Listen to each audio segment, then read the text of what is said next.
All right, folks, welcome back. It is day 47, keeping the streak alive once again. MAKU desu. Konnichiwa. Yokoso. All right, so we bolted past Unit 7's review section yesterday and touched on Unit 8's first half, which involves talk about chores. Let's see what we can recall. As the usual routine, I'll probably focus on thinking about Konnichiwa. Genki desu. Genki desu ka? Cool 21k. I'm gonna shorten it to 21k. What's up? What's up? So we're gonna do our total recall section, and as the usual day ones of new vocab, I'm gonna write English as I say the kana for those words. So let's begin here. I also increased the size of the Duolingo thing by 10%, as suggested by someone else, which was a great idea because kas and gas, those marks, they're not quite as visible. All right, so let's see what we can remember. Ato.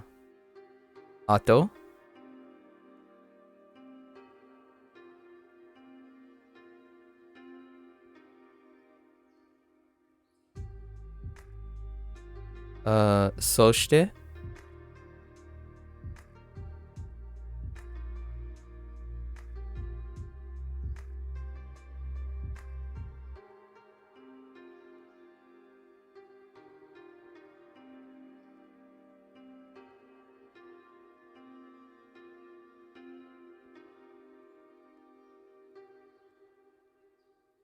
I'm not quite sure if this is cleaning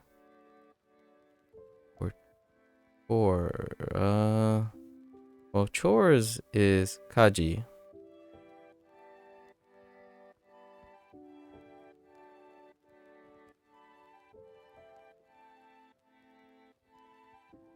And we have soji.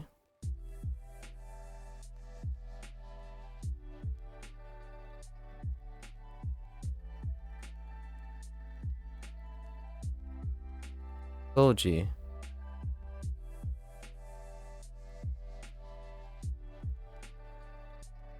Sentaku.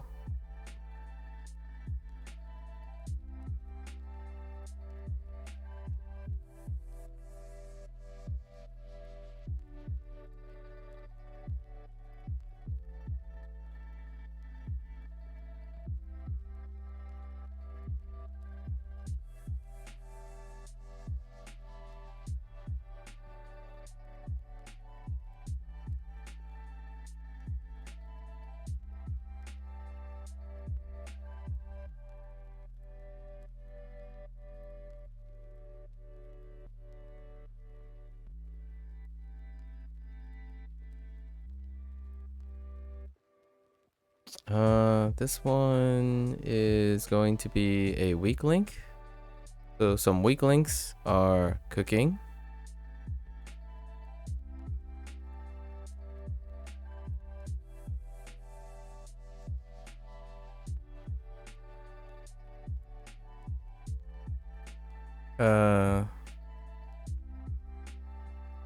shukudai,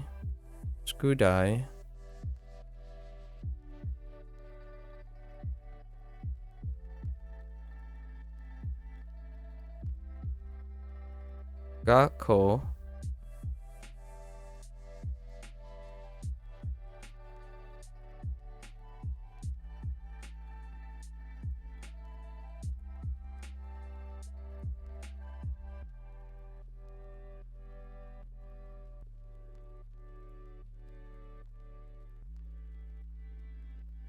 This is a weak link too. Work.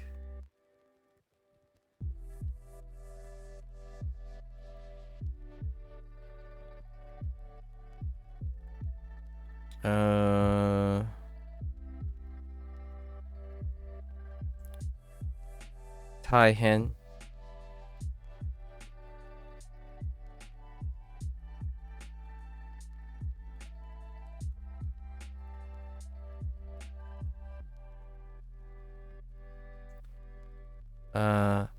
Anoshi. Anoshi.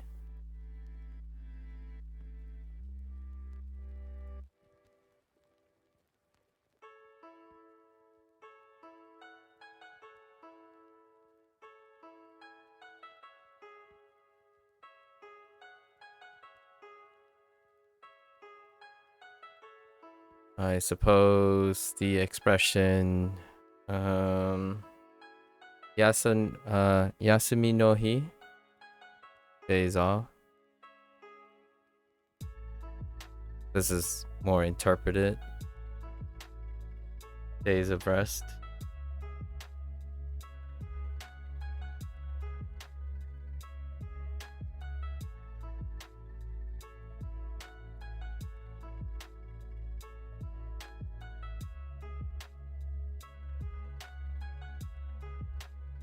Do we have any grammar points?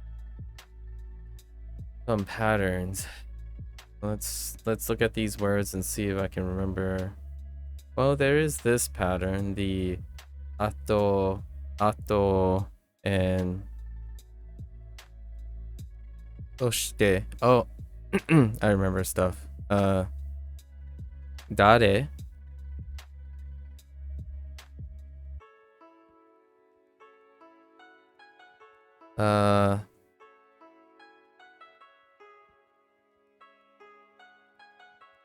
Iroiro.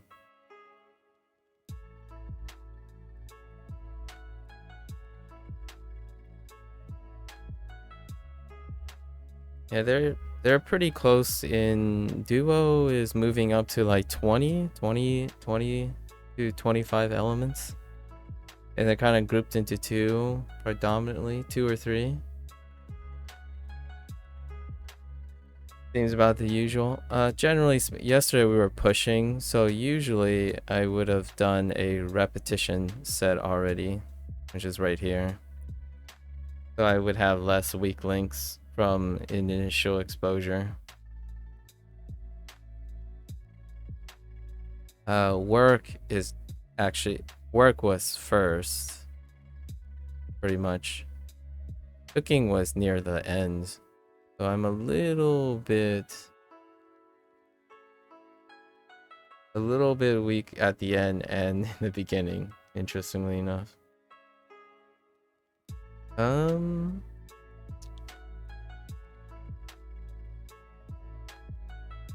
think this is pretty good. Let's see if I can scrounge up something else by looking at these words. Words some more. Right. I'm thinking of the sentences that they come in.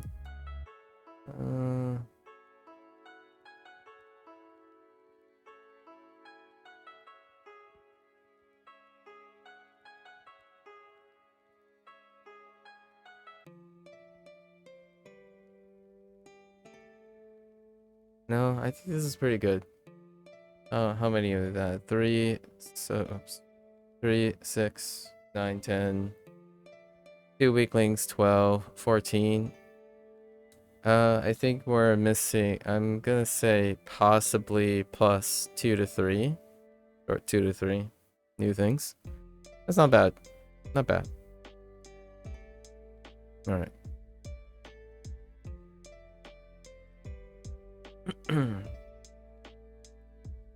Alright, I'm thinking of pushing pretty hard. Let's try to focus even more today than usual. There's, oh yeah, now that I think about it, I remember one last one. Only because it's probably our only kanji one. Our only kanji one is Let's try it. Well, we know the one kanji, right?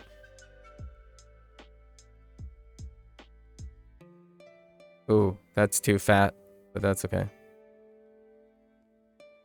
Right? That's way too fat. I'm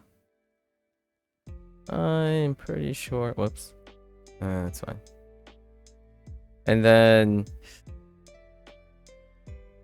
let me try to do like a vague semblance of what I see. I don't know. I feel like there are a couple strokes over here, and then something like this, and then I remember seeing 2 strokes like this. It's a big kanji. The kana is kaimono, shopping. Kaimono. I specifically remember these 2 strokes in the middle, but it's kaimono. However, we haven't practiced it yet. So let's take a look at it. It's probably in our kanji section. Yeah, here it is. That's a big boy right there. Oh, it has an interesting stroke pattern because this is going left, right, and then ooh, left to right, down. Yeah, I remember this specific part. Other than that, yeah, kaimono.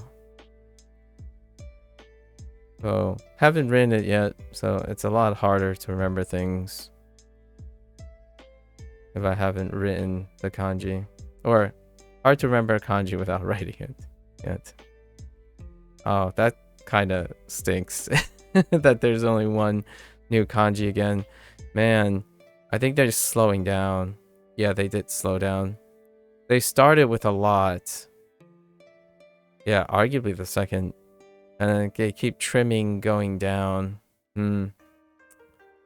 Hopefully this trend doesn't keep continuing. I don't like the idea just one kanji. Technically, they're reintroducing previous kanji to attach new meanings to them. So that's nice. After the last update is pretty nice too. I guess the last update they added the used in new words section. However, I kind of want more novel kanji at the same time. That's okay. All right. I think I've emptied whatever I could think of. All right. So let's get started.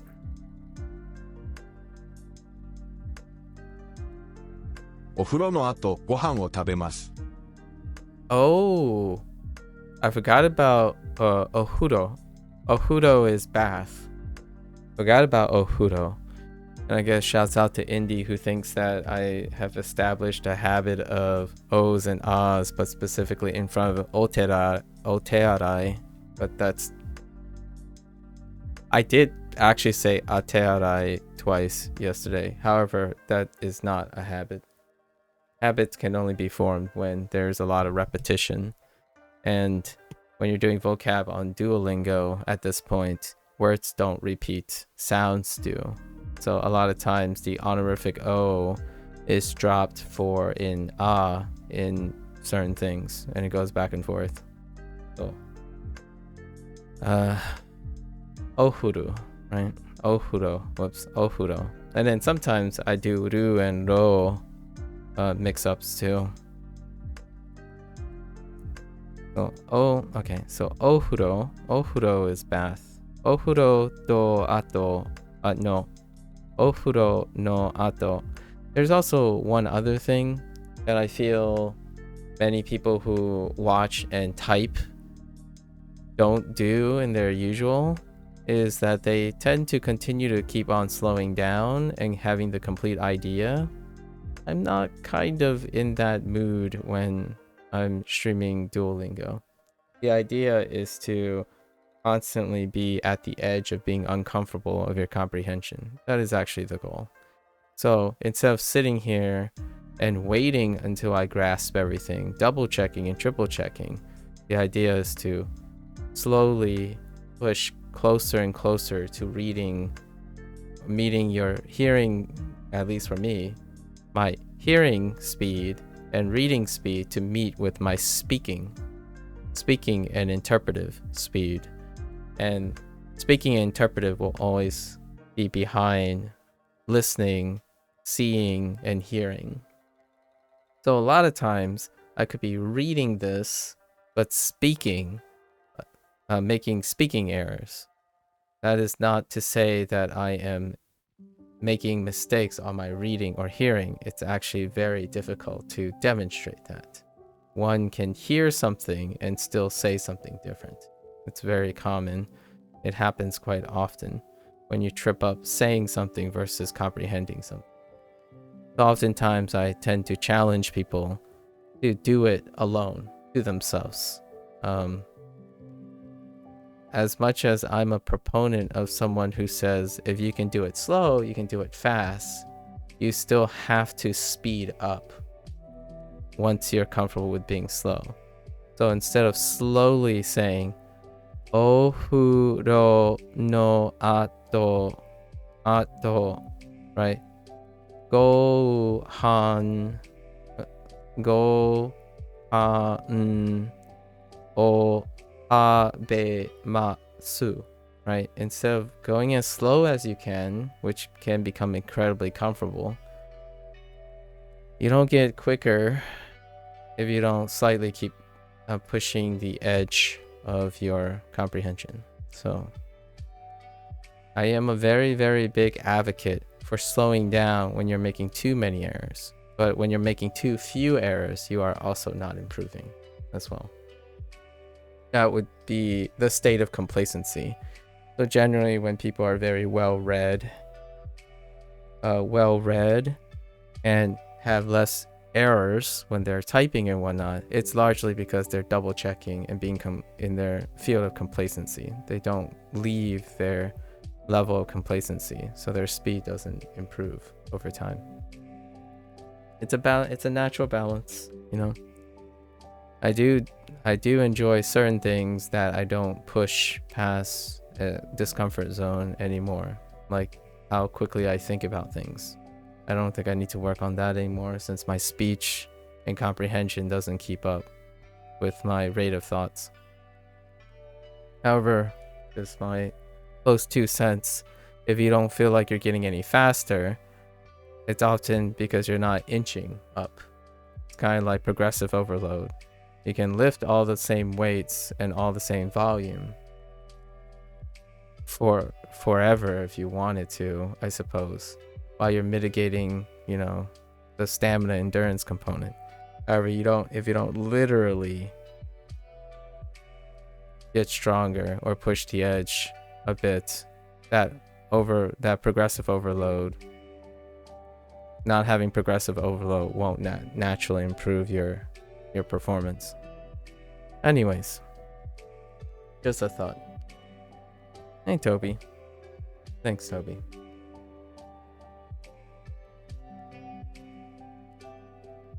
So for a mental exercise, when I'm doing Duolingo, is I'm trying to speak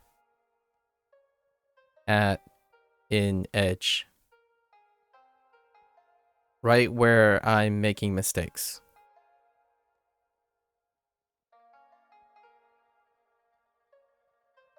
And the idea is this may seem like it's habit formation. That is not the case. A habit is when you consistently do the thing. So if you consistently make an error, then that would be a habit. However, since the error occurs every once in a while due to speaking at the edge, that's usually a mistake I intend to make, as in I expect to make. I will be dropping random kana here and there, but overall my comprehension is still at 99%, right? Like getting to this moment, I get 99% of the prompts. So what do you do when you're in 99% of the prompts is you try to push your edge and lower it down to another so that you can make mistakes and expect to make mistakes and know how to improve upon those mistakes. If you stick to trying to always be accurate 100%, you're only staying within your cap. So you no longer push past a limit.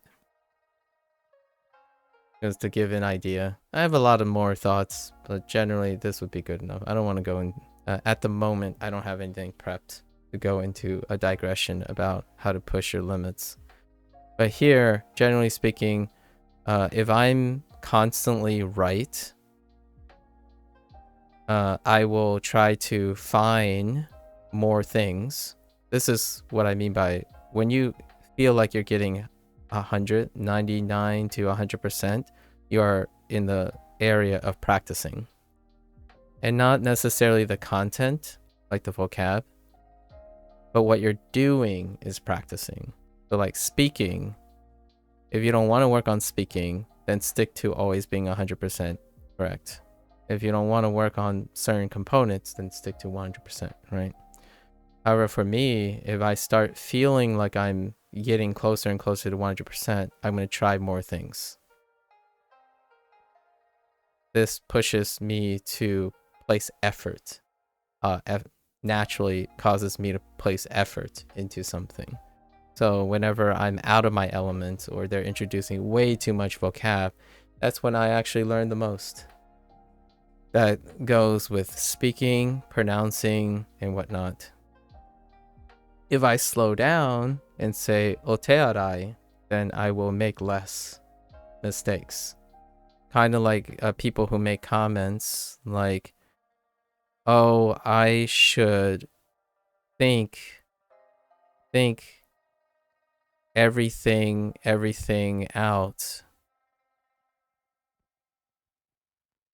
before I type. That's fair. Like that is fair. If your goal is not to speed up or to increase input and speed up would mean increase output, then you can definitely continue to think things out. This is a very desirable endpoint when you have no time limits. And I used to love this. I love when I go into a classroom and they say the test has no time limit, or talking to someone or leaving an impression with someone has no time limit, right? And if you talk to someone, say a friend, there's obviously, you can implicitly say there's no time limit to speak or communicate certain things. But generally speaking, I have found that this had been my crutch for a while in my early life. And now I learned to embrace making mistakes and removing those time limits, right? So oftentimes, yes, it's great if it's really, really important that you should think everything through before. My counter argument is, might as well try doing both. Sometimes be a little hasty, speed up a little, see what happens, instead of in constant consternation about being correct. So that's my 2 cents about making speaking errors regarding my recitation of what I hear on Duolingo. I'm going as fast as I can within a comfortable limit of making enough errors that I think that I'm at the edge. Otherwise, I could keep slowing down and keep using the same speed that I have. And to me, that's not really what I do that for. And that's kind of a little bit of a deep cut, I suppose. It's not very readily apparent unless you go back to my earlier, like 2 or 3 weeks earlier. Take care, Toby. If I go back 2 or 3 weeks earlier, you'll see that I'm progressively, almost consistently slower than I am now. Even with discovering new words, I would spend some time, right? All right, so お風呂の後、ご飯を食べます。Okay. So, after a bath, I eat a meal. Oh, that's right. Technically, this is new. Using gohan as a replacement, a catch-all meal word, as opposed to having like asa, ban, and hiru in front of gohan. That's technically new. Oh, and yeah, adding so this one element too, right? Ohuro. そして掃除をします。そして Oh, そして is the weak link. そして where's そして Yeah. そして Oh no, wait. No, it's not a weak link. This one we recalled, right? Yeah. It's then. そして Not yet. We're looking for... Let's see if we can find it. Is it here? There are a few... I think there's at least one or two things I have forgotten.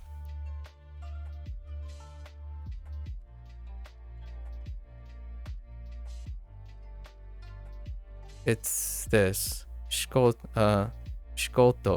Yeah, shikoto is one of the weak ones. そして掃除をします。そして掃除をします。そして掃除をします。そして、掃除をします。よく一人で美味しいご飯を作ります。Well, all that looks fine. Tori, interesting. I remember this being... 一人で hitori. Yeah, hitori de is by myself. So they brought this back. Skurimasu. No. So, よく一人で美味しいご飯を作ります。I often make meals after tasty meals by myself. Wait. よく一人で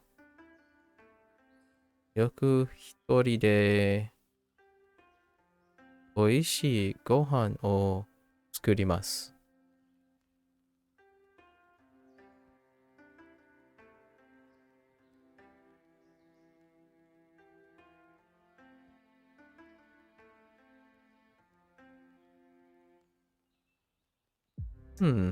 一人で On your own. That's an interesting interpretation. Okay. They wanted to, on my own. By myself.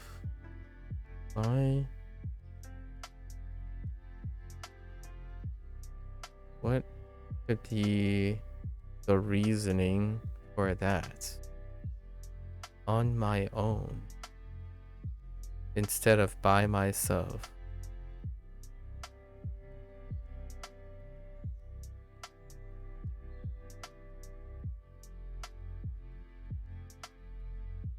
I suppose it's in the topic position. But I'm pretty sure Hitori de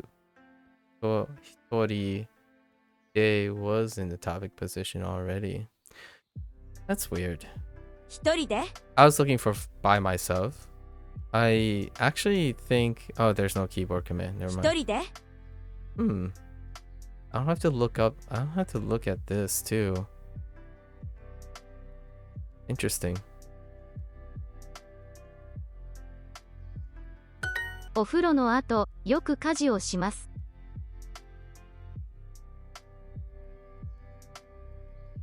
お風呂の後。Oh, uchi. Uchi, oh. The two new things that I just remembered. Uchi ni, kairimasu. Kairimasu is our other one that we take care of you. So uchi ni kairi. Kairimasu. Kairu. Or actually, I don't know. Let's get the form.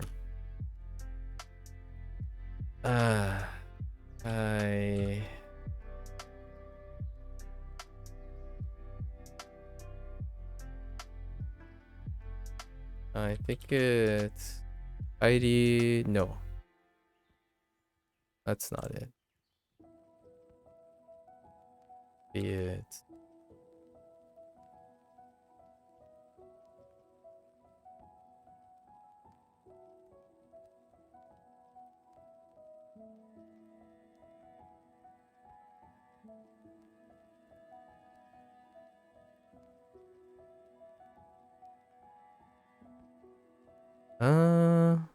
yeah, we're gonna have to. Oh, yeah. Okay. Yeah. Kairu, yeah. Kairimasu. Kairu.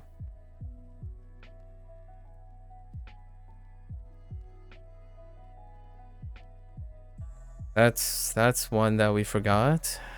And that's it. So. お風呂の後、よく家事をします。よく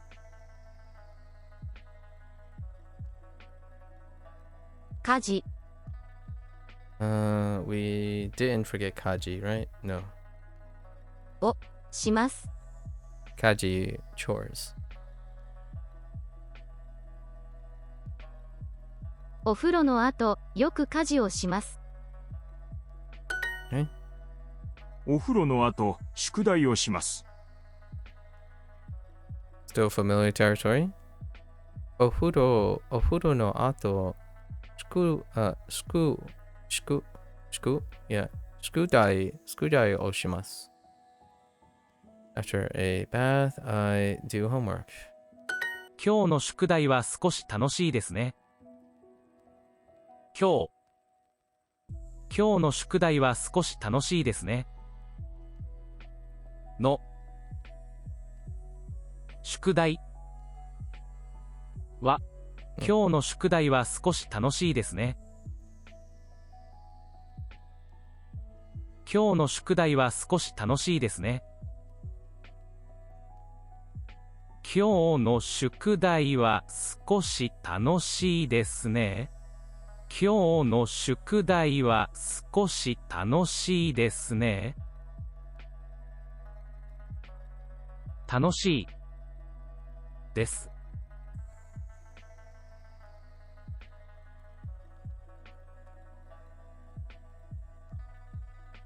今日の宿題は少し楽しいですね。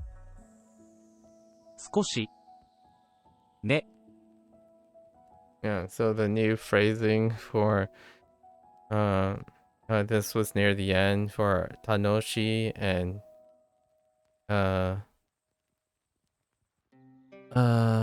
Taihen. So 今日の宿題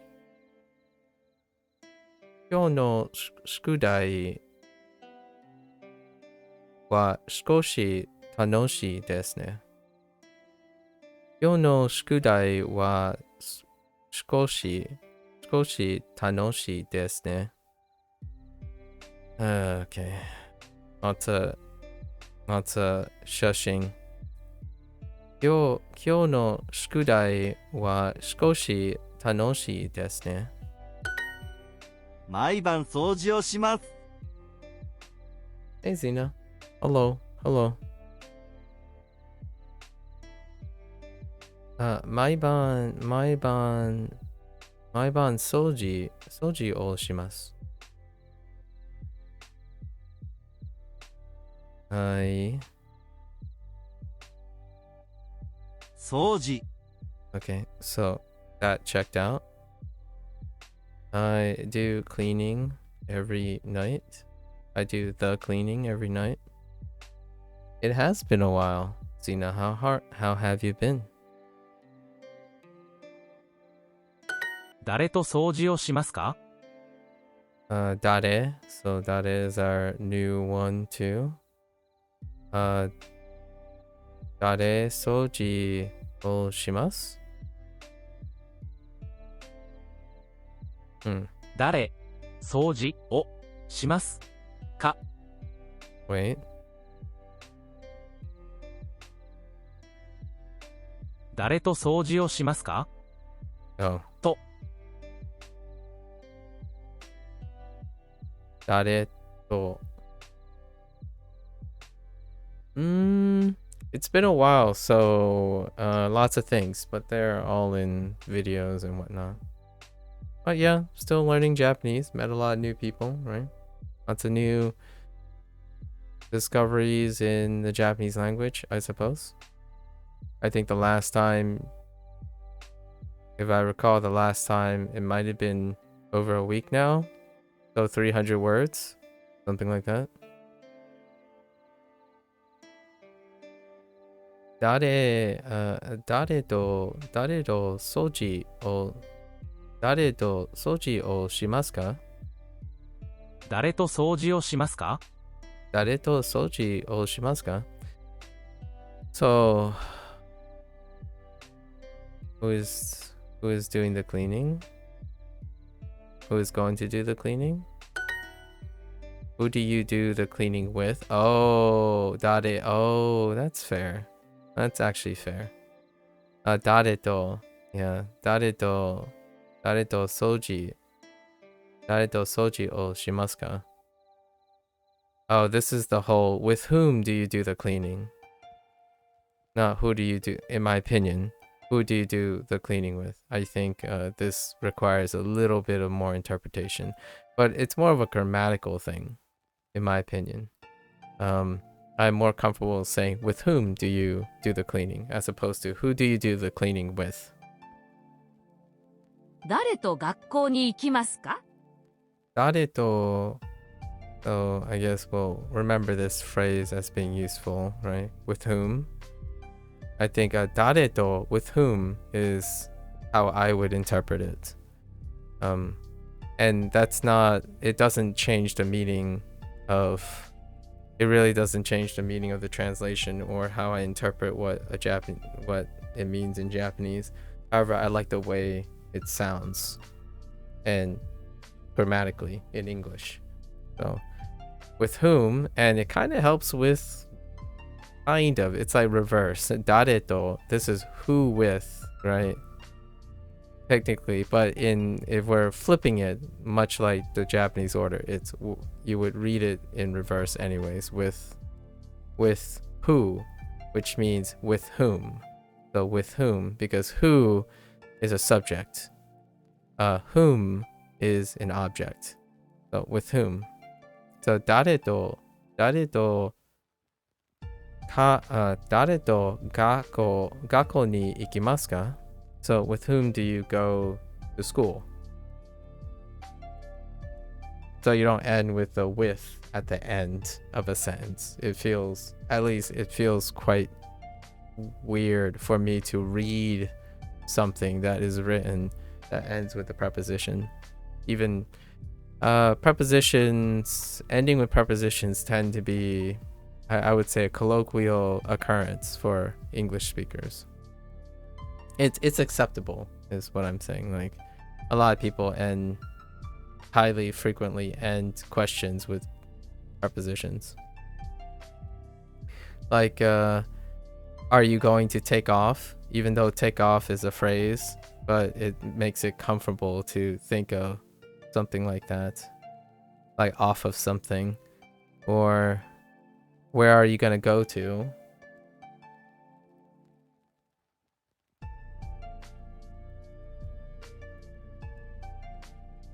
Okay. So with whom do you go to school? Right? So よくNaomi さんと日本の日本の映画を見ます。That's not quite right. 毎日妹と学校に行きます。学校の後、何をしますか？ The person goes to school with their younger sister. 学校の後、何 oh, I forgot that we use nani now, as in kind of like what, the classical what.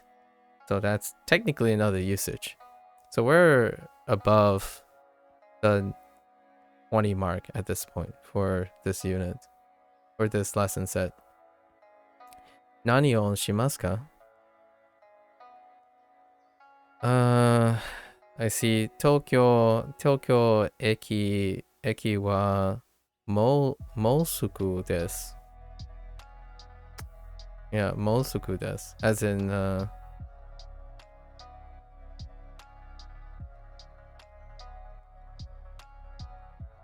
Tokyo Station is soon.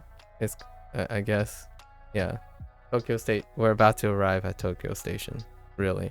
Although they don't use the arrive thing. It just says Tokyo Station is soon.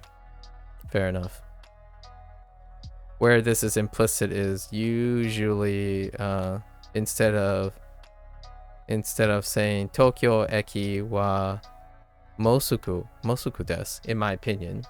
Now we can also use it as next is Tokyo, like the Tokyo Station is coming soon, as opposed to that, which is fine. いつも宿題をします。So what do you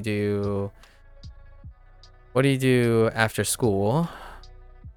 You know, what do you do after school? I always do homework. 料理をします。 Oh. 料理。 Oh, this is one that we completely forgotten. Here's a novel one. Yori. It deals with cooking, which cooking was a weak link too. I still don't recall what cooking is. Or yeah. So yori, ryori o shimasu. I cook some food. Oh no, this is the expression Ryori. actually. No, maybe it's not.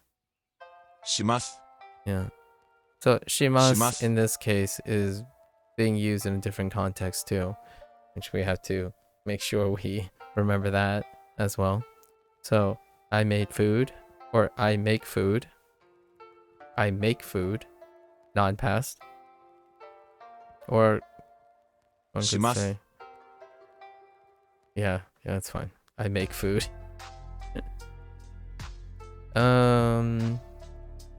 Yeah. 7月はいつもプ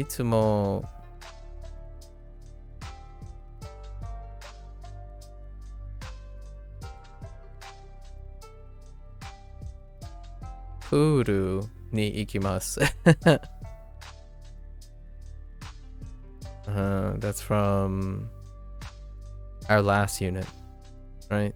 Weather, yeah. Puru. Okay.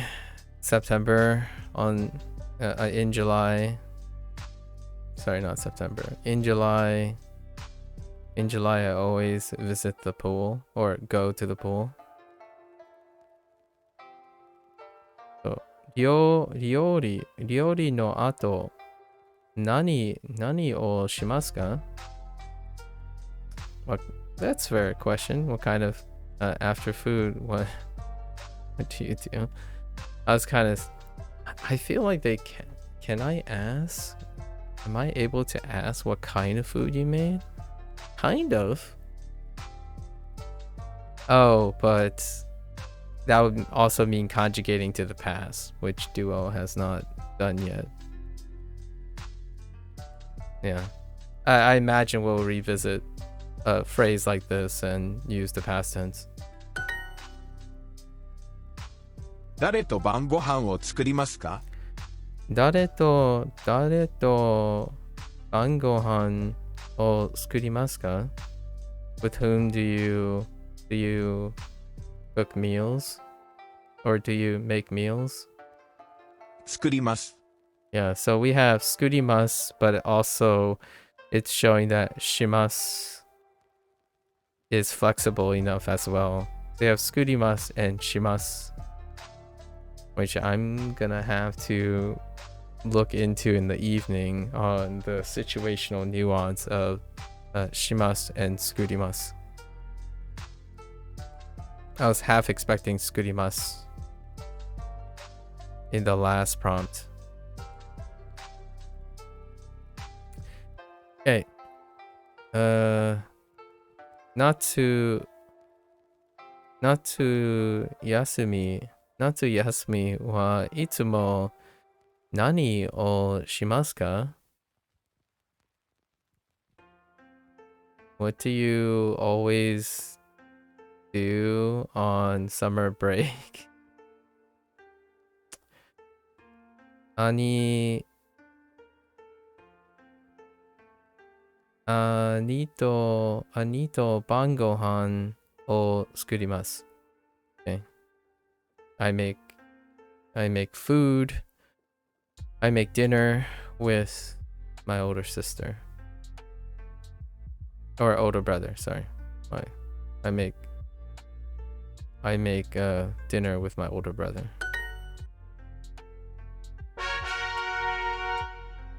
Okay. Oh. Yes, the boost. Let's go and do our kanji section. Okay. 買い物. Kanji. 買い物 Alright. Yeah, this one is gonna be 買い weird. 物 Honestly, for me, I think this might be the most 買い物 intricate kanji 買い物 personally. They have like the facing strokes too on this one. Okay, I really need to focus here. 買い物. 買い物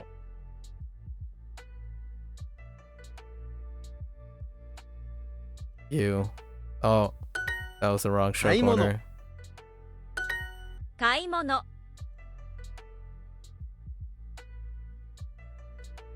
Man. 買い物 This one is so weird. It's so 買い物 different.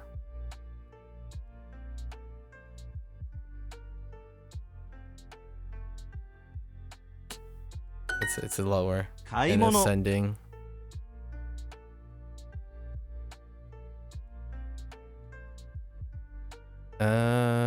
That's a little too sharp.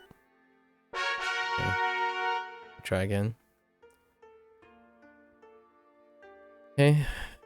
買い物. 買い物 And then we'll get it's only going to be 買い物 because it's the only one. 買い物 Okay.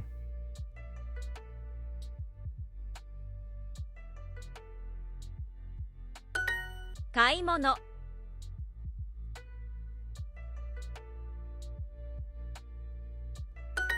買い物、買い物、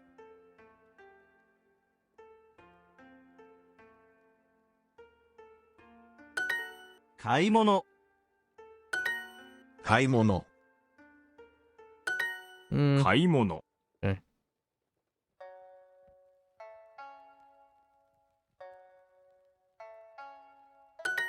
買い物、 Oh, I don't want to talk about it.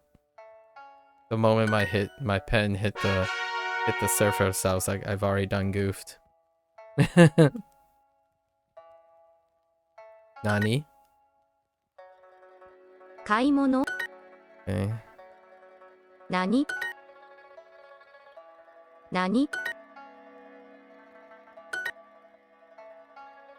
8、 8 Yaku 何、 Nani 買い物、 40分40分、何、 Okay. 何、買い物、何、何、何、 Nani? Haha. 母、 Han 半、 Kyoto. 京都、 Oops. 京都、 No one saw that. 買い Kaimono. 物、買い物、 Okay. か、い、もの、何、 Nani? 父、 Chichi. 買い物、 1半。 1時半、 9. 9、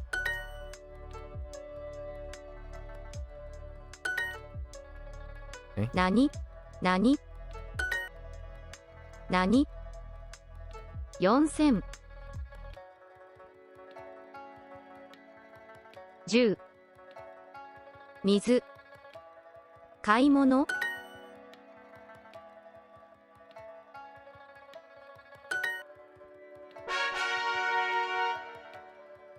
Introducing the Duolingo. Stop. 買い物、 Okay.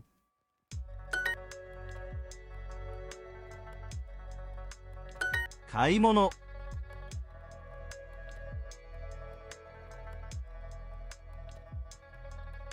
Oh, I know what this stroke reminds me of. 買い物、 It's a recent one, actually. 買い物、買い物、 Poon. Poon. One of the strokes. It's not the same size, but it's that angle. That Kaimono. motion. It's 買い a 物、 variant. 買い物、 My pen lifted there. That was weird. 買い物、 This one's gonna be rough for some time.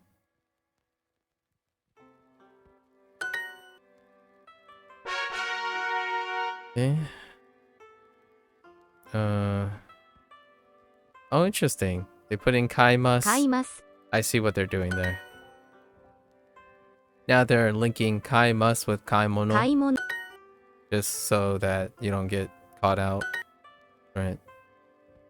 And then 休みます。休みます、日曜日。日曜日、買います。買います、 Oops. 買います、 Like that. 買い物。買い物、 And then 読みます。読みます、か、い、もの、買い物。買います、買います。Oh, cute. Very cute. か、見ます、 Oops. 見ます、います、買い物、買い物. Which one is it? Okay. Now we gotta get used to looking at the top left. So 読みます。買い買いま。ますす、休みます。休みます、日本日本買い物買い物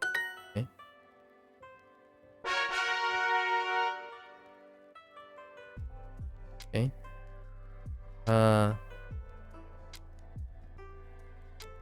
何ですか 何ですか And then this is a returning from none. So, nani? Right. 何ですか何ですか I don't know if they put in nanji. I imagine they would put in nanji Nani? as well. So, 何ですか何ですか何ですかえ何ですか何買います。買います。8 8.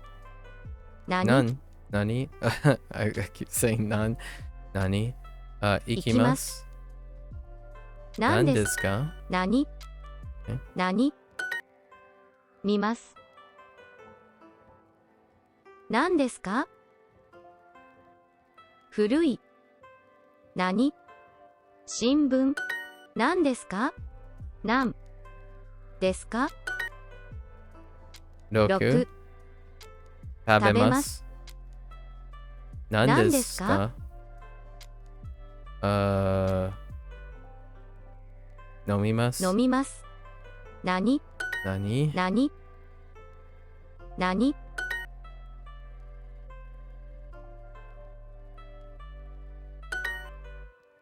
高い。高い。 3時。何ですか ?12 時。何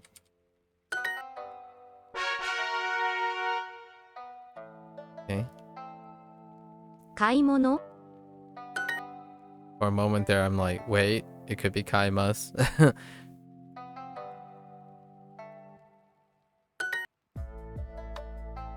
Gotta enforce myself to make sure to look at the entire thing, 買い物 not just count kana and all that stuff. No shortcuts. Refrain from using shortcuts yet. 買い物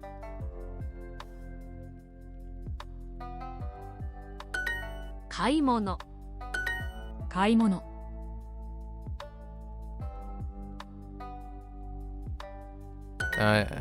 I'm inclining too high. 買い物買い物 Whoops. 買い物 That is definitely at an angle.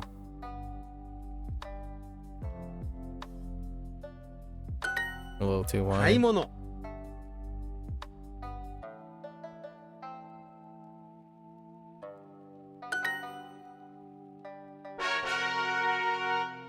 Alright. 買い物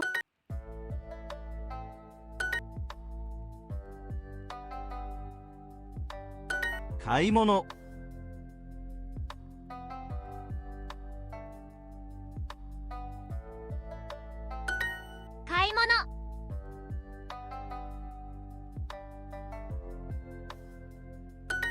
買い物買い物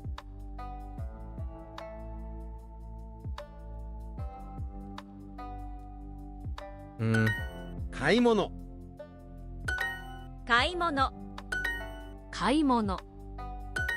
買い物買い物買い物買い物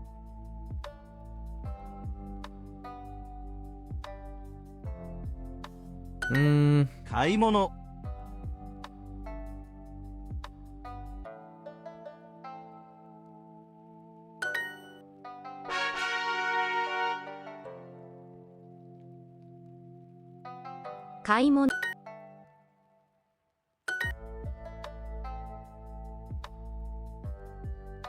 買い物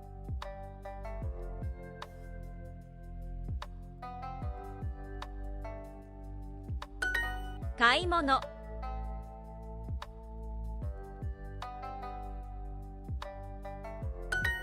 買い物買い物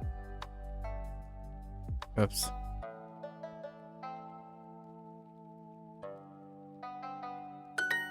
買い物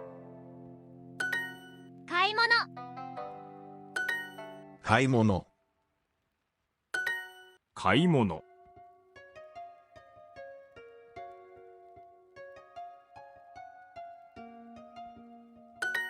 買い物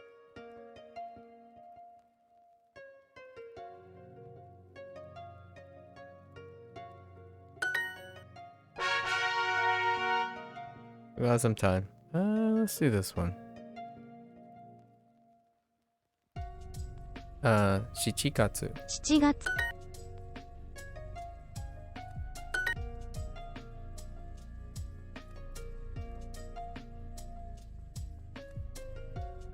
7月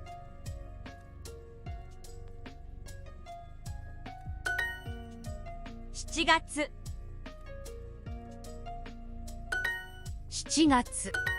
7月。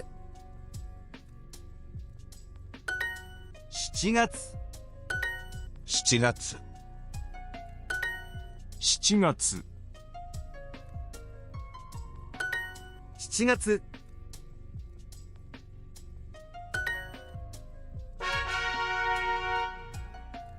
Hey, Boo Jelly.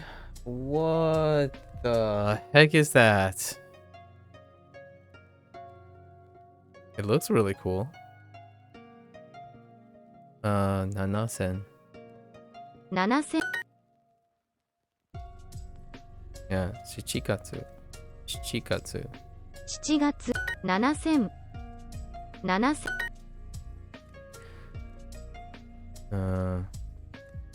7月。 7月。7000。7000。Okay. 7000。7月。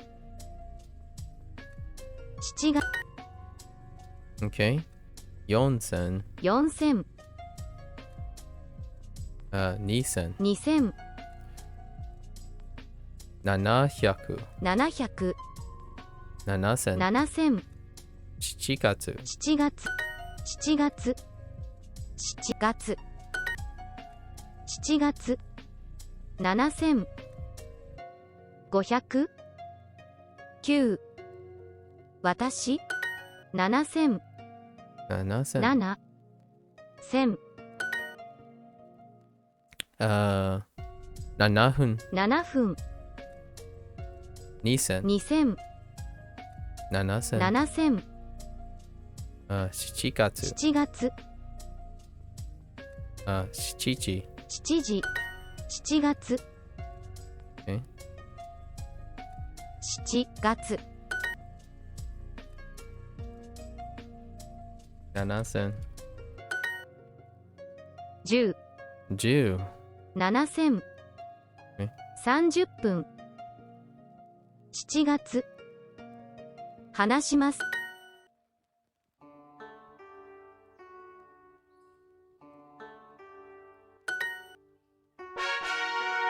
Alright. That's the end of 15 minutes. Alright. Let's go back to our lesson. What do our pearly thing looks like? We've seen the end though. Seen the end. We got pearly, right? And we have obsidian. Obsidian is the next one, and then diamond. Fun times. Okay. Let's see. So this is our repeat. So this should be a refresher of everything we may or may not have remembered in our recall this morning. We've already encountered two that I completely didn't come to mind until I saw it. And then I like 3 or 4 kind of maybes, a variant of them.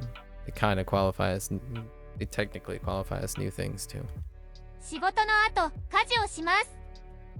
仕事の後. Like, 仕事 is one. I was weak. It was a weak thing, but I knew it was introduced. So saw it, and then know it as opposed to recalling it. So, 仕事の後家事をします. After work, I do chores.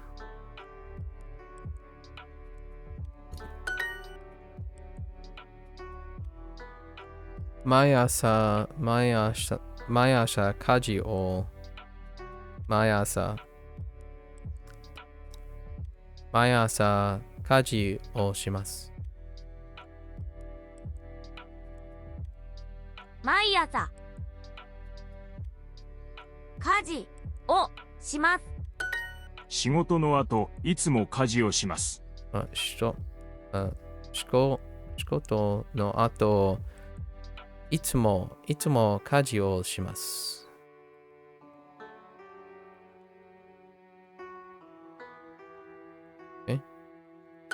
家に帰ります。家に帰ります。So this is the one of the elements. I count this as one element, but yeah, these are the two that didn't come to mind at all. So うちに帰ります。帰る right? 帰る。うちに帰ります。家に帰ります。仕事の後カフェに行きます。仕事の後、カフェに行きます。Okay.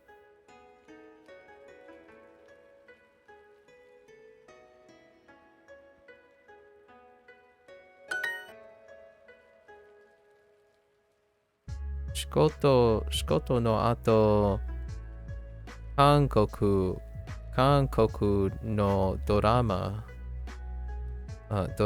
を見ます。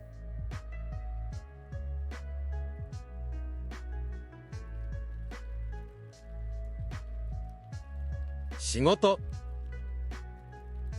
の後、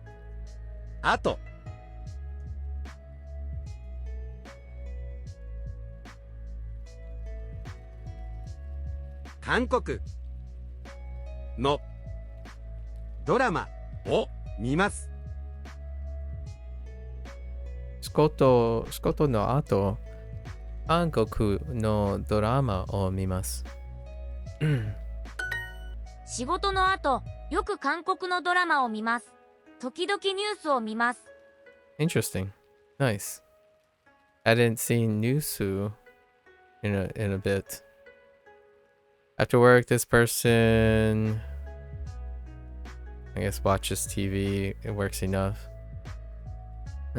よく韓国のドラマを見ます。Right? For watches TV, more or less.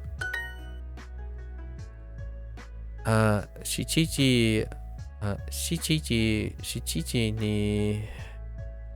時に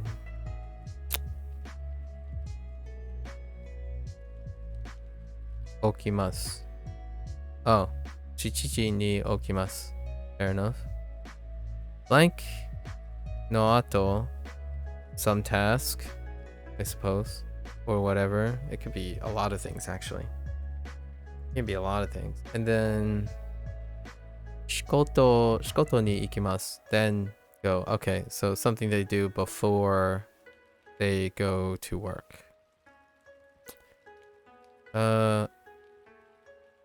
朝ごはん?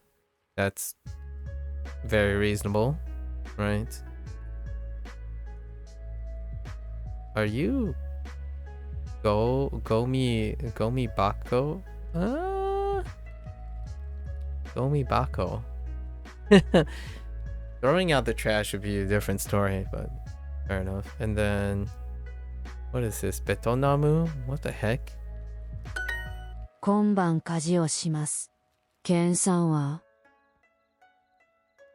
Oh, interesting. I want to know, these are kind of good if you're like really far behind. Honban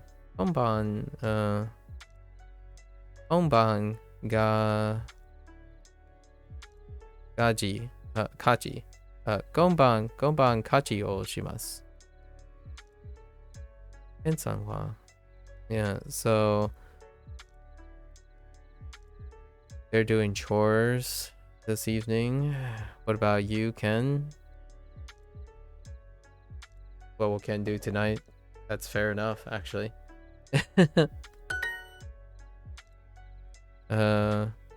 毎晩家事をしますか？家事。I said 家事。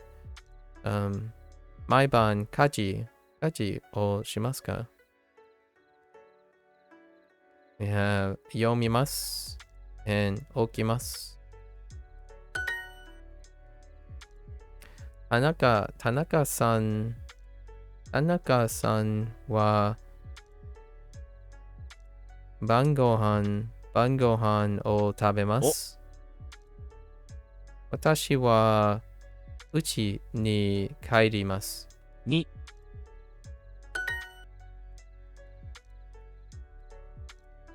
I'm returning home.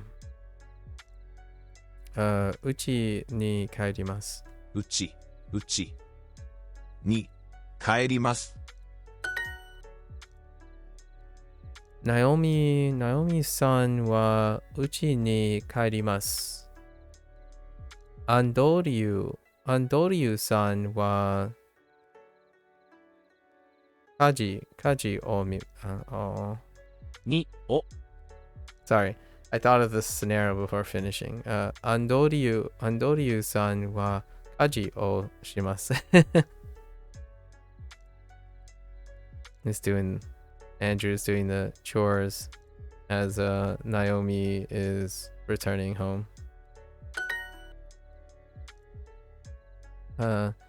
休み。天気。大丈夫。No. Wait, yes. 大丈夫。大丈夫。仕事。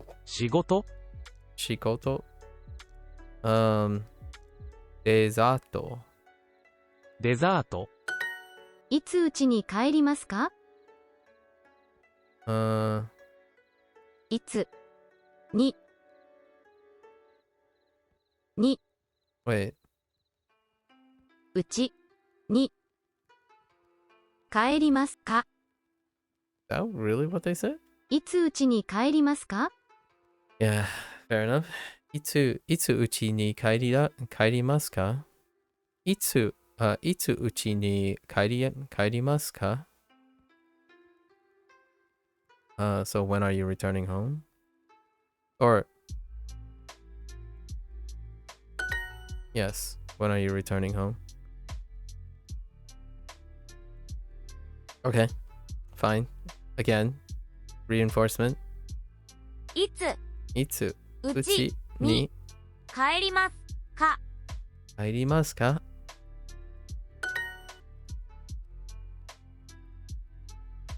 仕事の後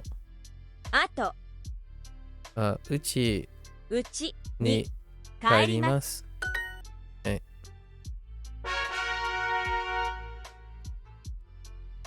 学校の後、宿題をします。学校の後、宿題をします。学校の後、宿題をします。After school, right? After school, I do homework.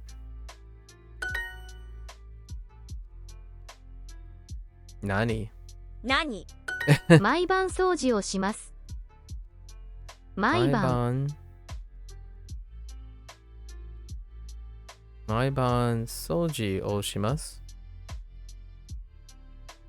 掃除をします。毎晩掃除をします。Okay. I do the cleaning every evening or every evening or at night. I often help with chores. よく家事をします。or help. Oh, help. We completely forgotten help. What is it? Tetsudaimasu.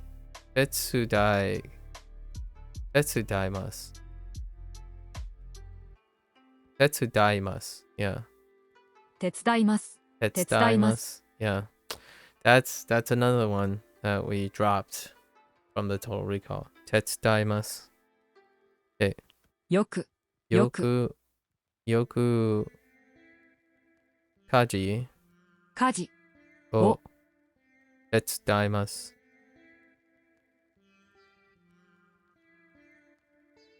Okay. So let me recall the 3 so far. Tetsudaimasu is 1. Uchi ni kairimasu.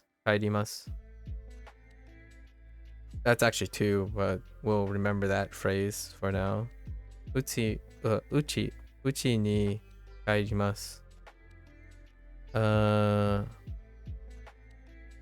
Shikoto. And dang it, I already forgotten the one. It'll come back soon.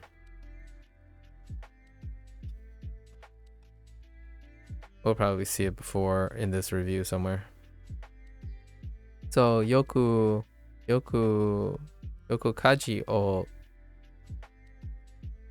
tetsudaimasu. Yoku kaji o tetsudaimasu. 晩ご飯の後、掃除をします。晩ご飯の Ato 掃除をします。晩ご飯の後、掃除をします。掃除をします。Okay. After dinner, I do cleaning. I do the cleaning. I do the cleaning every night. 毎晩掃除をします。Right. 毎晩掃除をします。宿題の後何をしますか？ That's really loud, Jamie. It's going pretty well. See, we're gonna push today too. I'm gonna push for a little bit more. I am prepping for my review day on day 51, so we got 3 days left before the big review. And that big review is gonna be gigantic. Probably gonna take the entire time. Last time the review took about 3 hours, 3 or 4 hours with some talking points. This might take like 3 or 4 hours plus maybe 1 or 2 hours of talking points. What will I be reviewing? Everything up to this point. Well, with minus the first 7 units. It's the second set. So we're probably gonna get 8 or 9 units of review. And then toss in a little stuff from section 1, the first 7 units. Wherever it becomes natural to put it in, right? Skudai no ato, nani o shimasu ka? After homework, what do you do? Speaking of the element of English phonetics. Curious, I'm actually, obviously Duo isn't going to emphasize this as well. So whenever I think about Japanese people looking out into other people learning Japanese and they're talking about like pitch accents and stuff, like, oh yeah, that's kind of weird, like, oh yeah, they sound like a foreigner. This is not very as noticeable. I don't think this is something like, oh yeah, you're doing it wrong or you sound weird, but you're just doing it differently from my perspective. But generally when I listen to international English speakers, they're their stress accent it's all over the place. And it's cool. Like, I actually quite like it because it's very telling where they decide to stress their stuff. And when I mean by stress accent, I don't mean the actual words. Like, after, instead of after, I'm not talking about that stuff. Like, after homework, it's more like when you say, what do you do, right? Oftentimes you could say, what do you do? What do you do? What do you do? So where they stress is kind of interesting because what do you do are it's almost equivalent to 4 kana, actually 5 kana. Wa, do, like wa, do, you, do, right? If you think of it that way, then they are going to place their stresses somewhere. It's probably the first phrase. So wa do u do, wa do. So it's probably going to be the emphasis is going to be if you have a chain of words and it's a phrase that they're taught, right? If you teach a Japanese person a phrase and it's colliding like I'm doing Japanese phrases like shimaska, right? Shimaska, their pitch accent is going to match along with their stress accent is going to match along with their pitch accent.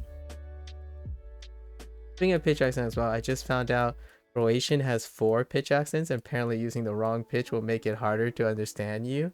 Oh, that's kind of cool. That's pretty neat. I love it. Do they have stress accents too? Oftentimes, a lot of times when people talk about English, they're talking about stress accents within a word. But oftentimes their stress accents translate to whole sentences too. And that's a nuance that I think lots of Americans or like people who speak American English, they have a very specific stress pattern for whole sentences. And that is something that I don't particularly think translates really well to Japanese or Japanese speakers who speak English. And native speakers, in my opinion, it gives away what they emphasize a lot. So they subconsciously, a lot of times, or automatically emphasize very specific things. Yeah, I just looked it up. Uzla ni and silas ni, rising and falling. I see, and I have no idea how this works though. That sounds like a fun thing to mess around with, Jamie. I really enjoy hearing people's speech patterns, not what language they're speaking, but more about their speech patterns. Something like this, for example, how can you tell a person who's focused on negative and positive, right? Sometimes the stress accents end up on negative words versus positive words in English. So like, I'm not saying that you suck. Like, I'm not saying you suck, or I'm not saying you suck, right?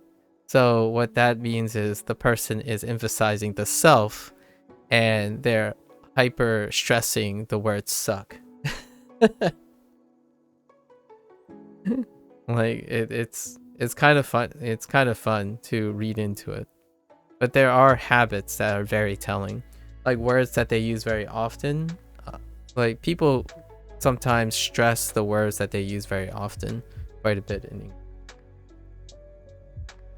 So things like that, or diction and all that comes into play in English.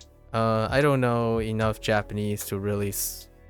I don't think I'll ever know enough Japanese to discern a Japanese person's mannerism or behavioralisms from Japanese, because I don't strive to know Japanese at the level I know English. I don't think that's a reasonable goal within my desires. However, English is something else. I wouldn't trade it, in my opinion. After homework, what do you do? Right? If you want to sound Japanese, I suppose most people would find that Japanese English speakers are very leveled, right? After homework, what do you do? After homework, what do you do?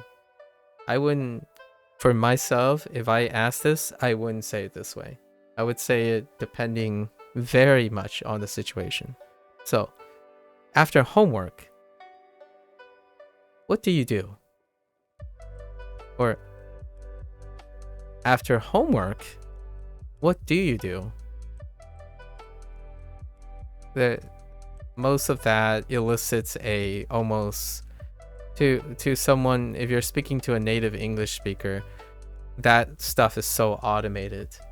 Like, you can get someone to feel a certain way in native English without them understanding why they feel that way when you ask certain things. It comes so automatically when you use different stress accents along the sentence. Right. Anyways.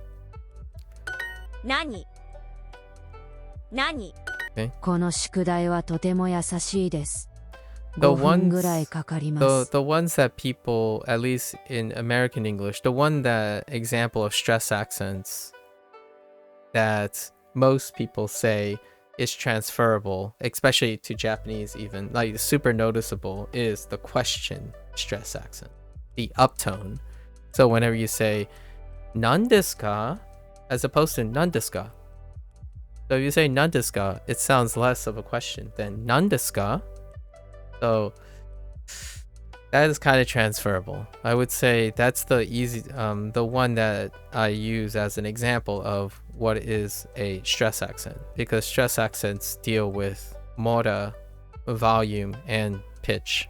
So if you up pitch near the end, it's also an example of an American stress accent that is kind of very noticeable across Japanese, but other things I can't notice them at the moment because my Japanese is too limited. In English though, there are a lot of elements that you can use, but most people don't really use. They feel it.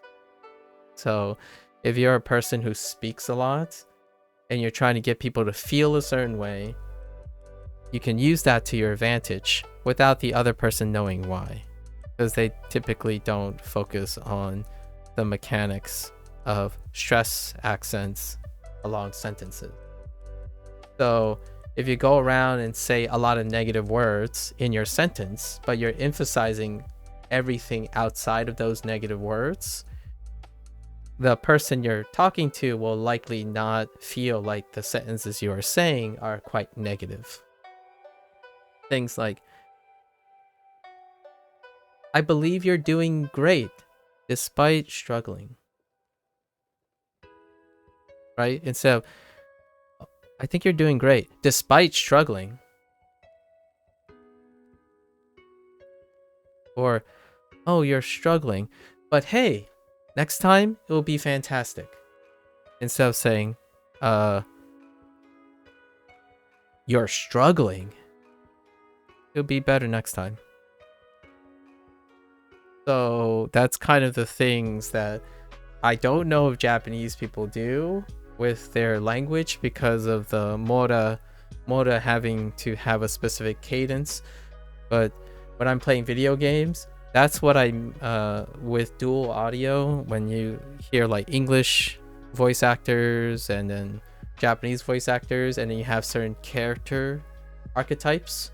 So like a comical character, it's uncommon in Japanese, but they stick out a lot when they're comical because it sounds different. The Japanese is incredibly flamboyant and it's breaking mora and breaking, so they stick out a lot. Like in Like a Dragon, Majima, Goro Majima will stick out to the Western audience because his speech patterns is breaking the mold of having to stick to mora and pitch accents and stuff. He goes a little crazy. It's still understandable probably to Japanese people, but it resonates more in feeling wise with English speakers, because English speakers, they break mora all the time. Stress accents legitimately break the mold. So when you have an English dub over, some people would say, oh yeah, it's not the same as Japanese. Of course it isn't. Because when you have the English voice actors and when they voice characters, their stress accents along the sentences create more dynamics and feelings that are subtler in the way Japanese people execute. It feels more natural to have that when your English is your primary language. So when people tell jokes or be goofballs, oftentimes that whole goofiness comes out in English because they're familiar with what the goofiness feels like in English. And then that could either be a good thing or a bad thing. Oftentimes when someone's expecting the Japanese character to be serious, and then you have an English speaker dub over that, they're going to be like, oh yeah, this character isn't all that serious. It's like, that's not necessarily because the character isn't serious relatively, is that that person is processing more feelings other than the mora and the cadence of Japanese. In English, they're able to subconsciously or automatically see that this person is joking, being sarcastic, or not being sarcastic, so there's more dynamic. Hey, Silver. Been lurking a bit, but I have to ask, do you think that makes English a more complex language? No. It's very, it's one of those things, well, it's hard. The question is yes and no in certain ways. It's more complex in its stress accent, but where it focuses on stress accent, Japanese has more developed pitch accent, right? So it's kind of like the daredevil thing. If you take away the daredevil sight, then everything else is focused on, so they get heightened, right? So the idea is the sum of all we can do as a human being is how complex the language will become. So English is only as complex as the person using it, and Japanese is only as complex as the person using it. So you do your best to imbue as much complexity to the language as it is pragmatically useful. So that's probably my best cogent answer. So where English focuses on, Japanese doesn't spend time focusing on. You see what I mean? But in the end, we're all humans, so we impart complexity to the best of our pragmatism can elicit. So Japanese is as complex as it is reasonable, and English is as complex as it's reasonable. The nice thing about that is when you don't do focus on certain things, then the language may be complex somewhere else, but if you level it all out, it's probably about the same. You see what I mean? Like, what I mean is, if you play a game and it's too easy for someone, that person may make it harder for themselves because they can. If something is too hard, they're going to try to make it easy so that it's manageable. And in the end, it's whatever your threshold is. So in terms of English and Japanese, English has stress accents all over the place, but Japanese don't focus on stress accent. What else do? They use pitch accent. So English doesn't have a really well-defined pitch accent standard, but Japanese does. So the complexity is however much humans can pragmatically handle. I feel every culture, most humans try to make their language as valuable as it can be. So in terms of complexity, is as complex as the human group can handle. And in terms of English, I love that the sentences vary in tonality even when you're learning, as opposed to the way Japanese is now. And I like Japanese because the tonality is very regular. So I like both the aspects, even though they contradict each other quite a lot. My favorite thing that I can't do in Japanese at the moment, at least I don't see myself being able to do for now, is use the mora or the melodic nature of Japanese to convey something else. In English, you do that all the time. Usually, though, people stick to their comfort zones. For me, I don't.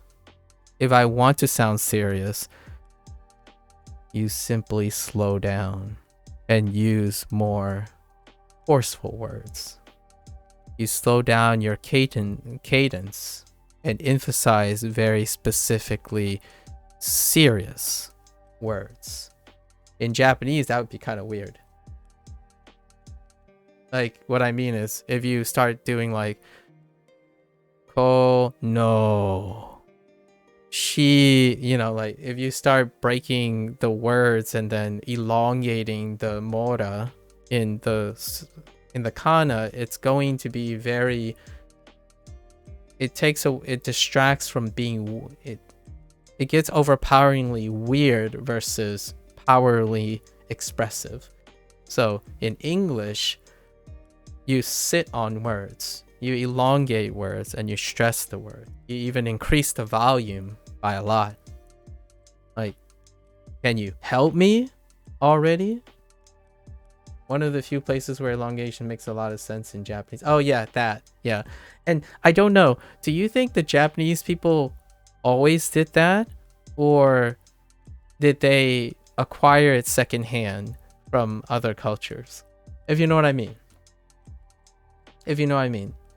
Like, was it because of an exposure to others where they break their mora? Or, you know what I mean? Because if you think about like hiragana versus katakana, what's going on? Oh, we're just talking about Japanese language and its comparison to English. We're talking about like the extended stress accent and how prevalent, or contrasting it with Japanese's lack of stress accent. If it's practical or not, or if it's interesting or not, or how it's represented in pop culture. But the extension feels pretty human. Yeah. Well, you see what I mean though, Lotus. One of the very characteristic things about loaned words, right? Katakana words, is that the mora is unpredictable. If you know what I mean. What I mean is like the Japanese language have to accommodate the mora like the mora flex in like especially English words, right? Like basketball, you know? The stuff have three. We're not talking about how stressful it is. We're actually talking about how cool it is and how different it is from the parental language. But yes, it can be stressful to those who don't look forward to it. So for you know what I mean, Lotus, like the amount, and I'm not saying like it's exclusive. It's exclusive. It's more like mutually inclusive of each other. But there are a lot of extensions. Lots of t, right? T, and oh, e, oh, you know, oh, e, ooh, and honestly, it makes it legitimately why when someone uses a katakana, you can pick out the katakana word because of the different stress accents. And how is that pragmatically used for English people? I can't speak for Japanese, obviously. I've seen a lot of Japanese cinema, but I don't particularly think they're in dialogue. Oftentimes it's like a call out or a shout out or an interjection, which, you know, English actors do. Oftentimes though, when you have like a soliloquy or a soliloquy that's being given in a room or something by English speaker, the way they decide to linger and elongate and deliberately exaggerate words imparts a different meaning to even the word itself. So for example, this is sad. All the things I'm saying are very sad. Am I being happy? I mean, am I being happy? Or am I being sad? So that's kind of the thing, right? And don't know enough Japanese for the time being, right? And the way you're so lost right now, it's perfectly all right. We're talking about stress accents. This is something I don't think English people use very often. It's kind of like asking a native Japanese speaker if you, take a laundry list and poll everyone, can you describe the use of pitch accent in your language, right? Oftentimes a native speaker do it automatically as opposed to being able to express it. And for me, I'm more of an academic English user, so I tend to want to express these things. And when people speak English, they don't take advantage of these things. They do it automatically. And when they do it automatically, 95 to 99% of the time, they'll speak in a very regular pattern that's identifiable by their personality or whatever they are. So you can really get the element of that. It produces consistency. However, right, if you really want to sound serious, you can change your volume. You can also change your cadences, right? Slow down the pace of your words and hold on to some of those thoughts. Change your diction, your word choice, and let it linger for a little bit. Then pull it back and start speaking in a higher cadence or a higher speech. You can also raise the pitch of your sound so you can make it sound like you're really hype and kind of, questionable at how high you want to go, and then suddenly pull it back down and slow down a bit and get people to chill for a while, right? Yeah, I only have glimpses at the expressive range of the language. Definitely think that that's a thing you don't fully until I disagree, but I will never know because my goal obviously is not to be fluent. Have you got any tips about learning Japanese? Because I'm British and I've been learning it for about a month and I'm struggling. What are you doing right now? Pen Snipe. I can't really tell you if I'm like I need more information, I suppose. How are you learning Japanese? Pen Snipe. I think Lotus, I'm not going to understand them because of fluency. So trying to understand something with what you got is what I do. Expecting to wait on something before making impressions is not what I do most of the time. So looking at the endpoints, I don't focus on that. It's one of those things like, oh yeah, you'll never get to appreciate anything until you become fluent. I'm going to appreciate Japanese as much as I can, regardless if I ever reach fluency or not. That's kind of like living in a moment versus waiting for an end goal.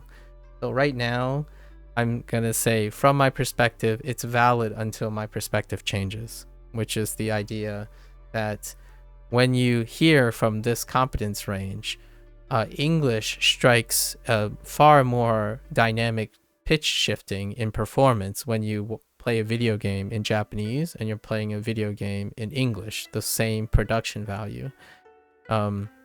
English has a prominence in vocal manipulation. However, it would be super cool to ask a bilingual Japanese first speaker and ask them, do they account for English stress accents when they're dubbing over as a bilingual person? So like a Japanese cultured person speaking English lines. I can already tell you, Lotus, that people who speak English, like for instance,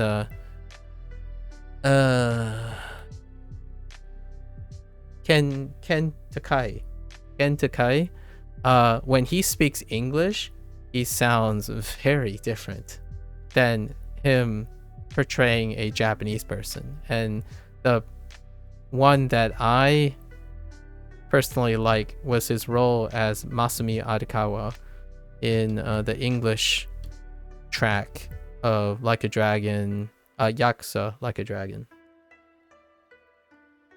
Oh sure, totally. Guess I'm just saying the expressive range takes an especially long time for me to learn compared to other skills. Absolutely, Lotus. I totally agree with you. You're learning how to talk. Let me check. Okay, so you're learning how to talk about countries and ask for directions. Oh, you use Duolingo? Talk about countries and asking for directions. I don't even know how. I can't ask. Oh, wait. I don't even know how to ask for directions. Oh, wait. Oh, you're a little before me, actually.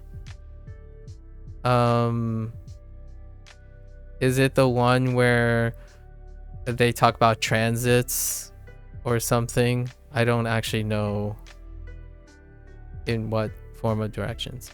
And you only use Duolingo, or do you use other things? I probably recommend doing other techniques to try to... I'm curious what you are struggling with. Like, are you able to express specifically what kind of struggles? Or do you feel like your progress isn't being met or something? So we're going to invite guest speakers to the redub of our favorite anime episodes. I would love to see that, Jackie. I would love to hear, because you know how when you get a bilingual person, right? And if they were going to portray a character and they do the English and the Japanese voice track, the English will be identifiable to a native English speaker, what type of culture they have. So what I mean by that is, oh yeah, wow, this English is so... I don't want to stereotype too much, but when my first English, people, what is the most common characteristic of my English when I was growing up? My English was very loud. It was very loud and it was very monotone. And it comes with the idea that lots of things are very monotone and also loud. My Mandarin household, like Mandarin in general, is quite a forceful language. You have to like the things you hear and the way you articulate, where it kind of translated into my English early on. Not anymore though. Now, you know, being quiet, being loud can be on command. If you're British, I recommend learning Spanish, but they want to learn Japanese. That's okay. That last one's pretty alright, learn Japanese. So Hen Snipe, Hen, Hugh, that's incredibly selfish, unsolicited advice to tell someone that they're asking advice on learning a language and then deliberately telling them not to learn a language for another. I think that's very, very aggressively unfeeling. And then you attempt to gaslight them by saying 1 month is honestly nothing in the grand scale of things. That's gaslighting. It's very inappropriate. So Hen, can you identify what it is that you're struggling with? Like, what I mean is, what is it making it feel like it's a struggle? If you're able to, my first tip, if I had to have a tip on learning, it's nice to be able to write down what you think is the struggle. And then when you can write down and express what is it that makes it feel like you're struggling, then taking that information and then finding out how others attack or address that particular struggle, maybe mentally, right? Mentally would be a great place to start. if you're able to express that to me, I might have ideas on it. However, it's very difficult to know when someone is struggling if they themselves may have problems expressing what the problems are. For me, Duolingo, if I can identify, something Duolingo lacks, right? For example, Duolingo lacks grammar points. So because of the lack of grammar points, my appreciation goes down for the Japanese language. So naturally, to elevate that problem, I found other sources of grammar, and then I use those sources to elevate my Japanese while continuing to use what Duolingo has to offer. There are other things that Duolingo don't offer. Maybe I can give you some ideas that may help you motivate yourself or retain stuff. Duolingo doesn't have novel sentence structure, right? Duolingo doesn't have novel sentence structure, and that might be something that a lot of people are more engaged in. So there's no construction. There are no construction things that are very strong in Duolingo. So you might need to find somewhere else. There's no context-based learning in Duolingo as well. So reading books, listening to books, or story, or having a listening to conversation may be something engaging that Duolingo does not offer really well. You have dyspraxia. I'm not as say formed or other people. That's why you struggle. I see. How does that affect your listening? Like, how does that? I'm curious. How does that affect the way you listen or read? I guess. I'm not familiar with how that affects like your memory, your hearing, and your seeing. Duolingo is almost exclusively in a really restricted way focused on listening and reading most of the time. So if you find that stuff doesn't help, I feel whichever one is the weakest, you either avoid or you try to find ways that engage that well enough for you. So for example, if whatever you're having trouble listening, right? Which Duolingo uses a lot, repetitious listening.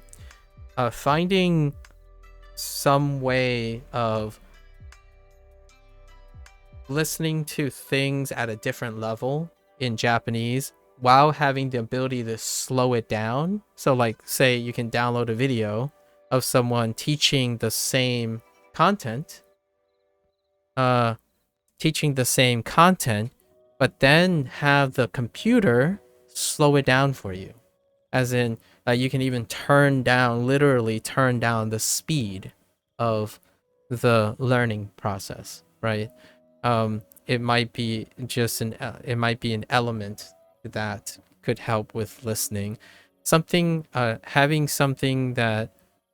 Developing things that allow you to slow down beyond the pace of whatever you're using can often help quite a lot with learning difficulties. Okay, so dyspraxia is like a learning difficulty. So I forget things more than other people. For instance, if my parents want something, I'll stay okay and just forget about it. Oh. If you're and Duolingo doesn't do this very well. However, Duolingo had some recent updates that help with this kind of thing. How are you in note-taking? So many people use this technique with many people who don't have dyspraxia use this technique most of the time. If you keep you're gonna have to develop a habit. So I don't know if you develop this habit, but generally having some sort of pen and paper, or maybe like a notebook with a writing implement, and whenever you agree to something, or whenever you see something and you write it down in a note form, that can reinforce the things, and then you can always go back to it, right? Duolingo does this by repetition, but the thing disappears, and then they may or may not come back as your vocabulary and whatnot extends. So oftentimes, like having a writing habit, like a record keeping thing, can be very helpful, because when you write, you can also write like thoughts about it. Like, oh yeah, like this word, I'm having trouble with this word. So you write the word down and then add a little bit of your own personality to it, where like, oh, this word reminds me of, for example, the word for Japanese, the word for vending machine in Japanese is jihanki. So to me, I could write down jihanki the first time it comes up, right? The kana and the English word for it, vending machine. And then I would write, wow, it really sounds like junky, as in junk food. And junk food in English comes from vending machines usually. Well, you are able to learn English, so you have the ability to learn Japanese. It might take you longer, however. That's gaslighting again. So, projecting a little bit.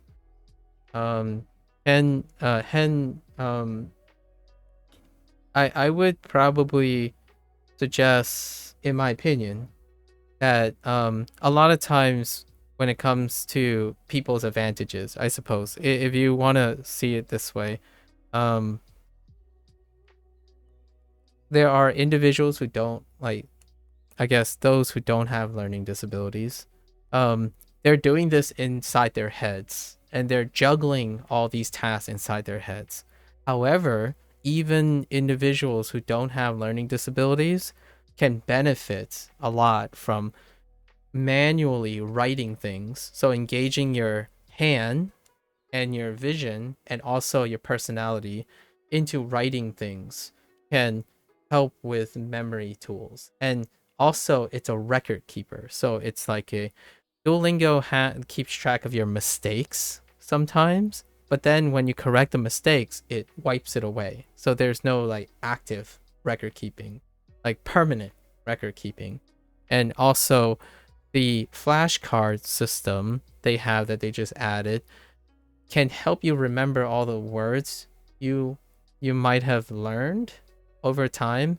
However, keeping flashcards tends to be what a lot of individuals do when they have specific troubles with certain words. However, I would go even further and say having some sort of record, and then writing the record will probably go much more a long way to, it might slow you down per se, but it will, I think, will likely increase the salience of your, like the memory to stick.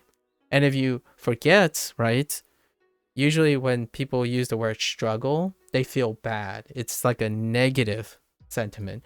However, when you write something down, you don't have to necessarily worry about forgetting it. Right? Oh yeah, no worries. When you write things down, as a last talk, when you write things down, you don't have to feel bad about forgetting it because you already did it. And if you forget something, it's already there. And then you can remind yourself, hey, you did remember something. You wrote it down. And that's a positive thing. So you'll even remember the things you forgot. And that feels awesome because you did something. It's a great reminder that you did something. So enjoy your shower. But yes, take care. If you don't come back, like, spend time, don't make it too negative in learning Japanese, right? Anyways, nice. Okay. Where were we? Okay. Kono shiko. Let's switch gears again. Kono shukudai. Kono shukudai wa totemo yasashi desu. Oh, right. Yasashi is being used as easy. 優しい Or kind of, yeah, easy. Right, and then this is where they introduce, what is it?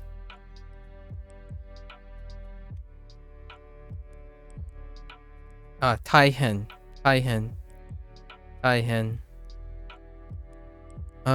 So this work is very easy. Go hun gurai kakarimasu. 5分ぐらいかかります. It will take 15 minutes. It'll take about 15 minutes. It's pretty easy homework, I suppose. The homework will require help. Well, be finished quickly. Very nice. Nani? 何 12 12 8 8見ます 1000 1000学校の後、姉を手伝います。姉と家事をします。Oh, that was longer than I thought. I read all the sentences beforehand.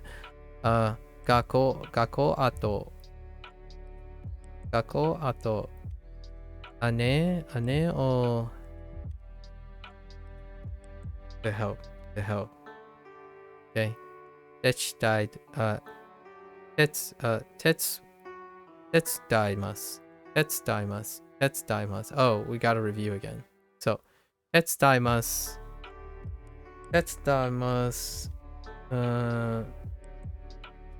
少し Oh no, 仕事手伝います。仕事うちに帰ります。And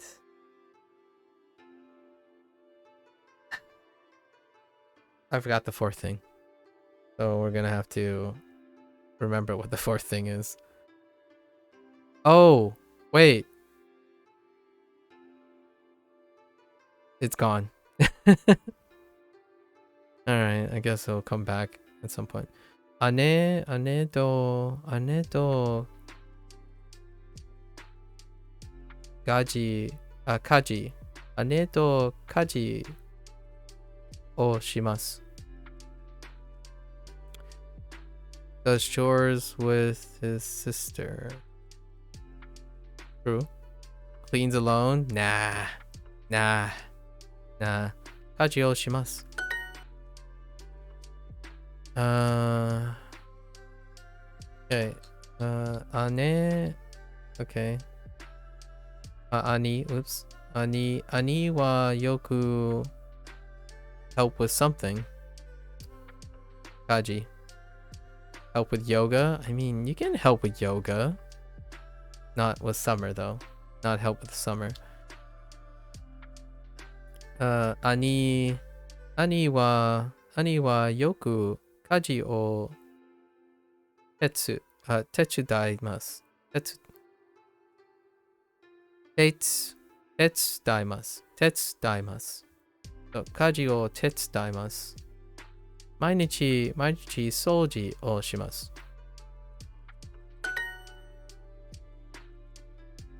学校の後。Oh, that's あと weird. Okay. 学校の後、宿題をします。宿題をします。I help with chores. 家事を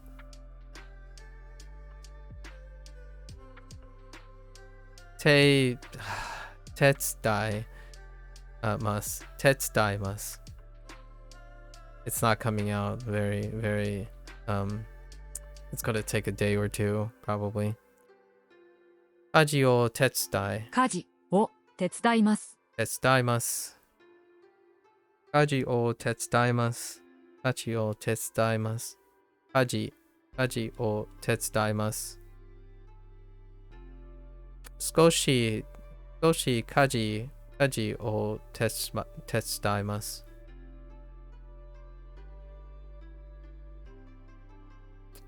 I'm just throwing another word in front to make it seem to see if it's weird or not. Let's see. 毎晩家事を手伝います。来週家事を手伝います。いつも家事を手伝います。I'm throwing a bunch of vowels in front of kaji because I keep saying gaji based on the vowel that precedes it. Kaji o tetsudaimasu. Kaji o tetsudaimasu. Alright. 学校の後何をしますか? After work, what do you do? What do you often do? 仕事の後よく What do you do? よくをしますか? What do you often do? Or what do you often do? What do you often do? What do you often do? After work, what do you often do? After work, what do you often do? Plenty of fun things. I don't know if I could do that in Japanese though. So how would I do that? I would shift the whole pitch up, but still keep the relative pitch accent, right? So how would that sound if I had to do it that way? Would it sound weird? So let's write this out first. Actually, I'm kind of curious. What does that sound like?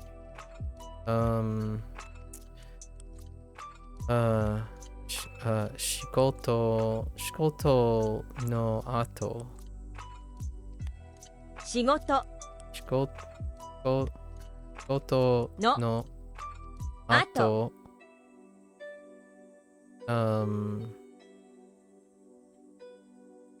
よく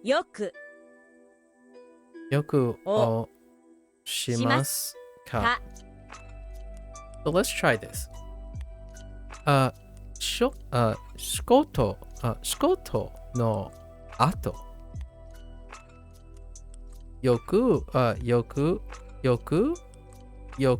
をしますか? Nah, I don't think that works very well. I don't know, that doesn't really work. It's so hard maintaining the pitch accent and mora without doing that. Like, for example, I guess you take each of the individual words, right? And then you shift in octave, or you try to go up, step up, and then you keep all the pitch accents relatively. So you could do tone, or like the tone thing, like,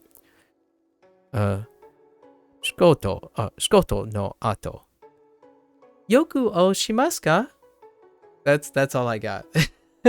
Like, you can shift the pitch up and down if you want, like 仕事の後 or よくをしますか? That's all I got. Like, you probably send the whole thing up and down and then try to maintain the pitch accent the same way.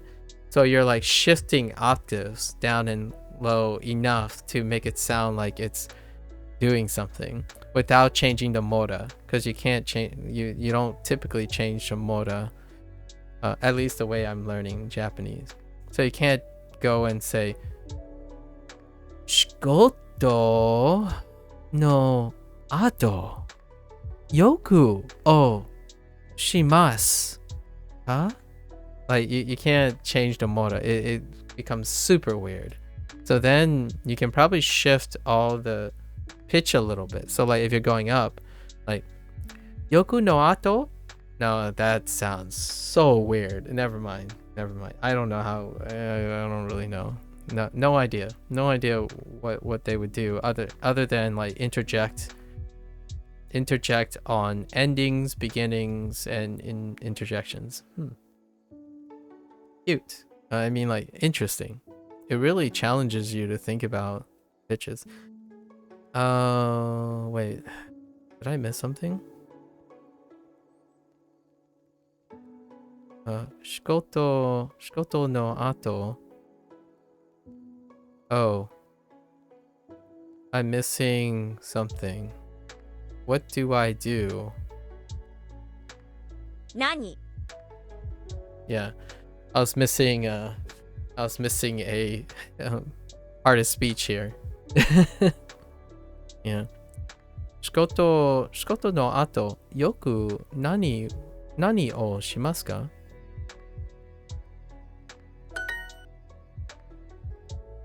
After homework, what do you do? What do you often do? Okay. Shukudai 宿題の no ato あと yoku よく nani を o shimasu ka? Okay, off we go. I really want to know. I haven't really worked. Dyspraxia. Movement and coordination. Dyspraxia does not affect your intelligence. It can affect your coordination skills, such as tasks requiring balance. Interesting. I didn't realize that this would have some effects on mental acuity.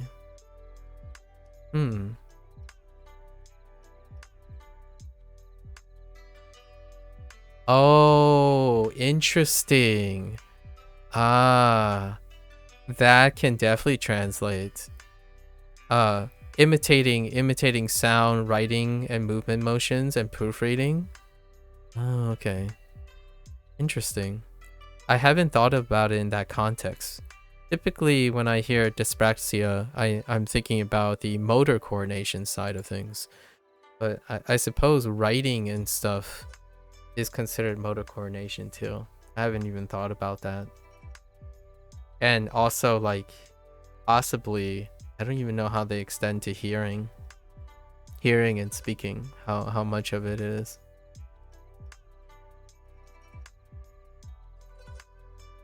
Okay, all right.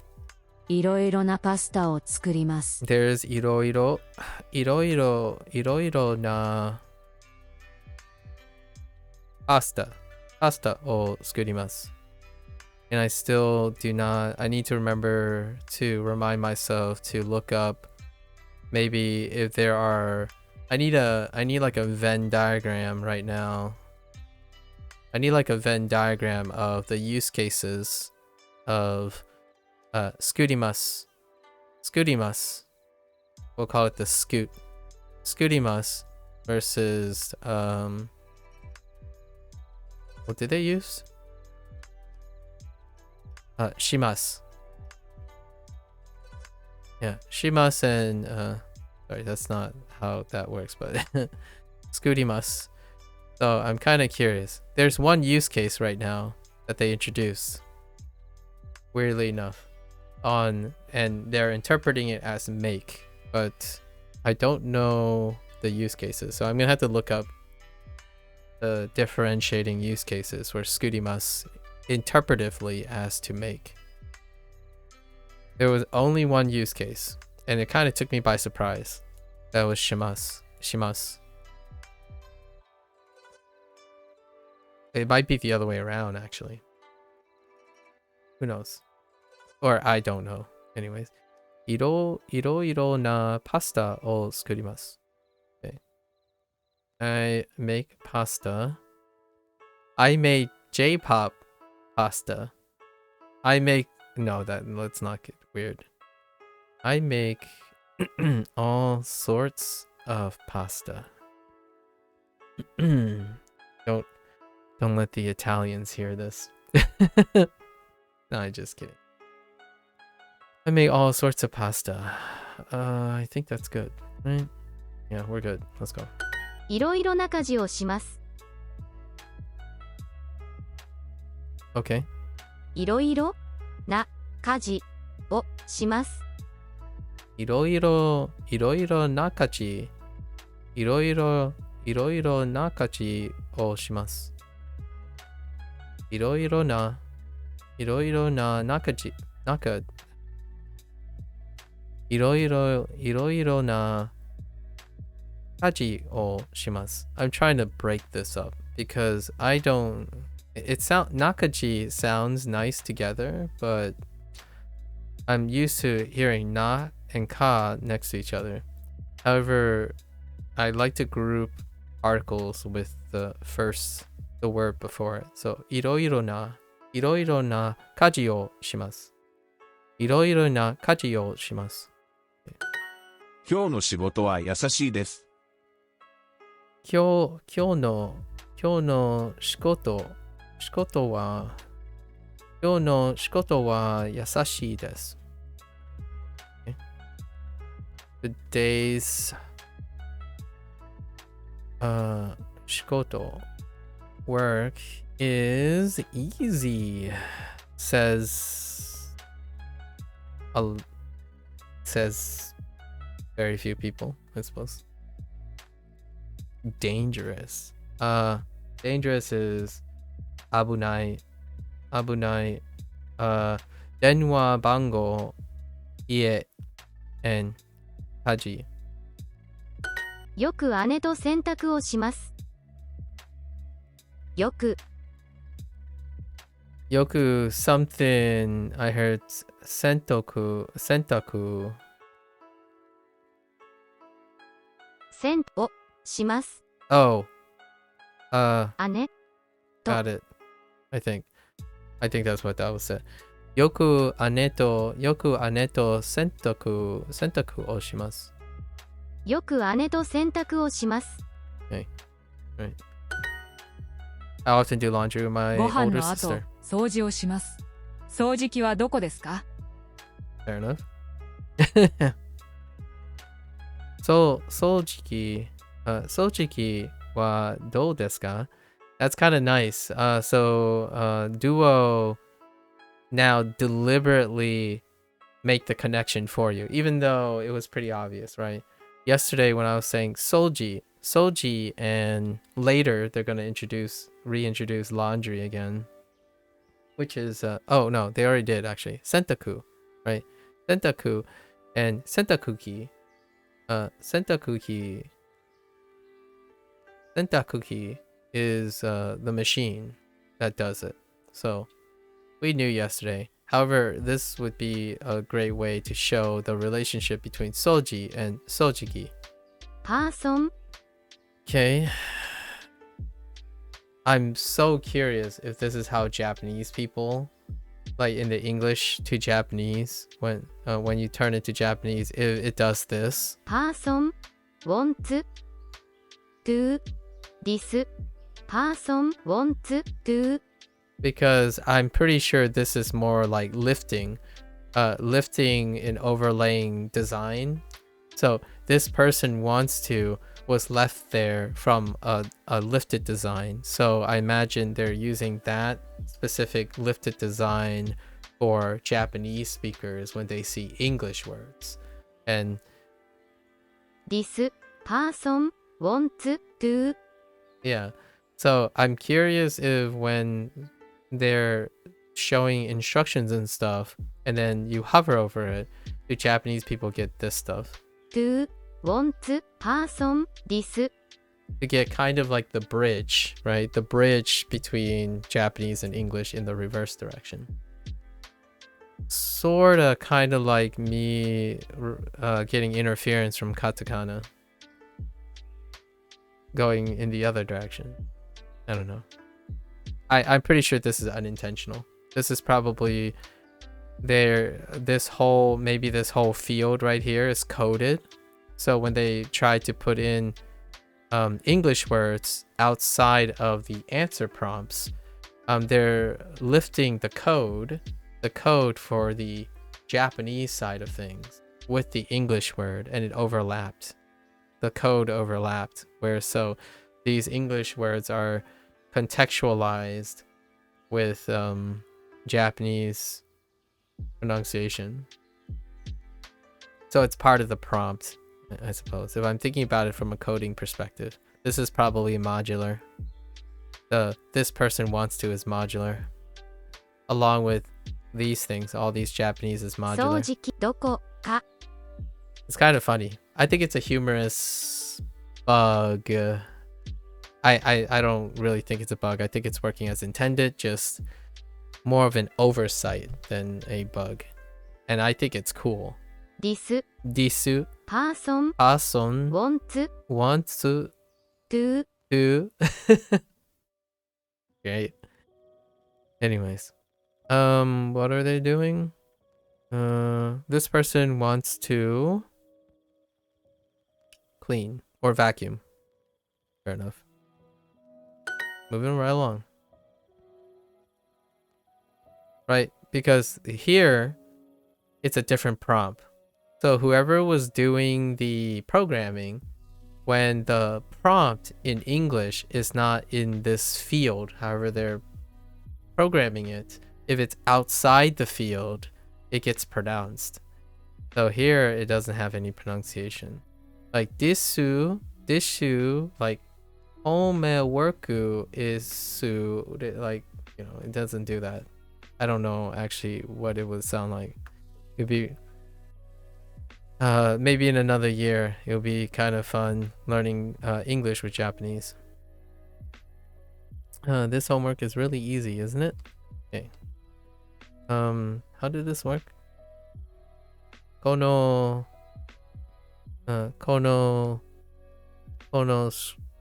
skudai wa hontou ni yasashii desu ne. この Kono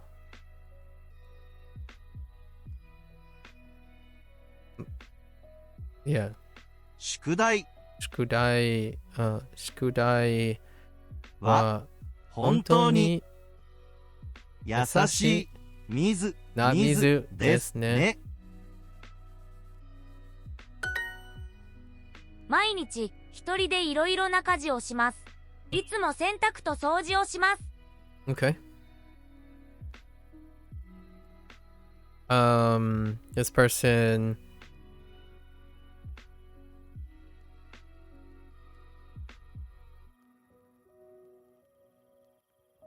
I heard chores. Lots of 毎日一人でいろいろな家事をします。いつも洗濯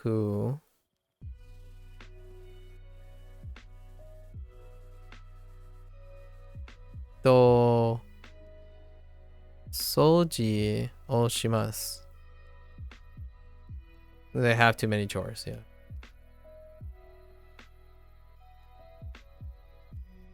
Interesting. Every day with a comma. So every day I do all sorts of chores by myself or on my own. I do all sorts of chores on my own. I always do Yeah, I always do the cleaning and wait. I always do いつも and I always do the laundry and cleaning. I always do all the laundry and cleaning. Neat. いつも夫とご飯を作ります。 It's kind of funny because when I read I always do the laundry and cleaning, I thought to myself, I thought of the phrase I always do all the work, as opposed to saying I do the laundry and the cleaning. I would naturally gravitate towards I do all the work, which I think I can kind of say. I'm not quite sure how to use all that. I'm not too comfortable in using the phrase all as an adverb, or like the Japanese adverbial thing. Anyways.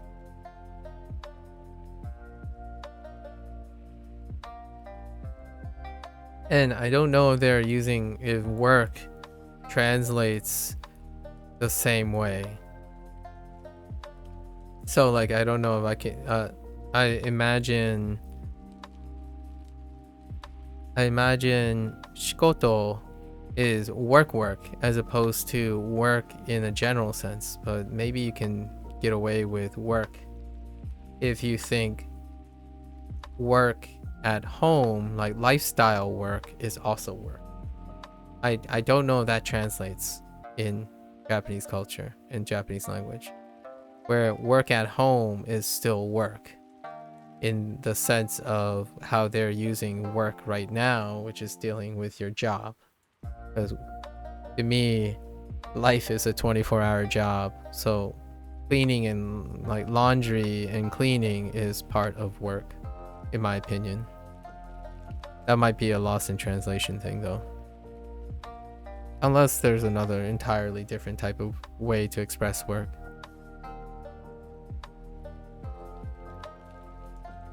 Itsumo what? Oh, itsumo otto do. Of course you would otto do. Itsumo otto do gohan o sukurimasu. I make meals with my husband. I always make meals with my husband. Fair enough.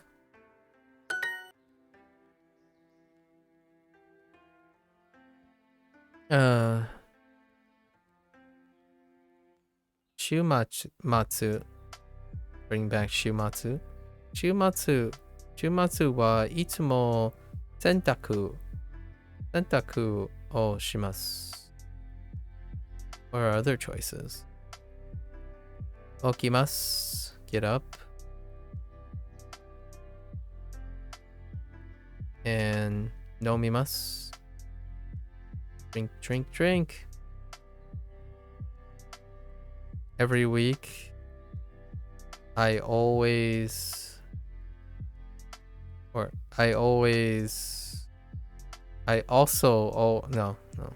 mind. I always clean every week.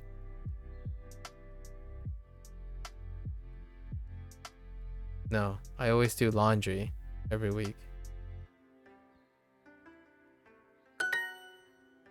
I always do the laundry every week. I have to do laundry with my older sister. Yoku ane to sentaku o shimasu. よく姉と洗濯をします。今日の something はとても優しいですね。Probably work. skudai. Yeah, skudai.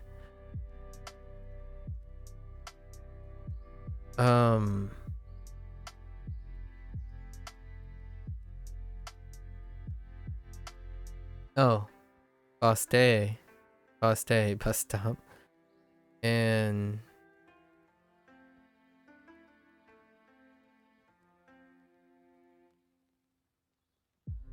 jaqueto. 今日いろいろな宿題をします。今日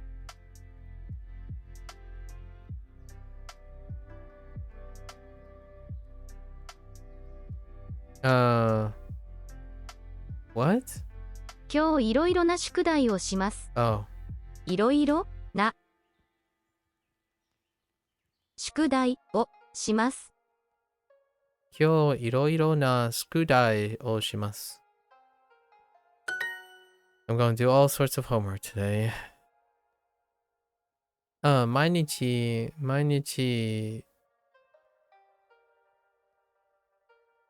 誰とこうご飯を作りますか？ With whom do I make meals every day? Although now it's kind of getting weird because 毎日 Okay, fine. Perhaps saying every day I make meals with. Who do you make meals with? With whom do you make meals with every day? Or with whom do you make meals with every day? Oh no, I do say with there because of every day. So who do you make meals with every day? I don't know. That's kind of weird. It's fine. It's taking into account all of them. Chikaku, close. Nearby, I mean. 誰 You. 9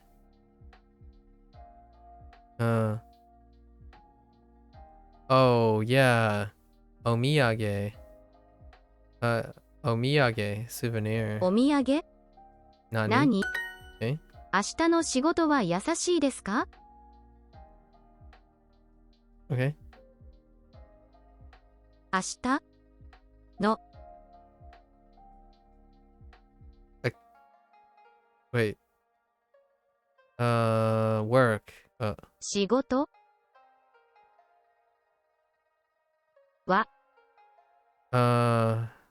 優しいですか？明日の仕事は優しいですか？ Yeah. 明日の仕事は優しいですか？ 明日の仕事は優しいですか？ Okay. Tomorrow's work's gonna be easy. Or is tomorrow's work easy? Who do you go to school with? So... Okay. 誰と学校を行きますか？誰と学校に行きますか？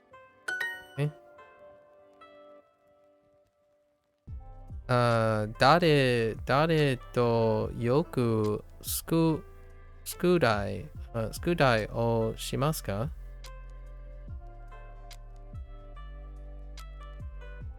誰とよく But this is where you... Yeah, okay, fine.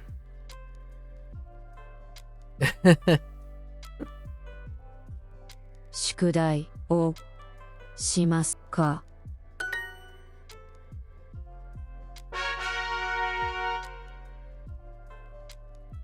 I'll be right back. I have to go to the bathroom.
Okay.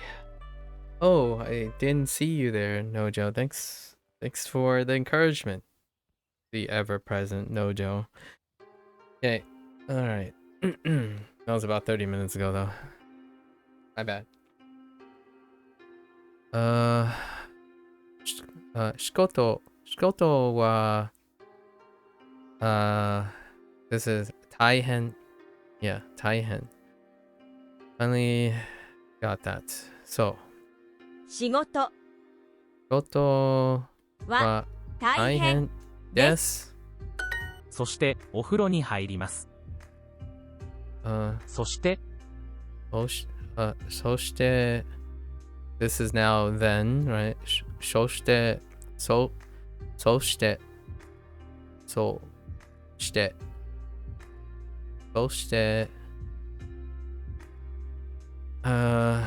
Something. Oh, yeah. 料理 This is ryori. Ryori is the one that I forgot. So, ryori, which is food, cuisine, etc. Ryori. So, ryori. Let's remind ourselves. Ryori. Uchi ni kaerimasu. Uchi ni kaerimasu.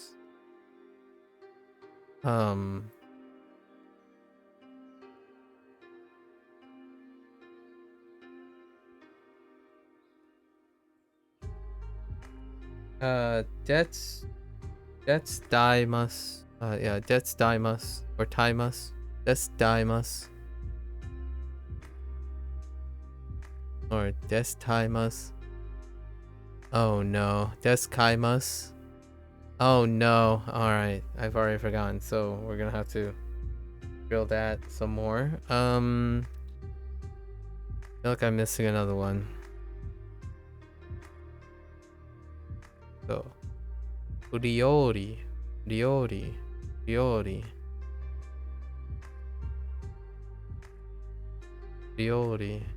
Oh, and then the other one is shikoto. That's not. Shikoto has been used quite substantially. Ryori, not so much. Ryori and uchi ni kaerimasu. Okay. Ryori. Okay. 料理 That's not the prompt though. そしてお風呂に入ります Ohuru. Oh, yeah, Ohuro. Ohuro is also one. Ohuro. And I keep saying Ohuru. Ohuro. Ohuro. What? そしてお風呂に入りますに入ります Okay. That's another one. Oh, wait. Ohuro. Ohuro. Ohuro ni hairimasu. No, hairimasu is fine. Why is it linked in ni hairimasu? Oh. Oh, okay. Okay. Fair enough. そしてお風呂に入ります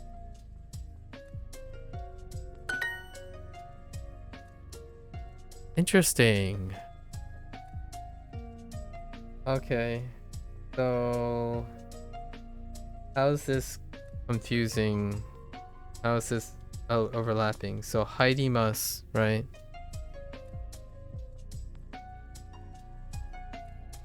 Oh no, it's not. It's not. This is another thing I forgot. Haidimasu. So haidimasu.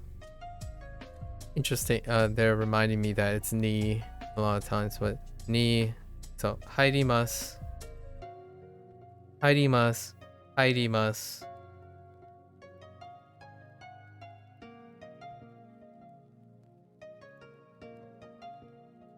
Ryori, right? Ryori. Yeah, ryori. Sorry, ryori. Goto. Can't remember the other thing. Oh, and ofuro. Ofuro is also one. I feel like I'm forgetting something. What is it? Oh, we didn't recall this as well, but that's fine. Stretch is fine.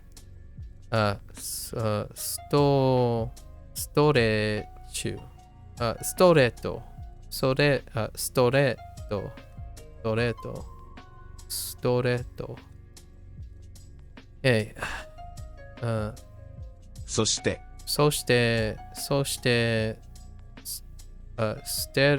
レッチ、sorry, ストレッチ、not ストレッチをします。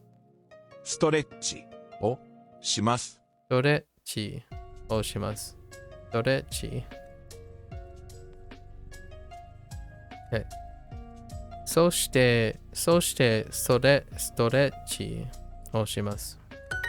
そして晩ご飯を作ります。そして晩ご飯を作ります。Then I'll make dinner. Okay.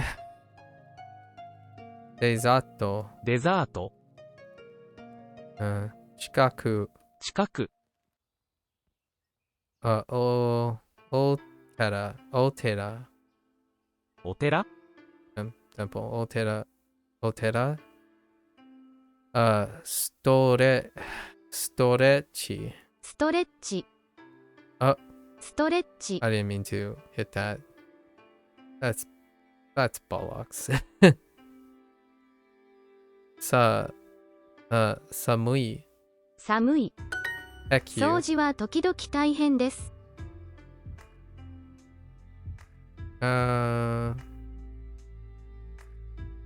Her. What? 時々。掃除は大変です。掃除は時々大変です。What? Wait. Hold up. 掃除は時々大変です。は。Oh, that makes sense. 掃除は時々大変です。Never mind. Welcome back, Hen. Welcome back. 掃除は時々大変です。At first, I was like, oh, wait, what are they saying? But they're saying sometimes hard. That's fine. 掃除は時々大変です。That's fine. Cleaning is sometimes hard. Tough. Indeed. I make sure to do some stretches.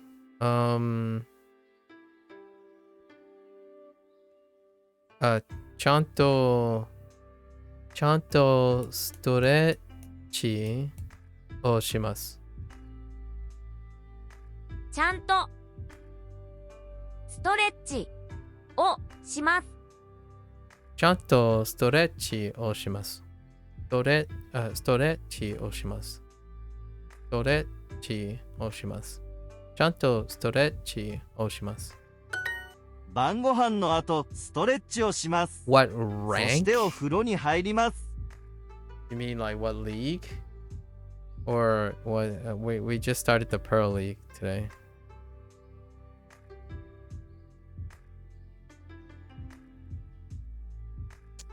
Pearl League.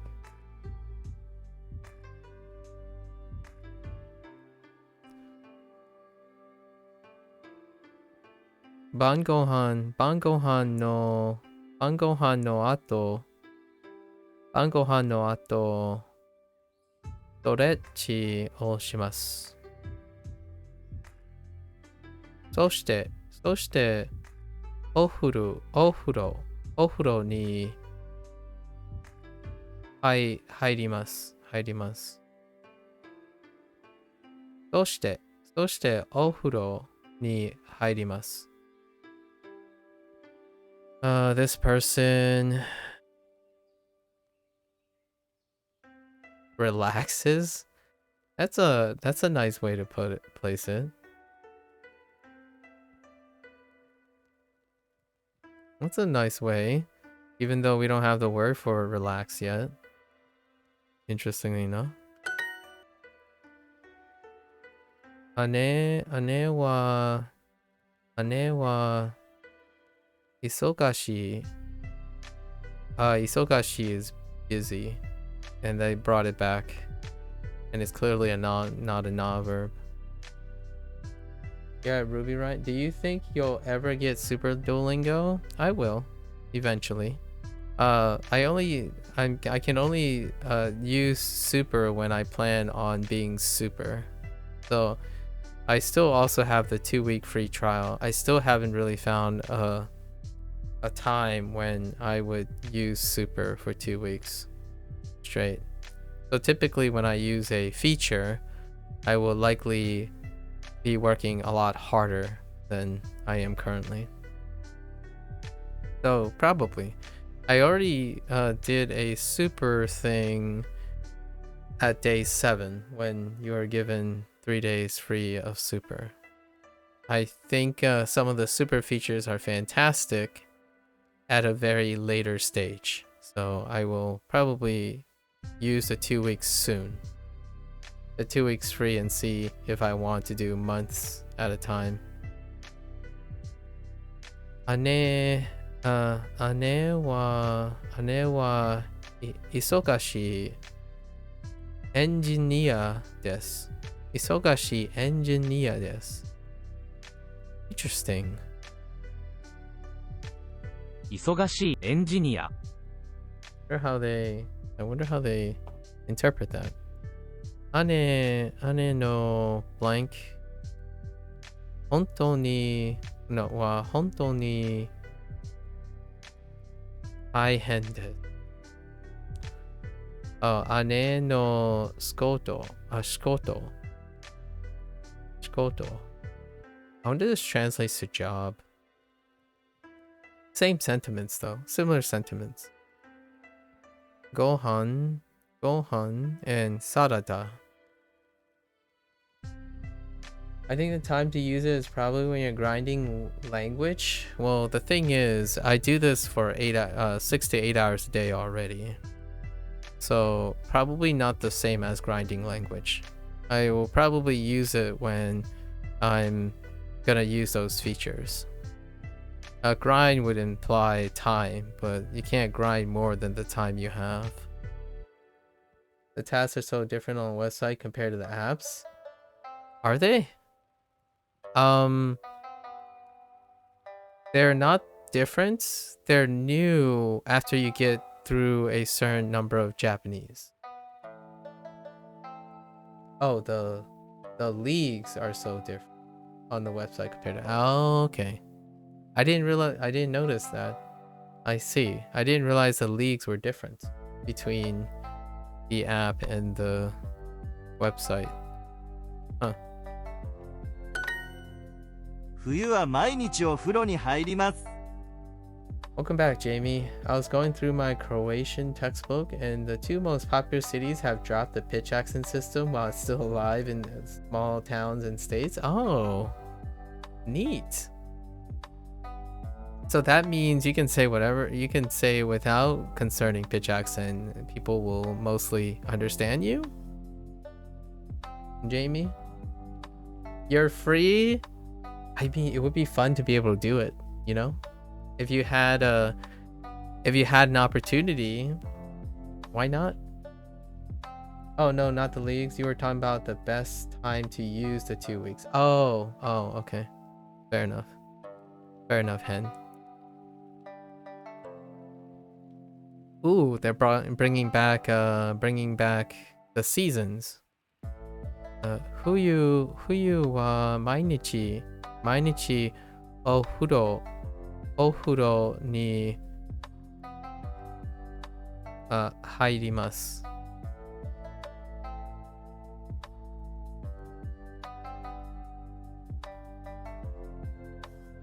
What?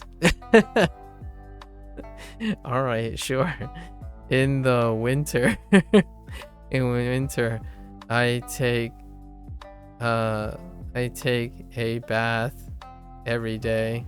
I swear, in either Indy or Lotus make this joke earlier, maybe with Hideyoshi or something. I swear someone made a joke about, or not really a joke, it was supposed to be a joke, and then I took it too seriously, and then it turned out not to be a joke. The whole taking baths in the winter. That's a funny phrase. That's a funny sentence. In the winter, I take a bath every day. Pretty sure this came up before. It was when otearai and toire, and the idea of talking about restrooms versus bathrooms, and then do bathrooms, are they segregated from baths or showers? And then it was introducing shawa o abimasu, right? That phrase. I remember our conversations about in the winter and baths, but that's how I'm remembering it. Anyways, memories. Ototo wa gohan. Wait. Ototo wa angoshi. Yes. Oh, kangoshi desu. That kangoshi. Oh, yeah. Ototo wa kangoshi desu. Wow. That's a throwback. Ototo no job, probably. Shikoto wa totemo taihen desu. Totemo taihen desu. Definitely agree. It's saying my younger brother is a nurse, and my younger brother's job or work is very hard or very rough or tough. Udon, self-explanatory. Udon and toranto are the other choices. ちゃんとストレッチをします。ちゃんとストレッチをします。I make sure to stretch. Right. To do stretches. To do some stretches. Because English is weird. No, I'm just kidding. Down with English. I make sure to do some stretches. Although generally this modifier in the colloquial is being dropped most of the time now. It's kind of like a counter. Some, whole, units, a measuring of certain things get dropped all the time in English. So I make sure to do stretches, as opposed to I make sure to do some stretches, or the stretches, or stretches, it actually does get dropped, much like the lack of quote unquote. Some isn't necessarily an article per se. Like, people don't traditionally think articles and they think some, but it functions very similarly. And oftentimes it's like saying, I saw two whole people, as opposed to I saw two people or two persons or something like that. So it's a weird thing, but you got to make sure to remind yourself to put in these words, or else Duolingo is gonna mark you off. Actually, maybe not. I kind of want to do it for science, but no, we'll just stick with it.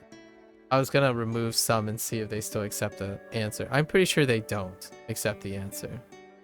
They penalize you for missing quote unquote articles and some. Pretty sure. 少しの後、いつもストレッチをします。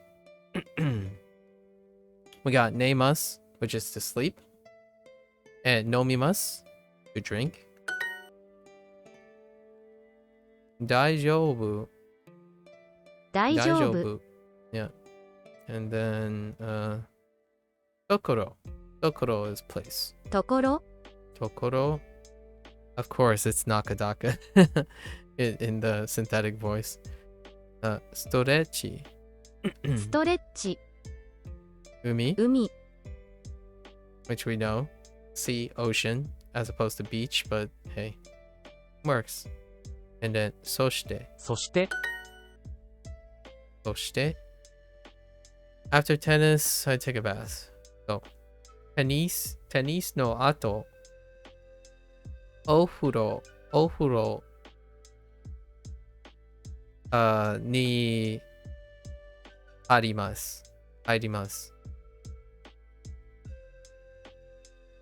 Yes. Gotta remember 入ります。に入ります。に入ります。 Okay, let's review.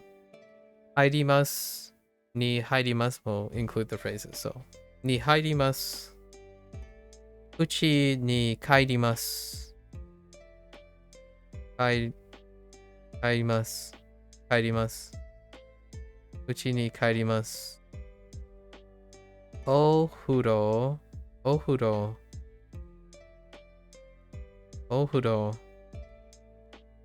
料理。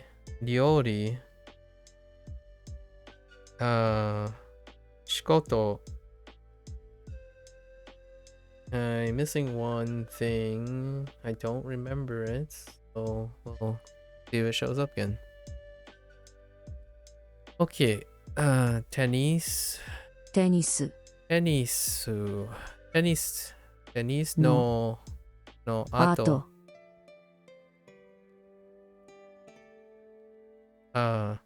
お風呂に入ります。お風呂に入ります。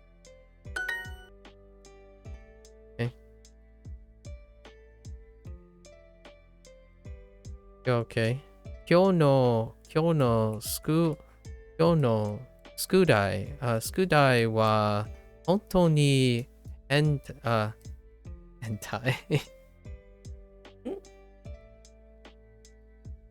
Sorry. 今日の宿題は本当に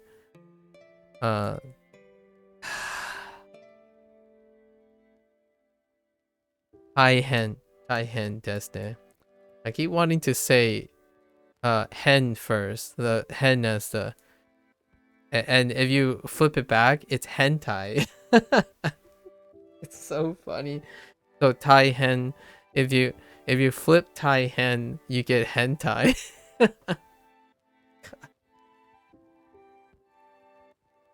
So that's so unfortunate.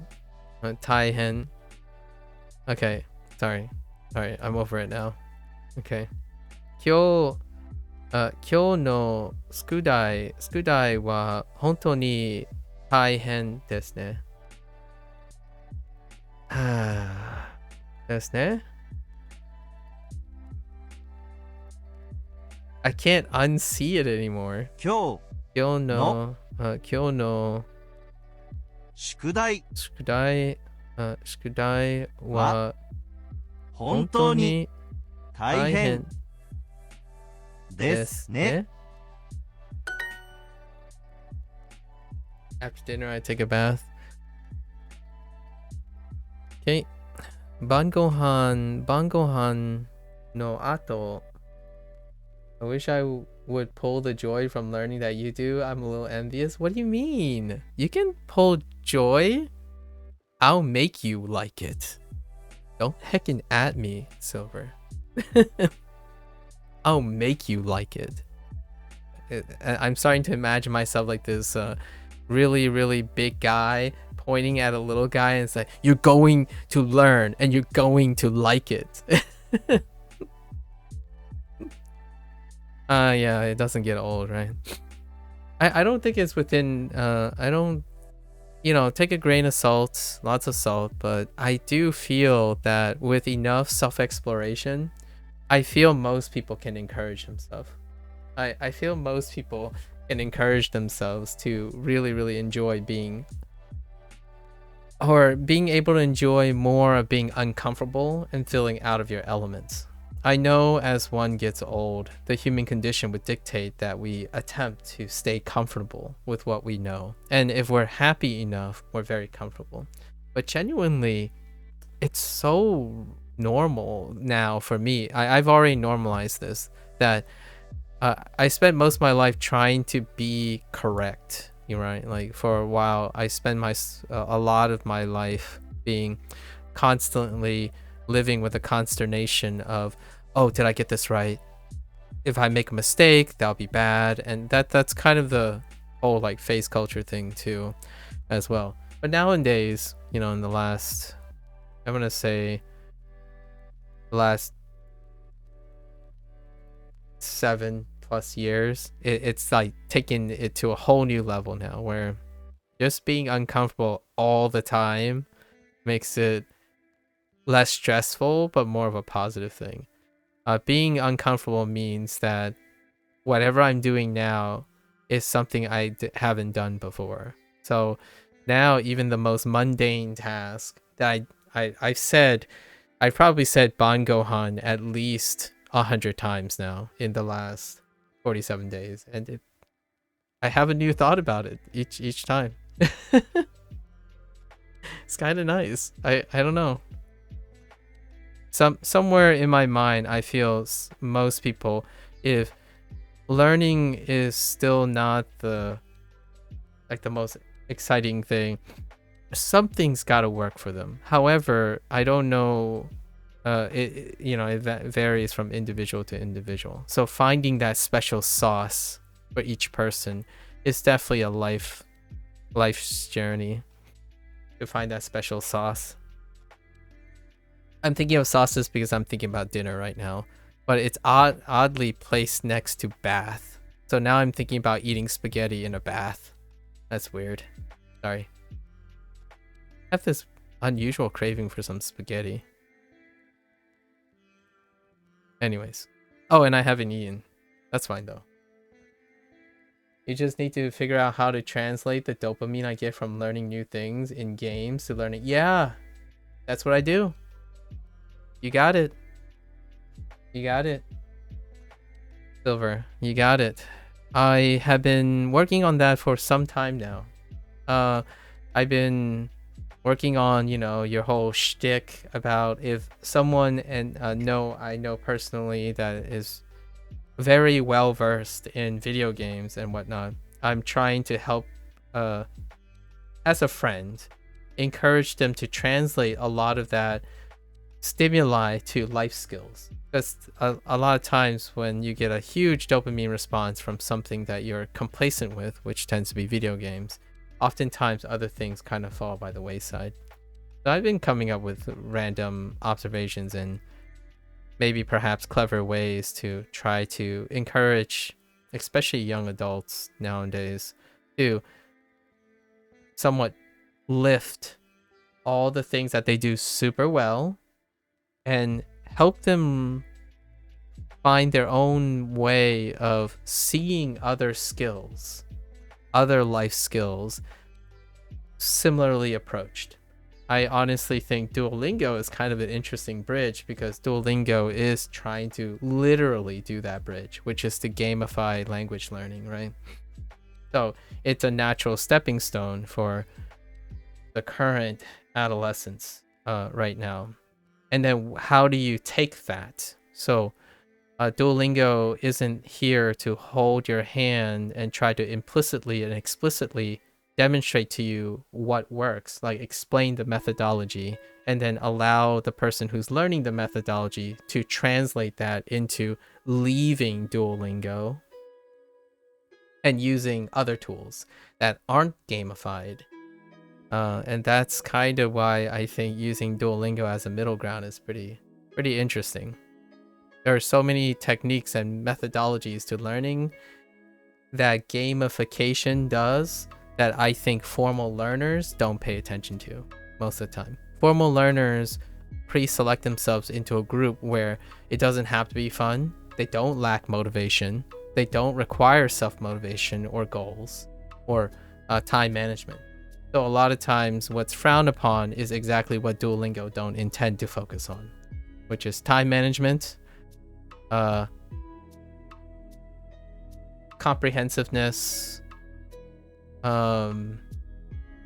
teaching habit formation, like proper habit formation, pragmatism of their skills. Their sole priority is very gamified. It's what video games do incredibly well. And the language itself, that content, is the biggest barrier for someone who likes video games and using Duolingo.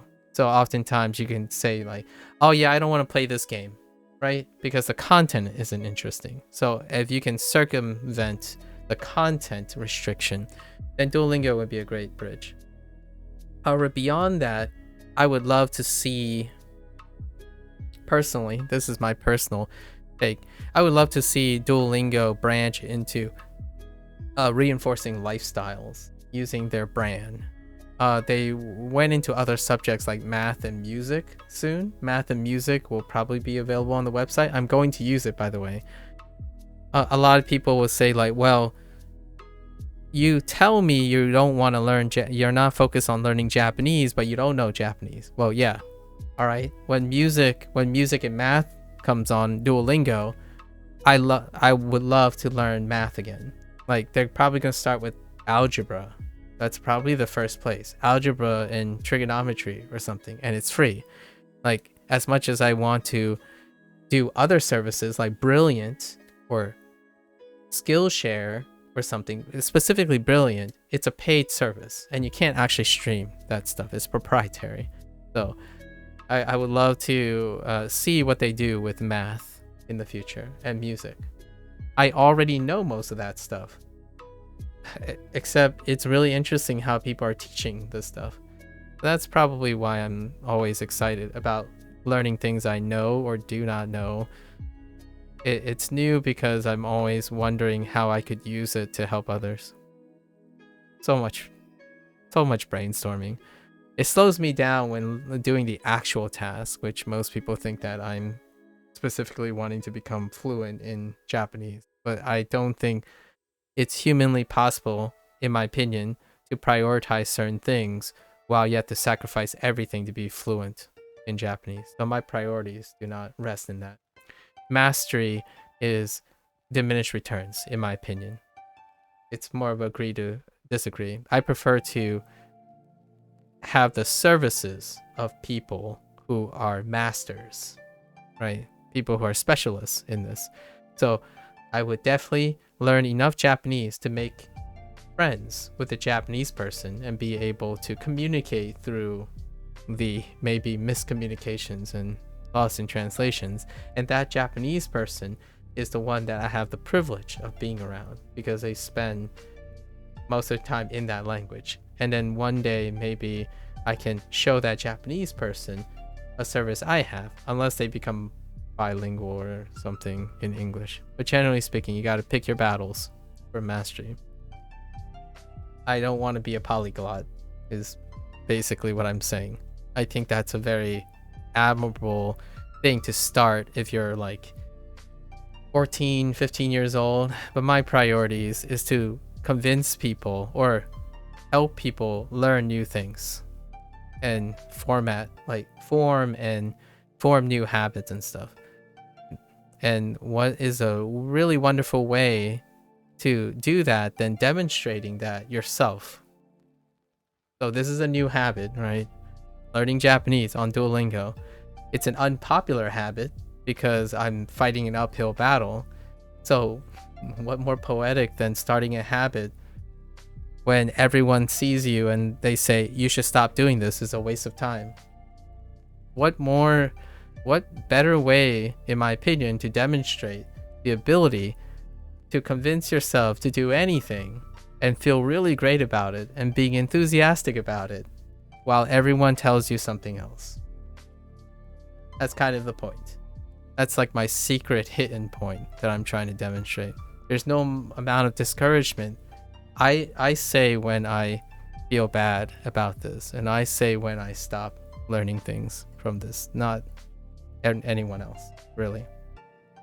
That kind of thing.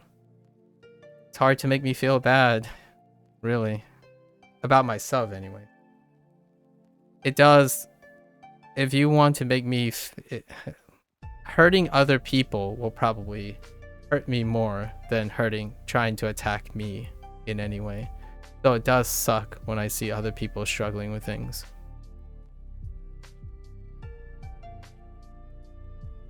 That's kind of cool to be strong with that mentality. And of course, I choose to have this mentality with things I don't know. So then there's the other opposite problem, right? Where I stop caring about when you become really strong about yourself, you inevitably are going to give away some empathy to caring what other people have to say. So typically when I'm streaming, I'm generally streaming things that I have no competence in, so that it reminds me to humble myself. Because having a strong mentality and always doing the thing you're good at, then you become arrogant. And then you stop caring. And then you start offering advice that is not great for teaching or offering advice, right? If you become like the GOAT of Japanese or something, and then someone comes up to you and asks you advice, if you spend most of your time not having a strong mentality and also knowing everything, so you have no incentive to taking in new information, then you'll start offering advice like, well, why are you wasting your time with that? I know better than you, so do this instead. As opposed to listening to that person and thinking, oh, you really like this and you're having trouble with it. Can you tell me more about what your problems are first? Because you have to ask and synthesize that, as opposed to telling them what to do right away, right? Suggesting what they do. So to keep that at bay, I don't do things I'm good at when I have a strong mentality. So in fact, here's the irony. The things I'm very good at are the things I'm the least confident at. I suffer a lot from imposter syndrome.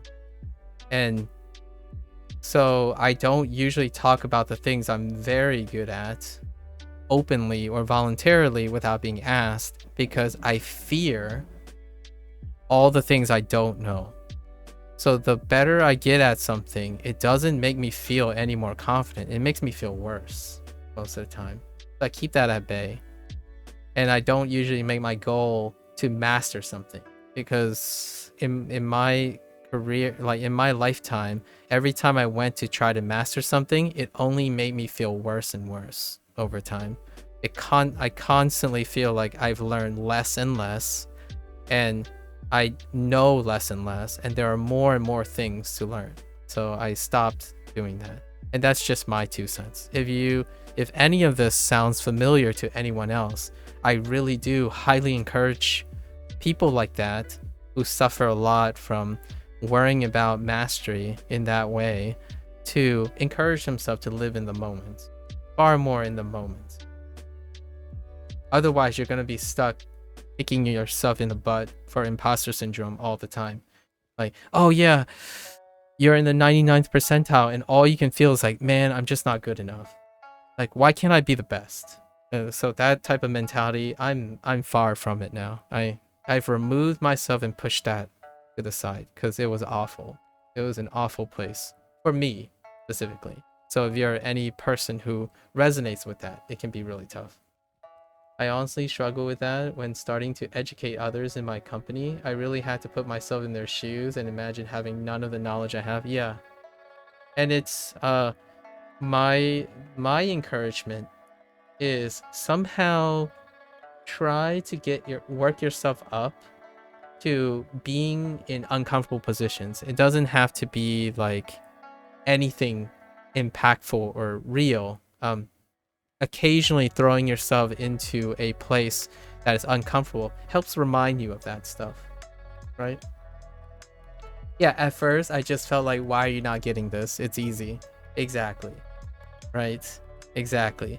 Or oftentimes the advice is unfilling and it detracts from the person's goal, right? Like, wow, you failed this 3 times. You might as well give up. Try something easier, like not do this stuff. That kind of thing, right? Like, oh, I don't think this is for you if this easy stuff is not coming to you like secondhand in 3 days or something. Or something like, oh, this took me a week. If you spent only 3 days, then you're not even doing it that long. And then the longer it gets, the bigger the comment gets, right? Like, I've been doing this for 10 years, man. You've only been working on it for like 30 days. Come on. Get on my level. That kind of projection is, if one has self-awareness and you hear yourself saying that, that's the thing I'm illustrating. I try to remind myself that the longer I do something, the less and less likely I will be able to, if I stay in that position, the less and less I will be compassionate by habit. It's not malice, right? You're not being malice. Like, there's no hate behind it. It's perspective. It's the human condition. So if I worked on something for 10 years, of course, 1 month is going to seem like a short time. However, to that person who maybe have only learned something forever, for 1 month, like 1 month is the longest time they've ever worked on something. And you tell them, oh yeah, I've been learning Japanese for like 5 years. No biggie. Like, that's not even that big. And to this person, it's like the whole world. Like, that's the longest they've been working on so hard. So it's not hate. There's no hate. It's a lack of empathy, because humans are not that great at remembering emotional context over time, unless you record yourself. And that's kind of what I do for myself. So some people ask me, like, do I care about, like, exposure and stuff? No, not particularly. I'm recording because one day I'm gonna look back and I'm like, you know what do I sound like when I was a week ago? And I record some of the digressions that I have, but they were really conversations with myself, because those things are going to change, right? I might think that 47 days is long now, or how much time I spent in 47 days, but really in another 60 days, 47 days is going to feel short, and at 90 days, 60 days is going to feel short. So over time, that's the human condition, and it's very, very difficult to keep being compassionate as time increases. So that's one of the biggest dualities between becoming an expert at something and becoming complacent at the same time. And I try not to be. So I spend at least 5 or 6 hours in a routine that I'm not comfortable each day, to remind myself that, yeah, I have to ask how that other person feels first. Because when you're learning, you have to be able to identify all the problems you have. The first step is asking the person, what do you think are the problems? And how you feel about them? And what are you doing to address them? And then the moment they're able to do that, you can then share yours, and then because they know what their problems are, they can compare it to yours and be able to take the things that they want to try from your information. If they cannot identify the problems to you and explicitly tell you what they are, can you truly trust everything they say? And then, it becomes a mixed bag, right? You then go down the wrong path. You go down a counterproductive path, and you're playing a guessing game. So a lot of times it's like you have to be able to make time for that. And in a company setting, I can only imagine, Silver, in a company setting, there's tons of employees.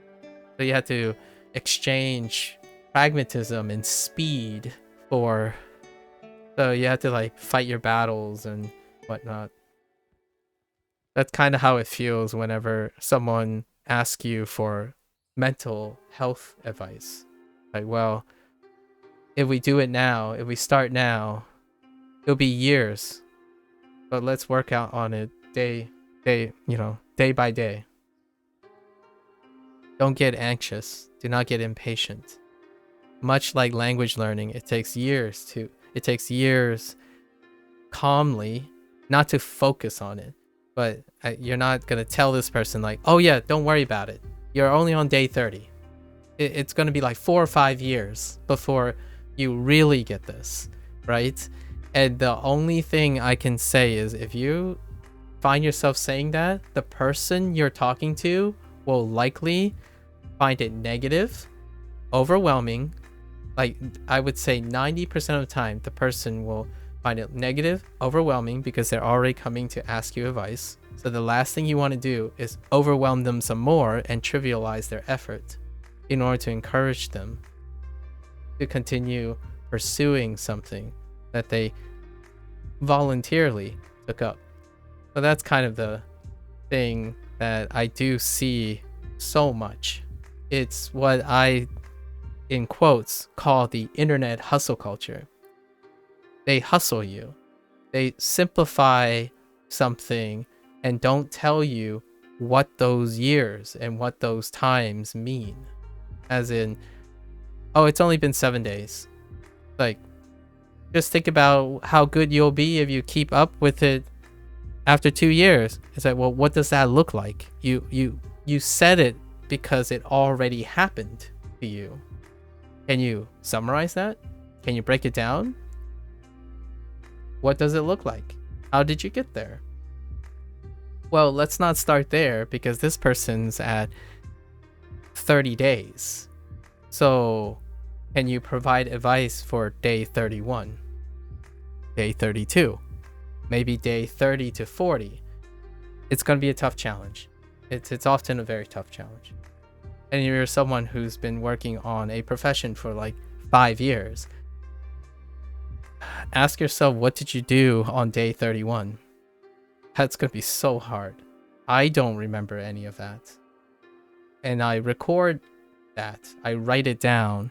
And even then, when I go back to read and watch the videos, I don't remember that. At least it's there. So, if someone wants to humble me in the future about my arrogance, if I continue to do this for 2 or 3 years, and someone would say well, you're kind of arrogant now. And I'm like, what? What? What am I doing? And then they would link something oh, this is what you sound like 17 days, 17 days into it. And that's cool. It helps me humble myself, right?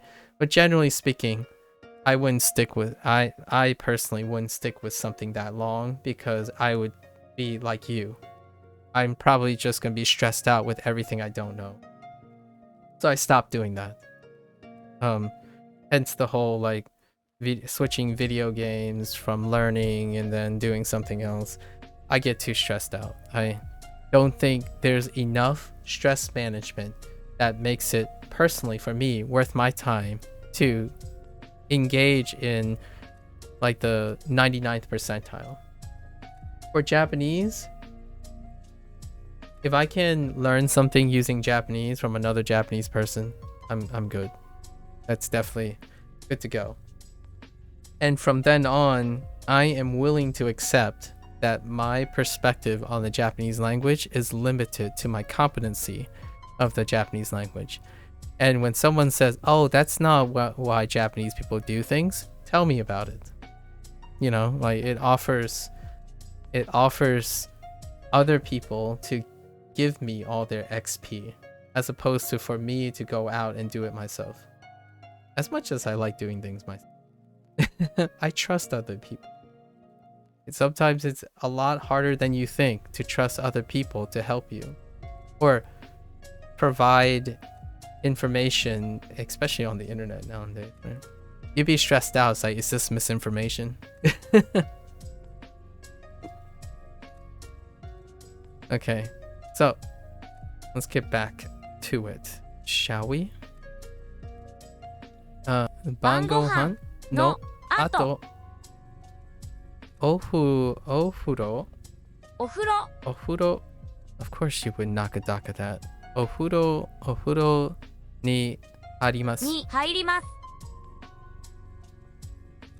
Duolingo is actually misinformation? Perhaps. You've been learning Korean this whole time. Wait. Hold up, Lotus. I know this is completely unrelated, April Fool. I knew you were gonna do that. Well, this was kind of tangential. Today, I was gonna title all my videos, I'm quitting Duolingo because Duolingo sucks. And then I thought about it, I was like, man, that's kind of undoing. Even I couldn't pull off that April Fool's. I would pull up like a page with like me. I was gonna pull up like a page with all my Anki cards or something, or my Lingq, like looking at other services.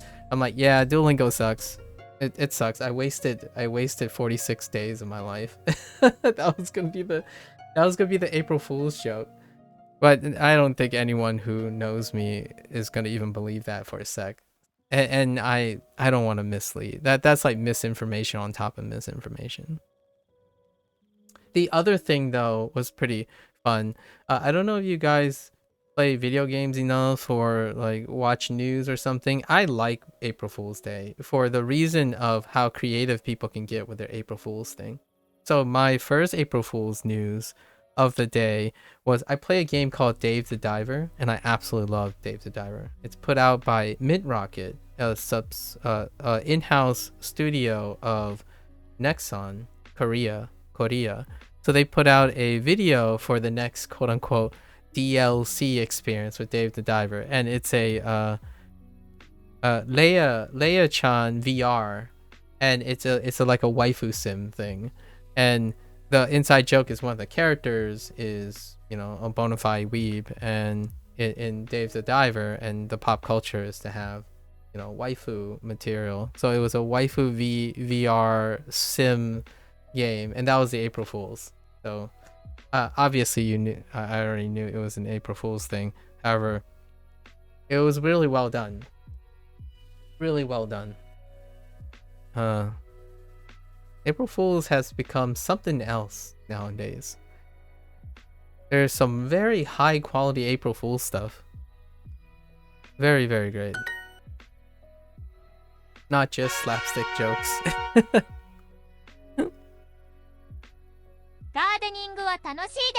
Oh, I totally forgot about gardening. Gardening.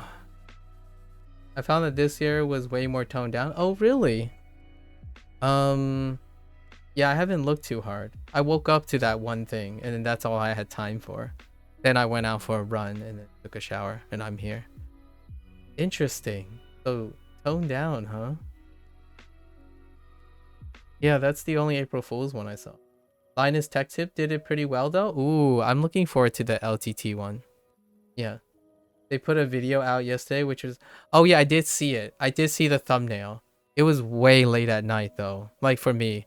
I was still reading like the Tatoku books that you shared with me. I was reading like 2 or 3. I was like, I'm really tired. I spent my time rewriting all the kanji from Duolingo because they don't use writing exercises as often anymore in the kanji section because I'm getting ready for the review.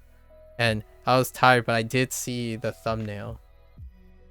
Yeah, I enjoyed the grade reading a lot. It's quite fun. And it is telling me a lot of normal phrasing that people do that Duolingo doesn't do. So for example,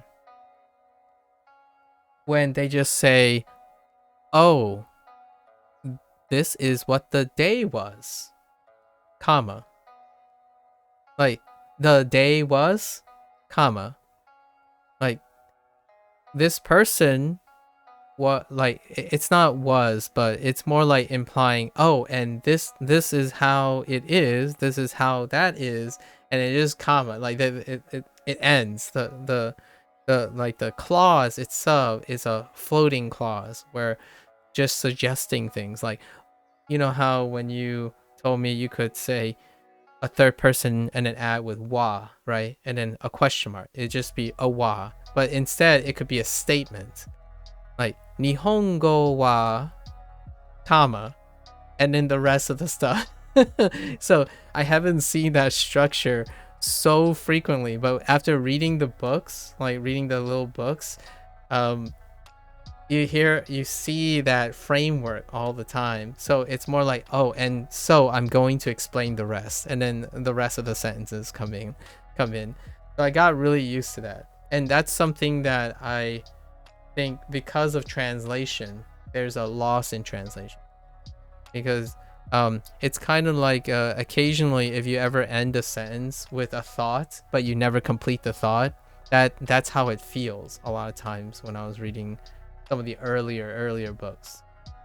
Like the following day, comma, but it's more expressed in like a half fragment. Like this dog, like the dog's name, like I don't know, Indy-san wa, comma, the rest. So it was really neat.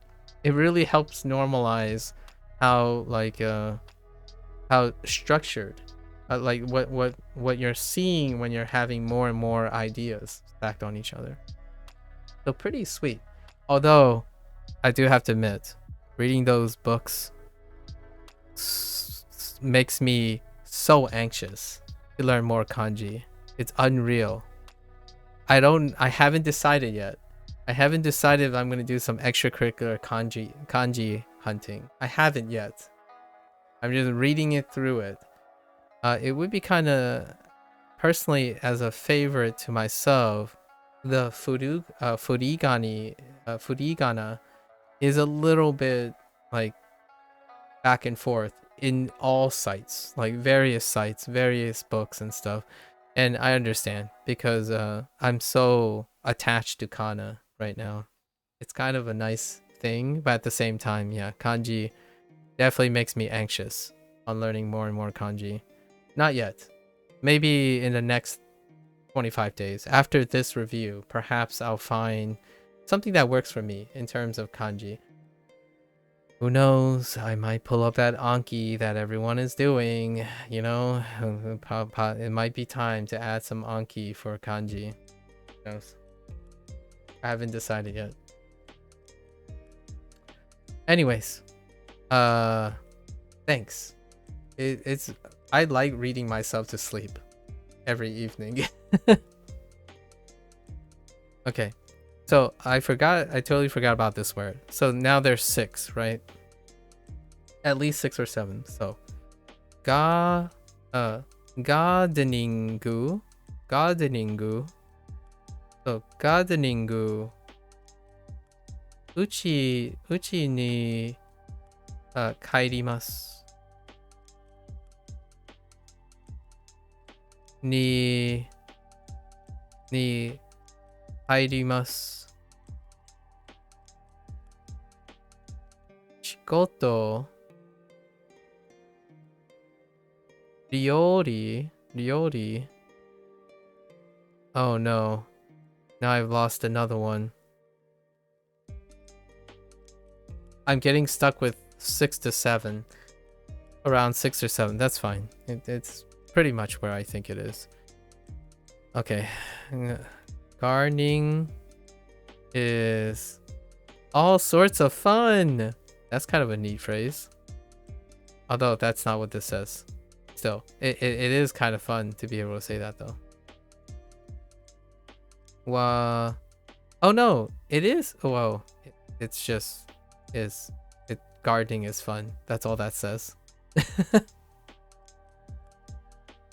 Gardening wa tanoshii desu.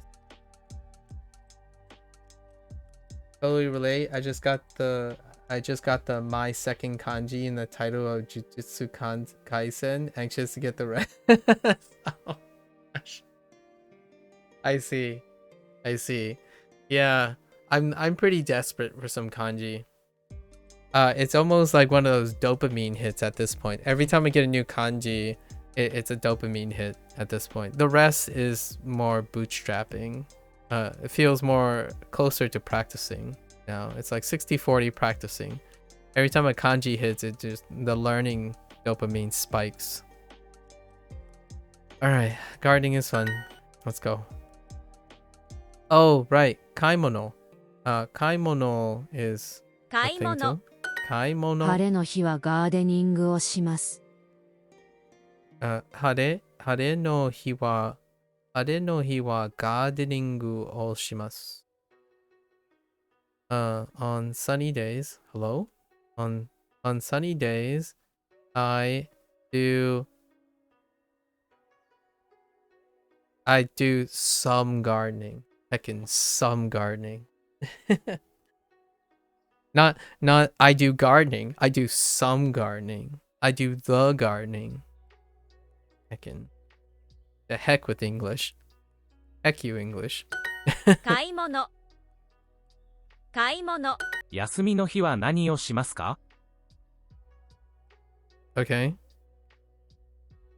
休みの日。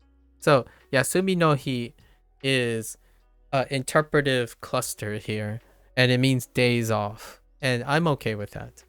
Although I still think of it as days of rest or rest days. So, rest days, break days. Break days would be also a little bit lower, like closer to Japanese kind of thing. And then days off is a very nice colloquial interpretation of yasumi no hi. 休みの日は何をしますか？ Nani o shimasu ka? Yasumi no hi wa nani o shimasu ka? So what do you do on your off days? Or on days off? On days off, what do you do? Huh? What do you do? 週末、姉と買い物をします。そして姉と天ぷらと味噌汁を作ります。Ooh. I guess cook with her sister. Oh, actually. Yeah. Cook with her sister. At least that's what I heard. Hold up. It's definitely not American food. Because I heard tempura. And then eat at a restaurant. I mean, they said they went to shopping. But I think they went shopping to cook. Let's find out again. That's all I synthesize. That's mostly what I synthesize from the sentence. Obviously, I'm not translating any. When I hear all this sentence, I'm interpreting the whole thing as opposed to instead of translating. I'm not translating word for word anymore, which can hurt me in the long run for Duolingo. I basically went with, oh, I thought this idea was cool. Then I linked it with the previous idea, kind of like how I listen to English most of the time, where like, oh, okay, well, this is kind of neat, and this is kind of neat, and I'm being a little flexible with how I'm arranging my ideas. But let's read this. And then I read it over again and then see what it literally says, or try to literally hear it out, right? So, Shumatsu, every week, right? Shumatsu, ane to kaimono o shimasu. So every week, I go shopping with my older sister. そして、姉と、天ぷらと、味噌汁 oh hey 味噌汁 sorry 味噌汁を作ります so we make then after shopping with my older sister we make tempura and miso soup, so cook with their sister is the way to go. 買い物の後、家に帰ります。買い物。Did I hear 買い物のとの後の後。買い物の後 and then I totally forgot what they're gonna do after. 買い物の後、家に帰ります。Okay. うちに帰ります。Yeah, so nowadays, when I hear phrases, I hear the ideas in their entirety. But if there is a new idea, I either drop the entire idea because I don't have the entire idea or not. So in this case, it's I'm breaking up all the sentences as I would in English. But now when I hear Japanese, I'm like, well, I didn't get this, but they did say something about, going somewhere.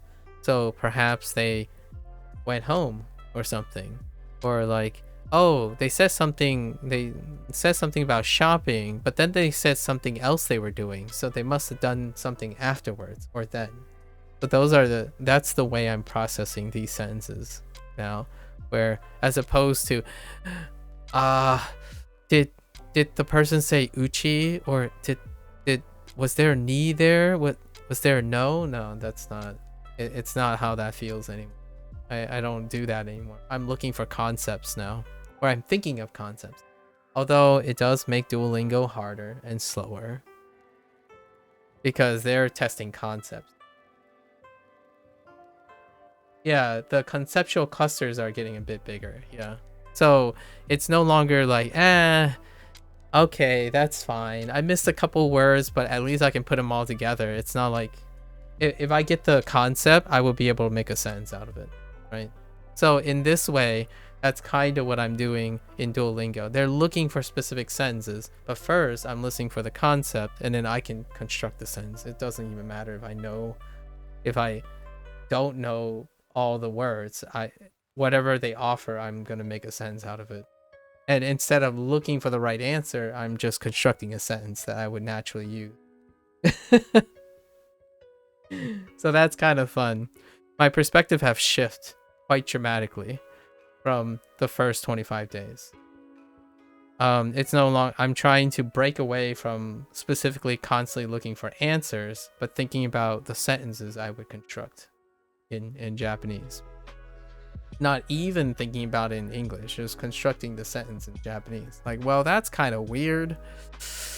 I guess you could say this, but I certainly would say it a different way now. That's kind of fun. Fun exercise. 休みの日よく父とガーデニングをします。ガーデニングの後テニスをします。父は楽しい人です。Wow, that was pretty long, actually. That was pretty long. Oh, jeez. More or less spending time with his dad. Like, I'm removing some of the little like particles and stuff because I already know what the particles are going to be. So I'm looking for all the keywords now, as opposed to like, if I know the keywords, then I know what the particles are already. So I don't, sometimes I don't even hear the particles. That's not great for Duolingo because you need to know where the particles are in your writing and stuff. Yeah, when I go to write. But if I'm answering a question, right? If I'm hearing it, I have to process the concept. So in these ones, I'm looking for the idea, not the grammar and the structure. And it was pretty easy. Like, it actually didn't take too long. If you heard chi, it's already about his. I mean, if you can pick up chi in this whole statement, you already have the answer. I'm just saying, like, if you think about it, like, you didn't hear any negative concepts, right? So the whole sentence was in the affirmative. There are no negatives. So the only way this sentence could be spending time alone is if you have the phrases that mean by myself, on my own, like doing things on my own, or you're not spending time with someone. So they said like janai something or nai something, which can't happen here. But if it did, then there's a chance it's about spending time alone. But you can't possibly beat this. And then there's no mention of friends in all of this.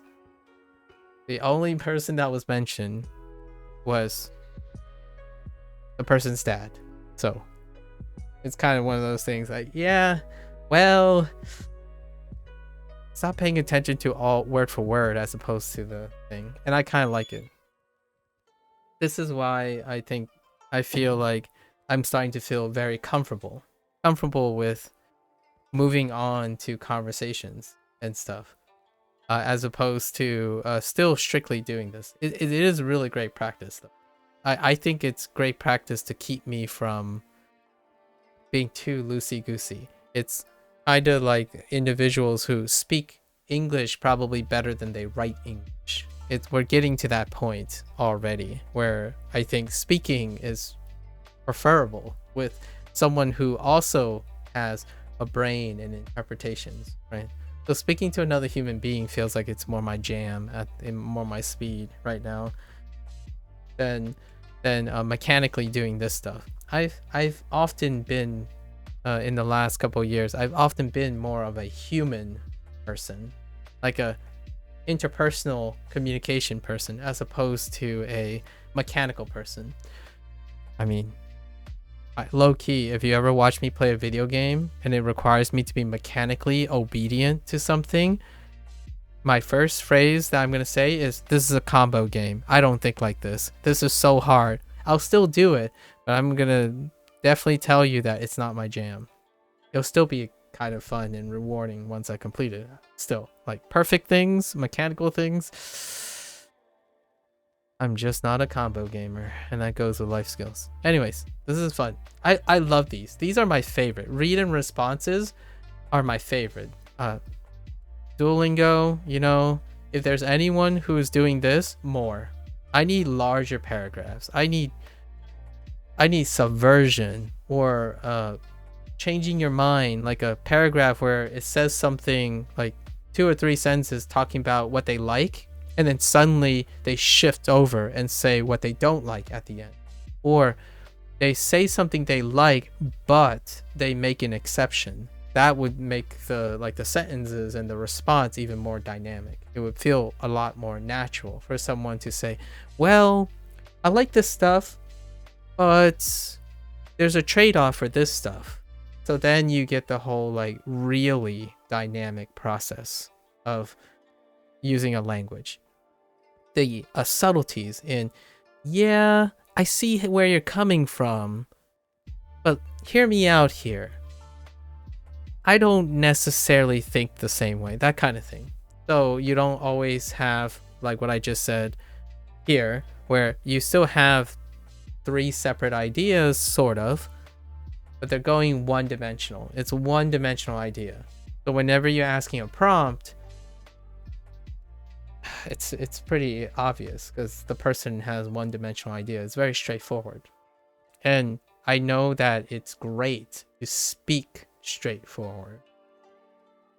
It's another thing to use straightforward statements to practice understanding of a language. Oftentimes, you know, in education, if you're learning English, to push the limits of English, you don't stick with direct statements. Like, it's not like you're going to use those statements, but as a way to flex and explore how flexible your language is. Oftentimes, when you stick to just independent clauses, that's all you're going to be able to do. Independent clauses. If you're always constantly speaking negative, that's often all you're going to be able to do very well. Speaking negative. If you're always speaking positive, that's probably most of the things you're going to do, as opposed to going back and forth. So, how does one make something negative sound positive if someone is struggling with their life, for example? If they're really depressed, how can you be able to make the thing sound like it's working so that it can help this person? Well, you gotta first practice spinning positive things and negative things. And a lot of times, positive people will have trouble empathizing with negative people, yet they want to help the negative person. So that's kind of the whole, if you're a specialist at something and you're far removed, if you're always happy, it's going to be very tough to relate to someone who's always negative. So you need certain concepts still held in heart, right? And sometimes I remind myself that I tell the person, okay, it's hard for me to feel like this is a negative spot, but I'm going to try my best. And I always remember what it's like when I was younger, because when I was younger, I was not very happy. It's really tough to be happy in a life like that. So that's kind of where I start. Anyways, lots of little fun little tidbits here and there. Okay, so Yasumi no hi, yeah. So on days off. Like I kind of like the comma. You don't see the comma when you're doing like a non-multi sentence thing.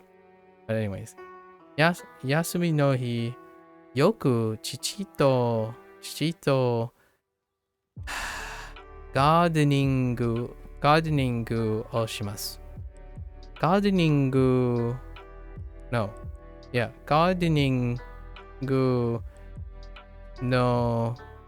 ato tennis o shimasu. That's kind of cute. Chichi wa tanoshi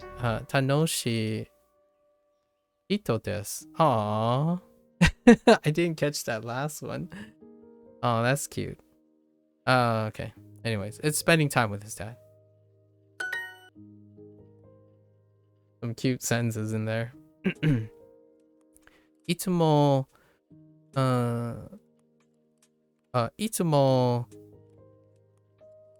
imoto to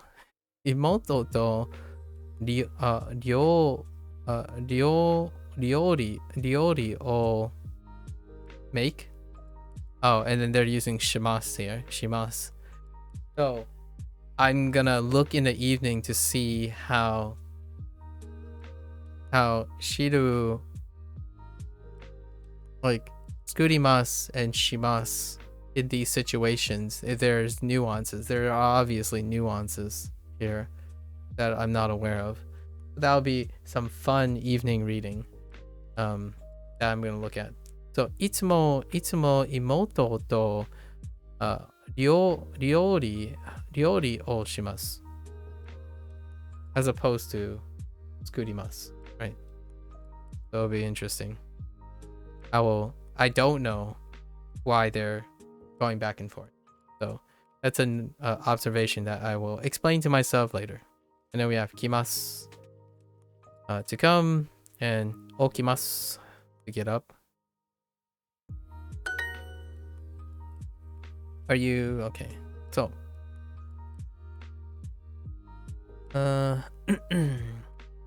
konban,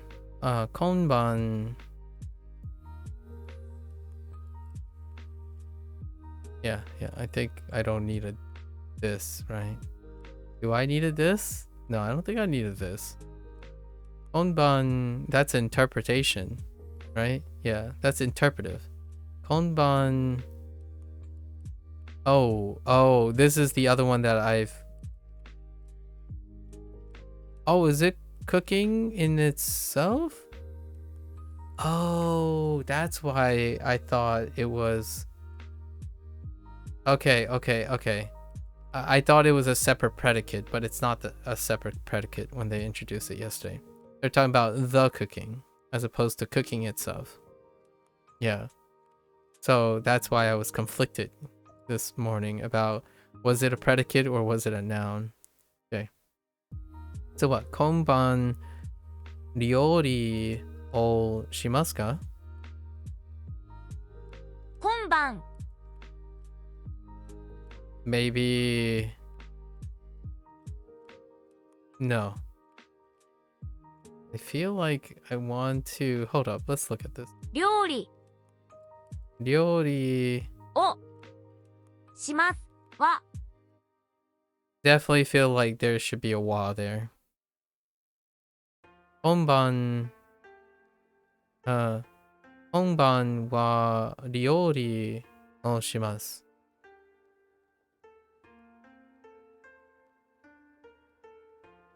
Or is it the... Yeah. No. We don't need wa there. But we do need a ka though. Yeah, we don't need konban. Yeah, so this is interpretive. The interpreting question in English is throwing me off. So I'm pretty sure it's konban ryu konban ryori o shimasu ka? Yeah, this evening is kind of throwing me off. Kind of. Kaimono o shimasu.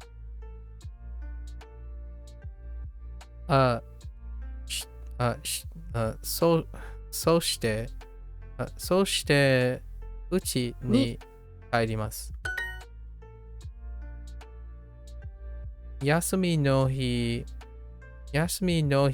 は何を... Oh, actually, I don't think we need a wa. Yeah, right? 休みの日 Yeah, 休みの日... Maybe we do. 何をしますか? 何をしますかは Yeah. That comma is throwing me off. That comma is throwing me off. Yeah. 休みの日は何をしますか? Okay. うちに帰ります。そして料理をします。Do the cooking. Oh, okay. I actually think I understand why they use shimasu or shiru in those specific cases. In that specific case. I think I might have said the same thing yesterday after a while. 寒い。あと雨。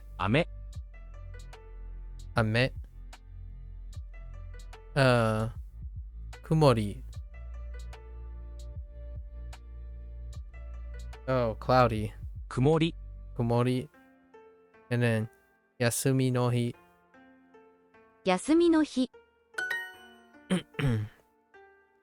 小さい。何買い物。休み。Small spoiler? Fine, Lotus. Small spoiler. Go ahead. Heckin. You get 10 minutes out of the closet. All right. 9月. Not Shiru? Oh, yeah. Oh, you're right. Yes, I remember that. Yeah, you're right. I'm not talking about Shiru in terms of... Because Shiru is to know. My bad. My bad. Yeah, it's the special form conjugation of yes. Or deru. Sorry, deru. But shiru means to know. Right? Or are you gonna counter that too? Are you gonna counter shiru? Shiru as in to know? Shiru showed up because of dekiru. Dekiru. What are you gonna say about that, huh, Lotus? You gonna at me with that? Maku-san wa moshiremasu? I don't know what that means. Oh, already irimasu. Oh, I see. Maku already knows. How come I don't get mo? Why doesn't Duolingo teach me mo? Wait, how do you say all? Does all take position in the same position too? Or can you stick all in front of like a noun to say it's all of that noun? So like, how does that relate to iro na and dona when you say all, like all of something? Is it in the same position as iro na, which is introduced in this unit? You can spoil that too before I stuff you back in the coin locker.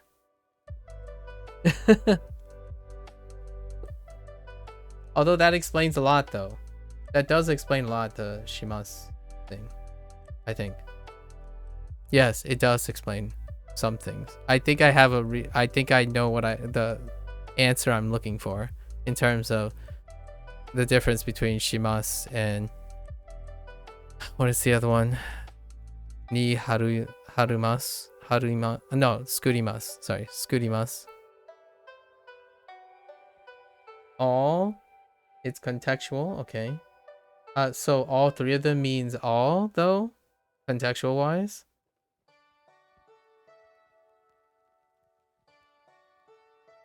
Is that all of them, Lotus? Subete. Yeah, they all mean all. Okay. Subete mo taku. Okay.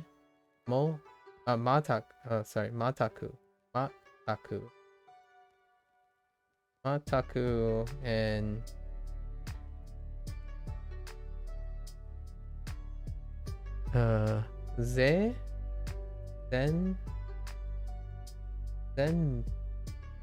zenbu. Interesting. Not necessarily just the ones I thought of immediately. Oh, okay. So since they're contextualized, they kind of make me feel like they're more of a counter basis, if you know what I mean. Like feels like how counters work, where you need a specific all to be counting all of them, if you know what I mean. So like there are a lot of other versions of all because you're counting all of them, if you know what I mean. Like objects, they're all of a specific object, so you need to contextualize all the words of the objects or something. It's kind of like, it gives me that vibe of counting, having a counter, like or like you know, in English, where what is a group of something, you know what I mean, like what's a group of a bird, what's groups of birds? Well, it's what's a group of something, it's contextualized. You have to get the specific word that expresses the group of something or all of something in that group, right? Like a murder of cats. Was it a murder of cats? I feel like that's one, right? And a flock of birds. No, it's a murder of crows. Sorry, it's a murder of crows. What is a bunch of cats? Scowl? I don't know. Well, it can't be litter. Is it still called litter of cat? No, there's no way that makes sense. I think it's because English all kind of has a ton of meanings, different from all of them being done all the way. Oh, okay. Fair. I hadn't considered that. That's a good point. Okay. So the all comes from all the definitions. I see. All of them being done all the way, and it happens all the time. Oh, so they're grading on. Okay, they're grading on like methods, time, and type.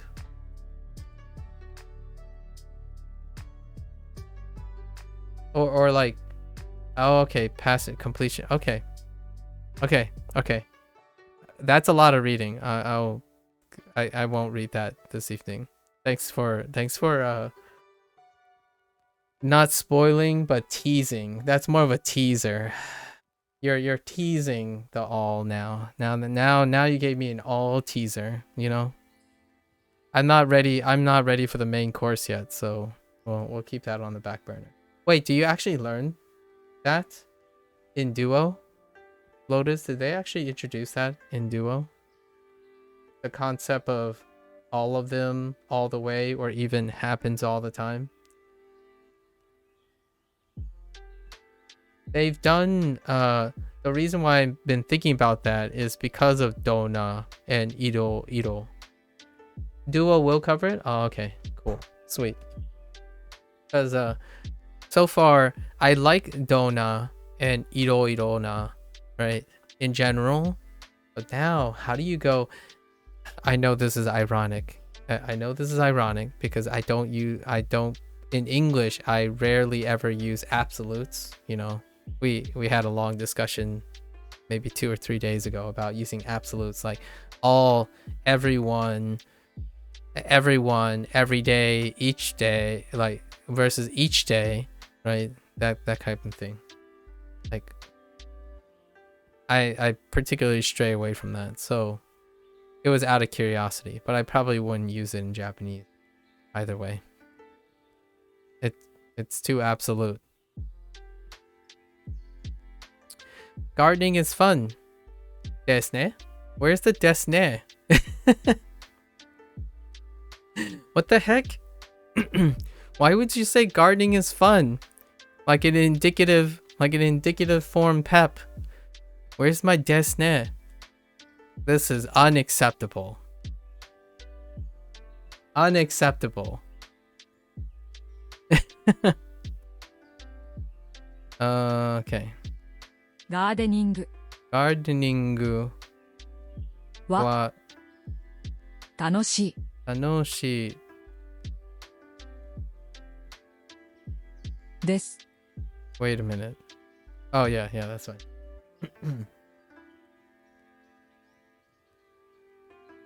You could always type it. Wait, would they accept it?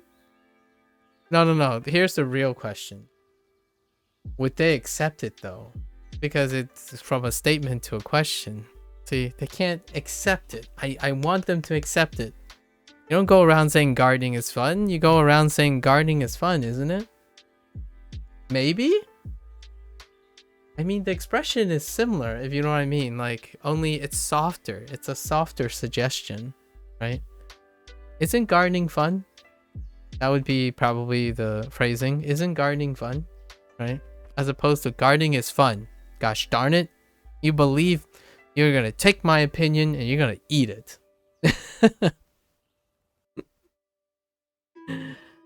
I'm not gonna test that today. Maybe another day.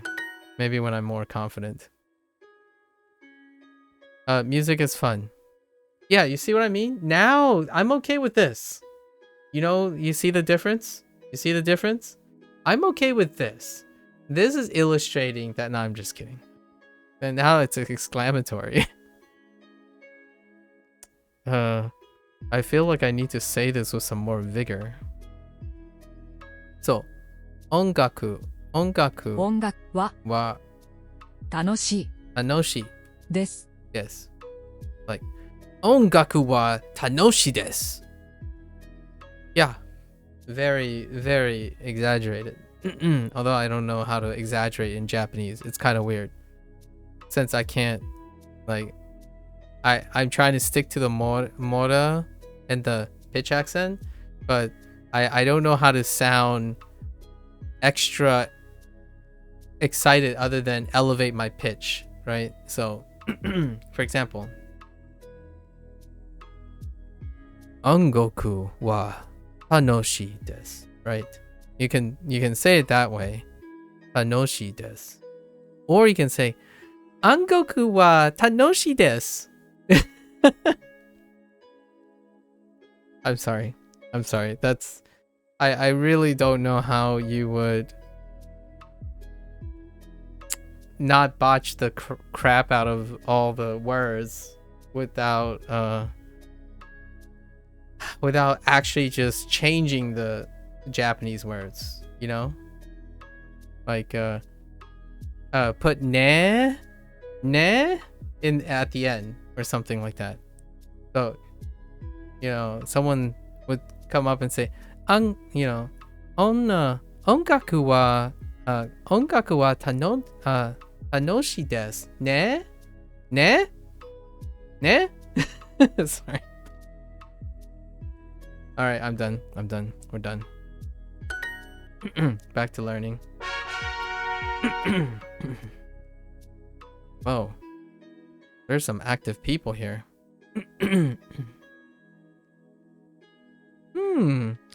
What language is this person learning? German and Japanese. Nice. Very nice. Ooh, they're kind of active too. What about Julio? What are those things? Latin and Catalan? Oh, yeah, that makes sense. They're using Catalan. Ooh. That's cool. Spanish to learn. Ooh. That's cool. Sorry. I always like spying on people, what they're learning. Sorry. Alright. お風呂の後、ご飯を食べます。お風呂の後、ご飯を食べます。Yo, you know what? Though? ご飯。Here's a deep cut, right? If I were not Asian, right? If I was not Asian, would I think of this phrase as saying, after a bath, I eat rice?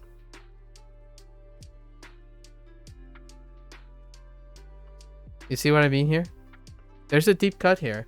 The moment I saw Gohan o tabemasu, all I thought about is I have a meal, or I eat a meal.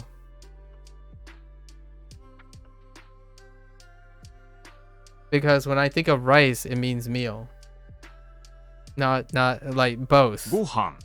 Although now I'm kind of curious if it was a not Asian person, like not me per se, and when they see this phrase, do they first, because of how Duo introduces Gohan first, right? Gohan is rice introduced first, and then in this very unit it's introduced as a meal. But generally rice was introduced as a meal for me first. Like the actual phrase for meal is rice historically for me. And in case you're wondering what that sounds like, is sipol. Literally means eat rice. Sipol. And it's in the other way. It's not bon sit. So it's not Gohan no tabemasu. It's tabemasu o Gohan, so to speak. The other way around. So sipol as opposed to bon sit. Weird. Yeah. Huh. Fun cuts. Whoops. After a bath, I eat a meal.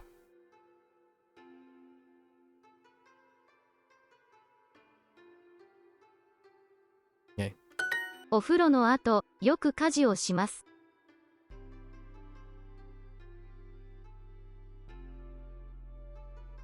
I heard something that I didn't think exists. So that doesn't make any sense. Oh, お風呂 right. Ofuro no ato. あと I forgot the rest of the clause. お風呂の後よく家事をします Okay.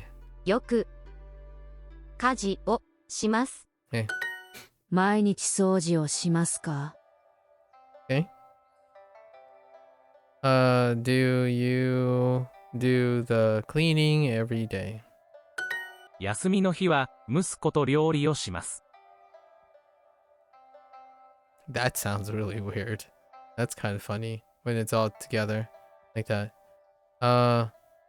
Now I totally forgot what.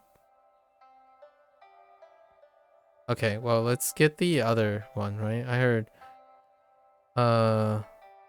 Wait. It's not even a choice. Wait, what? 休みの日は息子と料理をします。休みの日は息子 Oh. と料理をします。休みの日は息子と料理をします。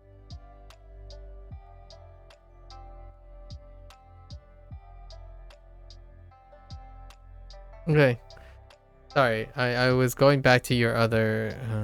I was thinking of something that Lotus said when I'm trying to think about Oshimasu here. 休みの日は息子と料理をします。息子。休みの日は息子と料理をします。お風呂の後、宿題をします。Okay, very good.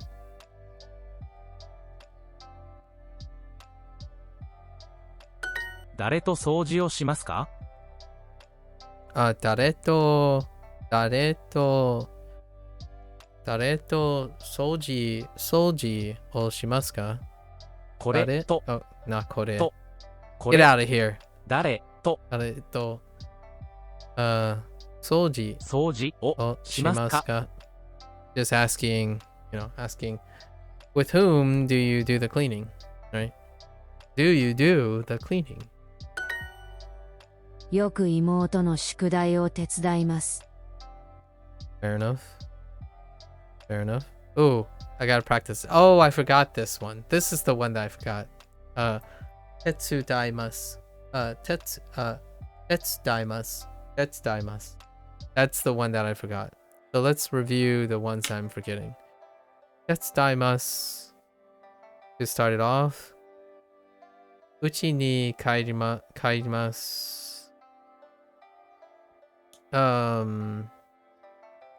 Ryori. I guess we could add ryori o shimasu to associate those. Shikoto.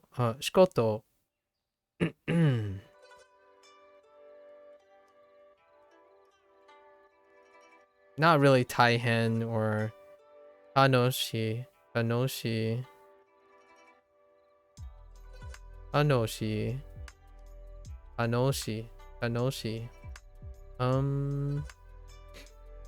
We forgot gardening.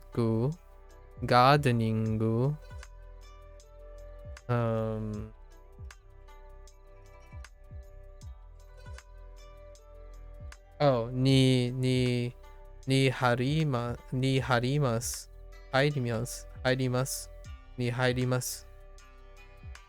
We're gonna clump the ni for now as a reminder.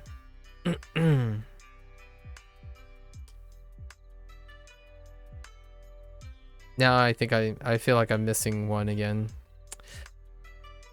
Okay. So let's daimasu. Okay.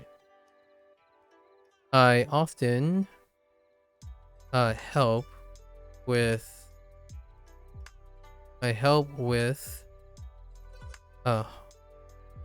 wait, is it no? Oh, my younger sister's homework. Wait.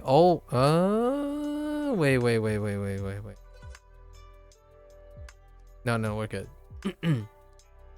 I thought it was itsumo, but yoku. I already accounted for yoku. Yoku imoto to yoku imoto no skudai o tetsudaimasu. It's kind of a weird transition from o to tetsudaimasu. Okay. Yoku, unfamiliar territory here. yoku itsumo yoku imoto no skudai o tetsudaimasu. Okay. Yeah, everything's there. よく誰と宿題をしますか？よく。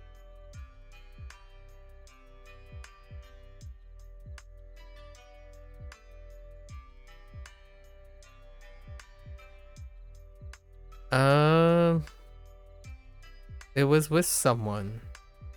Was it with someone? Oh, wait. 誰と宿題を No. I'm way off base at this point. よく誰と宿題をしますか？ Oh. Maybe not. よく誰と宿題をしますか？ Oh, しますか？ shimasu. Fair enough. よく誰と宿題をしますか？ Yoku dareto. I gotta get used to it. Yoku dareto skudai o shimasu ka?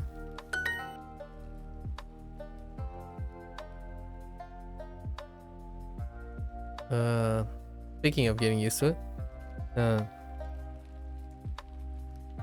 Itsumo.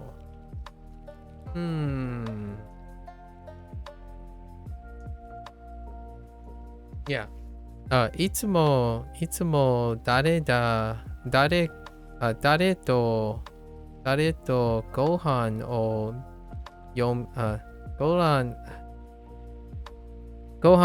食べますか？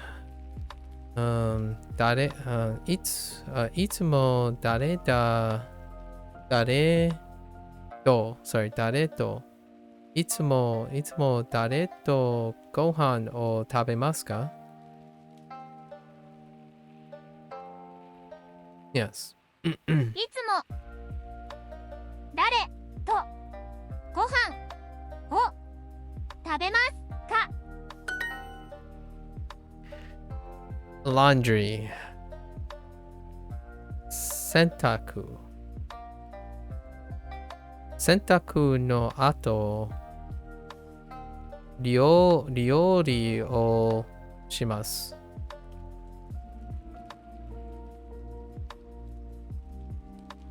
洗濯の後、料理をします。Who do you often do the cooking with? よく誰と料理をしますか？よく誰のと料理をしますか？ Let's go! Sorry. Okay. We add a modifier and on my own.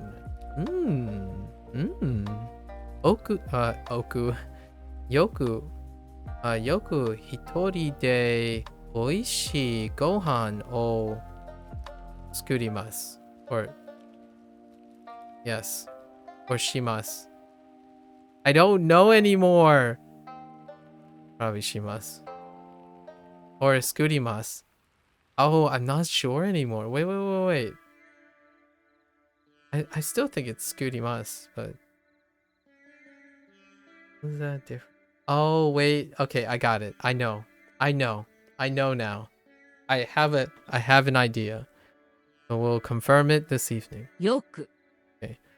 よく一人一人でおいしいおいしい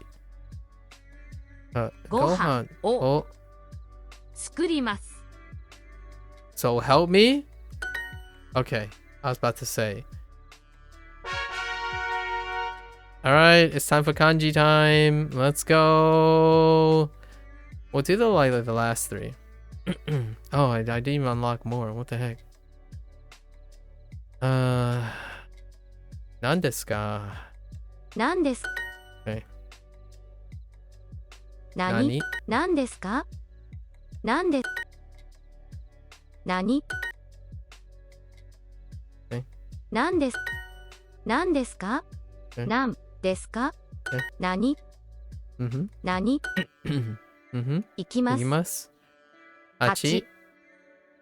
何何買います。買います何ですか何何新聞何ですか見ます古い何何ですかですか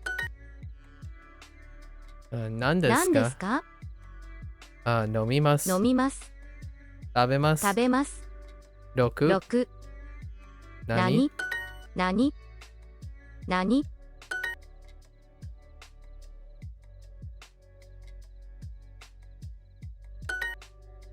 3時12時何ですか何高い I do miss the writing lessons. That's kind of unfortunate. They don't occur as much. Definitely not as much. 買い物。買い物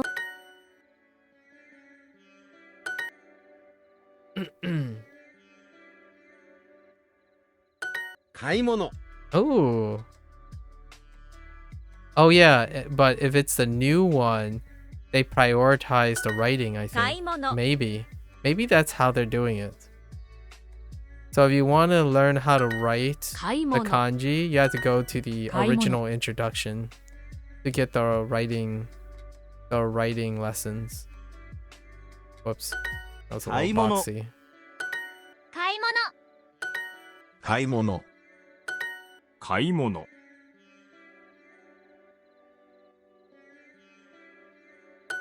買い物 Oops. That was terrible. I don't want to talk about it. Ew! Okay. Sorry. 買い物 Sorry. No. They changed it up. 買い物 They changed it up. So now you have to go back. 買い物 That's how they're doing it now. It's different now. There are lessons for old 買い ones, 物。 and those old ones take place 買い物。 of the chance of getting the writing lesson now. So they're in the pool. So anytime there's older 買い物 ones, it's focused on 買い物 not writing them, 買 but い物 the whole like trick, the 買い物 trickiness of how they're old kanji used differently. So now the pool is adulterated. Yeah. 買い物 So you don't get these sessions as much anymore because there's a possibility that it's with the old ones too. So that's kind of where now you have to go back to the original, which is still the same. Now it's just that all these ones are also in it as well. So when you're practicing this, the chances of getting 9月 kugatsu, or not kugatsu, whoops. I meant to type kuji. Like the thing that you're focused on, the gatsu. The gatsu, you're not guaranteed to get a writing session for gatsu anymore. It might be something about how gatsu is different instead and whatnot. So overall comprehension goes up, but writing goes down. at the sacrifice of writing. 9月 So it's a mixed bag. You can't do all of it at the same time. So that's what they're doing. 10時 10時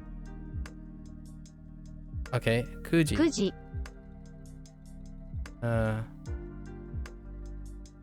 9分 9分 9分 Yeah.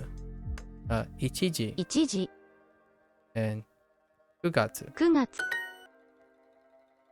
Yeah, so you get these exercises a lot. 分 Oops. 分月 Instead of writing gatsu, like in kugatsu. Oops. 9時 Kuji. Just a G.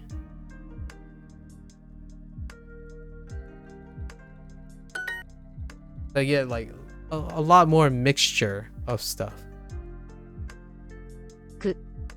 じ 9月 Yeah, so you get occasionally like this. And that's just one exercise. It's not enough. At least for my taste. 5時 5時 9時 10時10時 900 900 and then 9月 but it teaches you all of this stuff 9月 so it does increase comprehension by pattern recognition. So they're still their patented brand, right?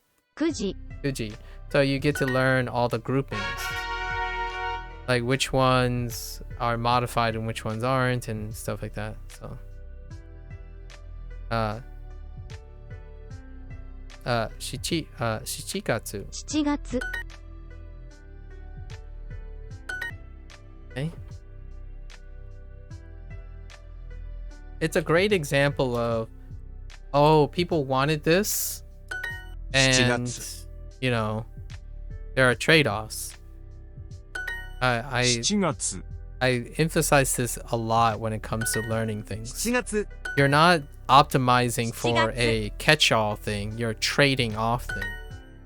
7月 It's a compromise, not 7月 not best. I don't like the word best when it comes to learning. You're trading off something. 7月 It's a balancing act when you're learning. There's no catch-all method. So oftentimes people go with, oh, this is the best method. This is the most efficient method. Like, well, when you say efficient, it is the most efficient method. That doesn't mean it's the most anything else. And oftentimes they use the word best. It's like, well, how do you measure best? What are your metrics for measuring best? Methodology has different metrics. If you only choose the conditions in which it is advantageous, then yes, it's the best in those metrics, right? If your choice is to go as fast as learning Japanese, that doesn't mean you're learning the same quality of Japanese. There's a difference between the most value method versus the fastest method. That's kind of the idea. 休みます And it happens a lot. It happens a lot in science, actually. The question you're always asking yourself in science. You think of this like really, really cool experiment. And then you think about your methodology. And the first thing that people will ask you 休みます is, do your metrics actually measure 休みます what you think it measures? 休みます And it's the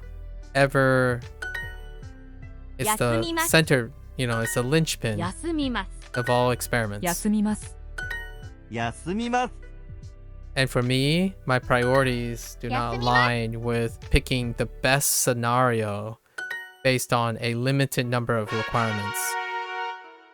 I truly, in my opinion, I have a bias towards the holistic approach. I'm typically the holistic approach as opposed to the specialized approach, which someone says something like, oh, you know, I prioritize sound, right? I had this discussion, really, really wonderful discussion 休みます with someone else who has a priority over sound. 9 And I can appreciate that. But usually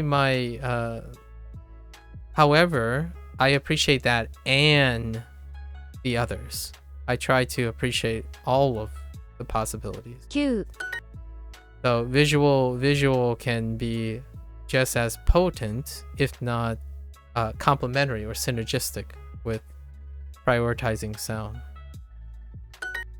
So for me, it's both if you can do it.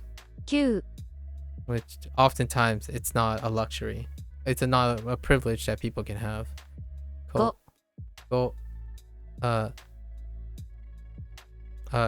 Yomimasu. 読みます Yasumimasu. 休みます 10 9 You. 9 This also goes with Yasumimasu. anyone Cute. who struggles with learning, right? Even beyond certain things. 9 9 The more holistic you can do, the more likely you'll be able to find out what works for you. 読みます So then you tweak it. You tweak the balance of things in order to get it.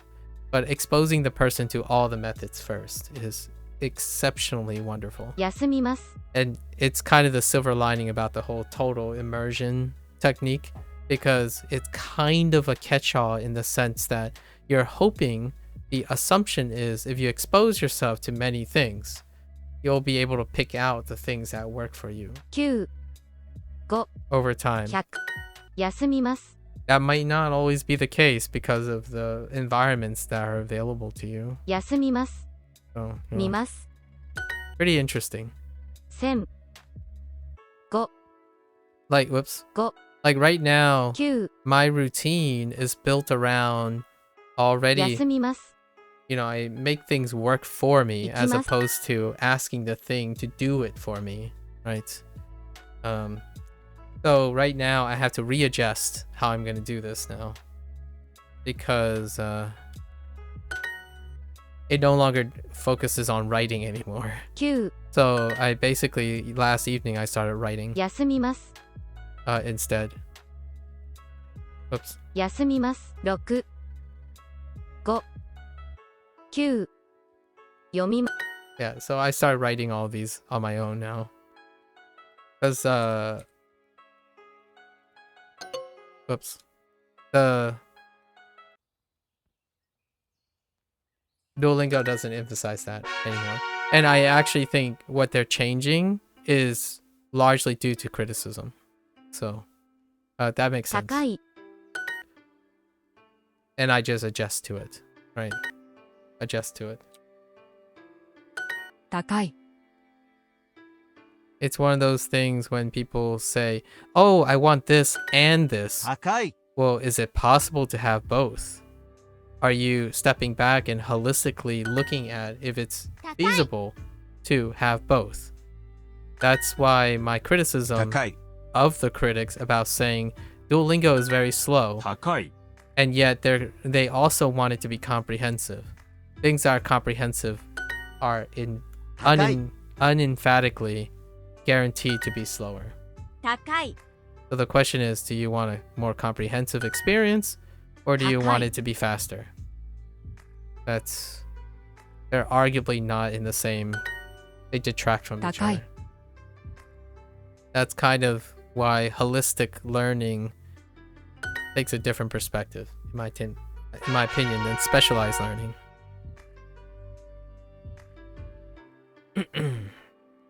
中山山 The ultimate goal, in my opinion, for holistic learning is you throw something at the wall and you help that person to be motivated enough to try enough things until they can settle on something that meets their goals. 10分 And it can be a very long time. It's very inefficient. So whenever someone says, well, you're taking too long, and it's like, yeah, well, that's the point. 2分山 That's the trade-off I'm willing to 中山 take, right? 山 And then I settled on something. And then sure enough, right? Nakayama. Duolingo throws a curveball, and it makes it refreshing. Like, I absolutely love it that it's 中 different. 山 山 So now my evenings are different. My evenings have changed. Now my evenings are full of more writing kanji than exposing myself to kanji. Nakayama, Hon, Tanaka, Tanaka, Yoji, Yoji, Yama. Because if they state the same way, then I probably learn writing from this. It's not gonna happen now.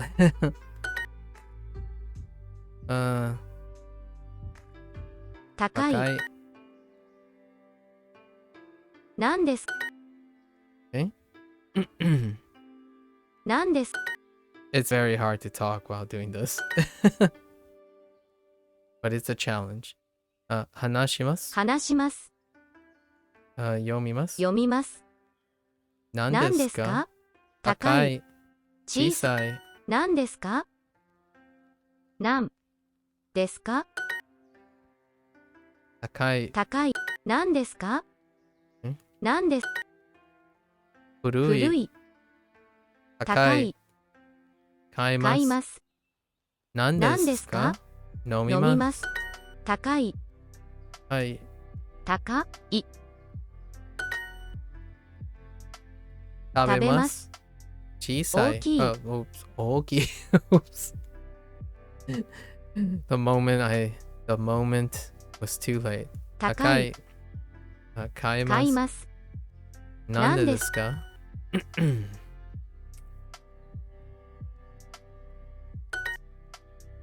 ?Okay.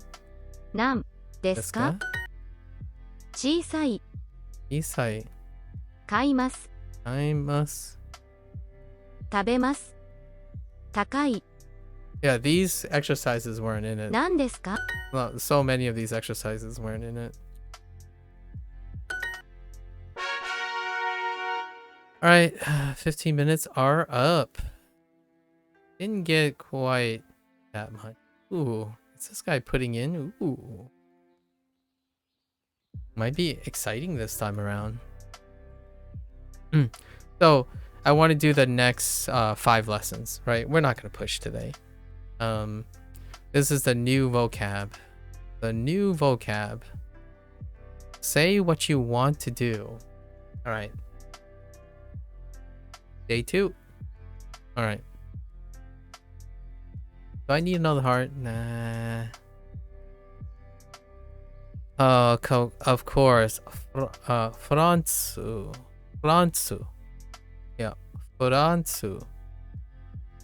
フランス No, Fransu. Of course they would bring back Areboru. Areboru. And Shinbun. フランスとイギリス。 France to Igirisu. Wait, that's not even a sentence. Wait, what's happening? wait. Actually, no. Yeah. 来月。 Daigetsu. What? Daigetsu. Yeah, Daigetsu. Oh, hey, it's another month. Or no. Daigetsu. It's next month. Dai as in like. 来月。 Oh, dude, that is confusing. Oh, I see what they did there. I see you, duo. Daigetsu. So dai is like raishu, but dai, that kanji is also. That's why they reintroduced that kanji. So this just got added. Due to this lesson, the kanji section is gonna reintroduce that kanji. The kanji for dai. Daigetsu. Also, it's not gatsu. So getsu. Interesting. They both changed actually. Daigetsu. Yeah, Daigetsu. Yeah, alright. Because kimas, right? Kimas would be the first exposure to this kanji. Kimas. To come. Iru. No, not iru. Wait. Not iru. Kuru. Sorry, kuru. Yeah, kuru. Kuru had this kanji. 行きましょ Ikimashou. Wait a minute. う。行きましょ Oh, you're not gonna explain this to me? Alright, it's fine. I う。 like 行き this. ましょ This is a phrase that I'm familiar with because it's let's go. Ikimashou. Okay. Next to yatta. Ikimashou. So, let's look at this. It shares, it shares ikimasu, right? It shares ikimasu, but this is the command.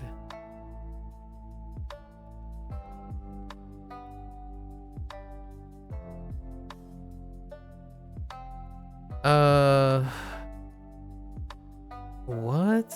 We should go? う。行きましょ What?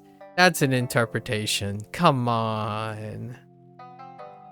That's so polite. Oh, I see what they did here. Okay. That's fair.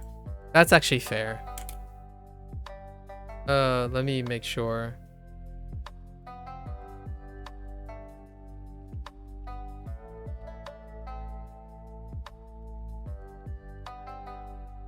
Hang on. I need to look this. I need.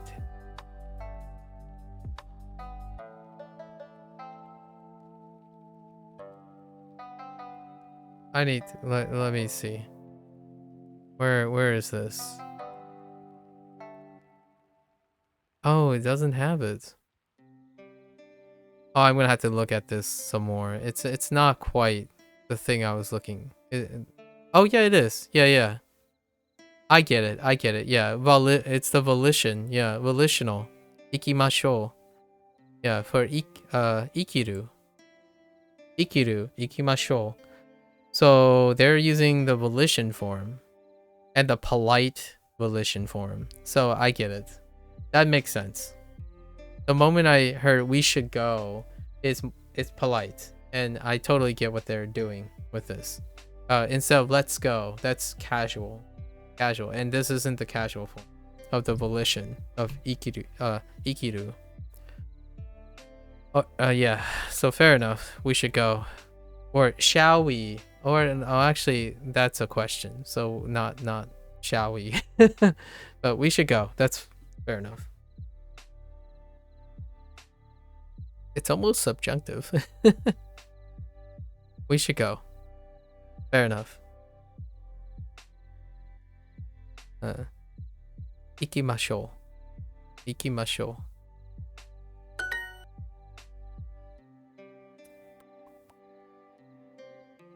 France no yumei na adjective. Yumei na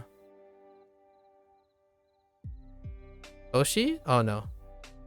Oh wait, that's not a city, that's a country. Sorry. Tokoro works. ところ Tokoro ni ikimasu. Ikimashou. Oh, okay. I got you. I feel you.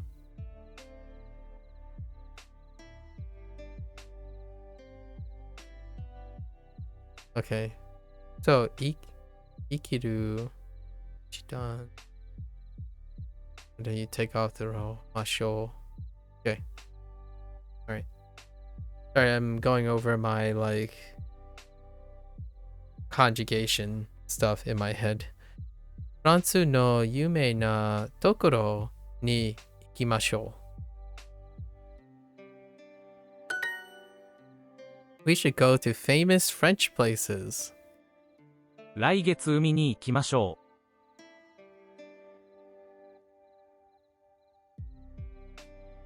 来月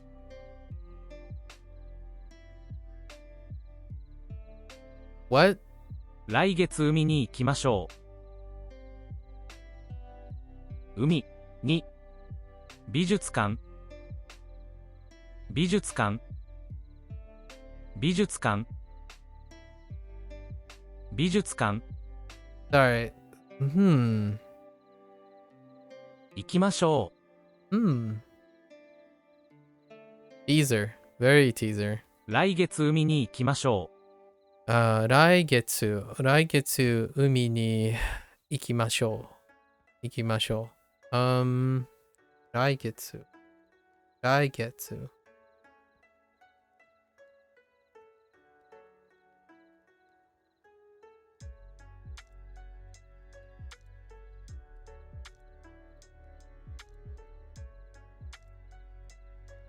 I'm sorry, I'm kind of wondering if that requires a topic marker, but maybe it's functioning.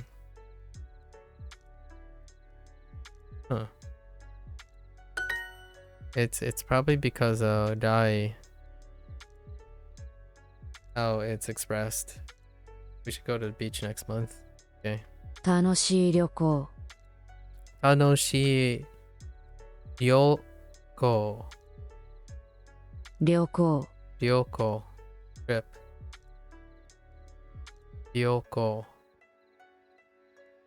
Oh no. Why? 旅行。Ryoko, and then we have what? No. 旅行。Ryoko. Yeah. Ryoko. As opposed to Ryori. Man. Okay. Ryoko. Okay. Hanoshi Ryoko. A fun trip. A fun trip. Do I need the A? I need the 旅行 Ryoko. Why does it 旅行 Why does it sound like you're saying Ryoko? 旅行はどうですか？旅行はどうですか? How is the trip? How is a trip? How about a trip? I don't know. How is a trip? What the? Wait. Hold up.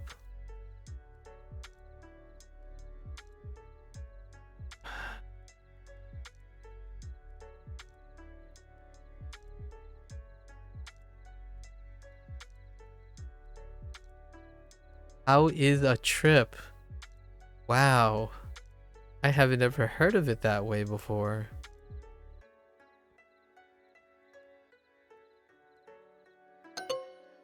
Oh, it is how about a trip.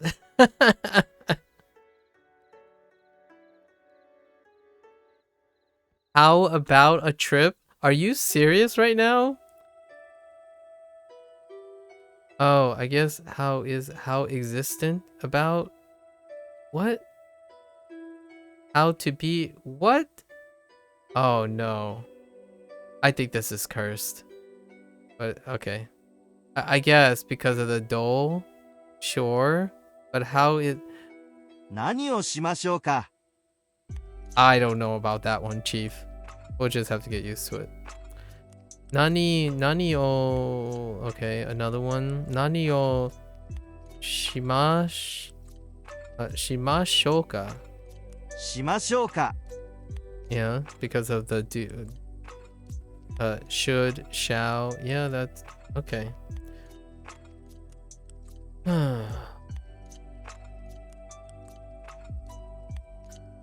Yeah, sure. Yeah, sure.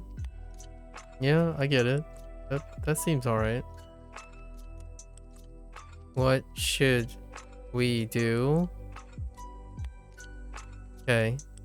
Yeah, nani wa shimashouka. Shimashouka. しましょうか Shimashouka. Yeah. Shimashouka. Shimashouka.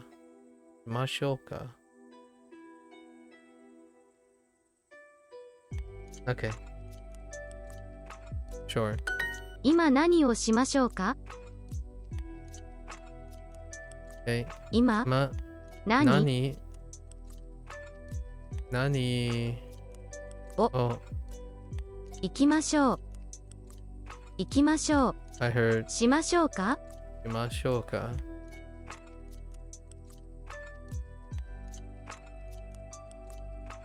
Oh, the other one requires a... Yeah.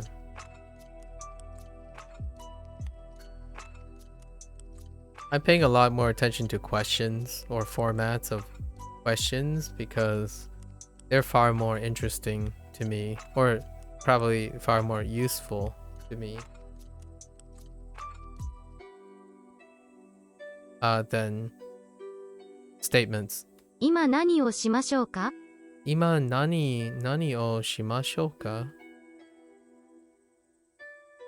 Okay. What should we do now? 来月何をしましょうか。 Raigetsu. Oh, I see how you're getting that. Raigetsu. Raigetsu. Nani o shimashouka? いいえ、ここは浅草です。And then we have パスタに行きましょう。パスタは Wait, not pasta. Canada. I said pasta. I'm like, wait a minute, what am I saying? I guess we're going to pasta. We should go to pasta for sure. Canada に行きましょう。Okay.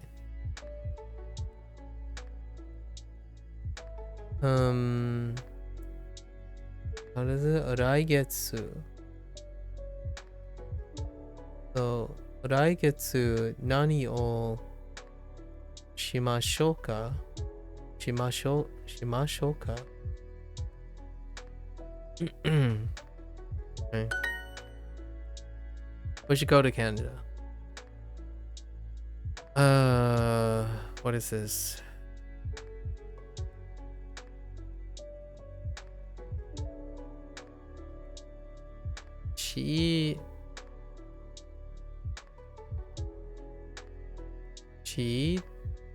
Getsu.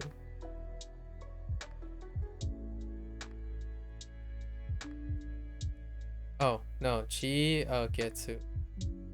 What'd you call it? Whoops. Getsu. Oh, Getsu. Oh, what am I saying? I really dislike how this is written. I really dislike how this... Yeah, Getsu. Hey, Noah. What's up? 来月 Getsu. 来月来月 Ikimasu. 行きます Now we can say, 行きましょう。行きましょう。Nice. 行きましょう。What do we have? 来月。来月休みます。休みます6。田中。良子。良子。旅行 of course you would Nakadaka 旅行 sure 旅行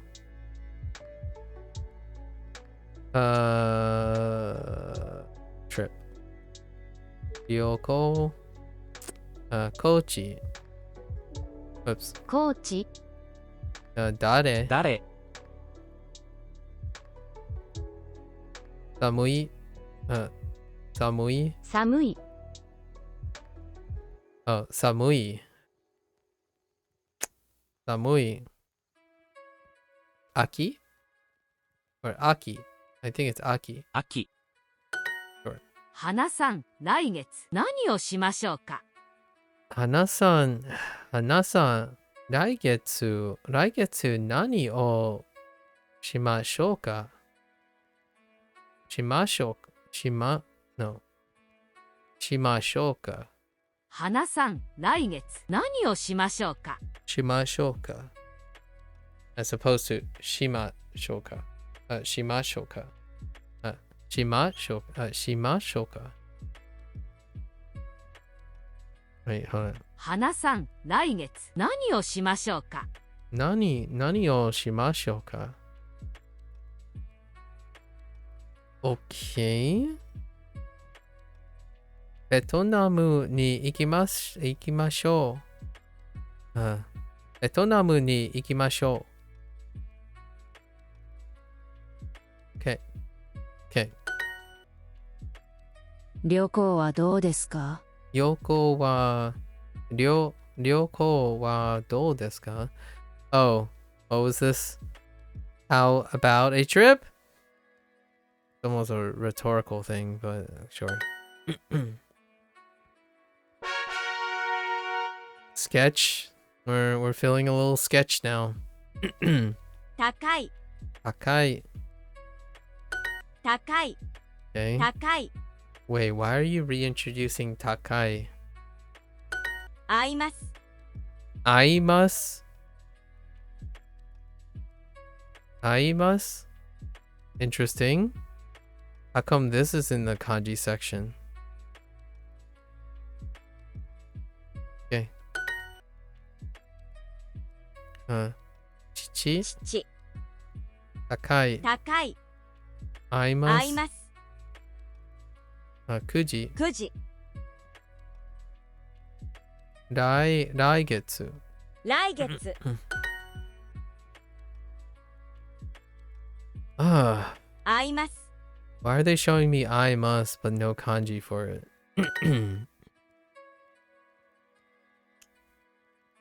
Suitcase. Sushik.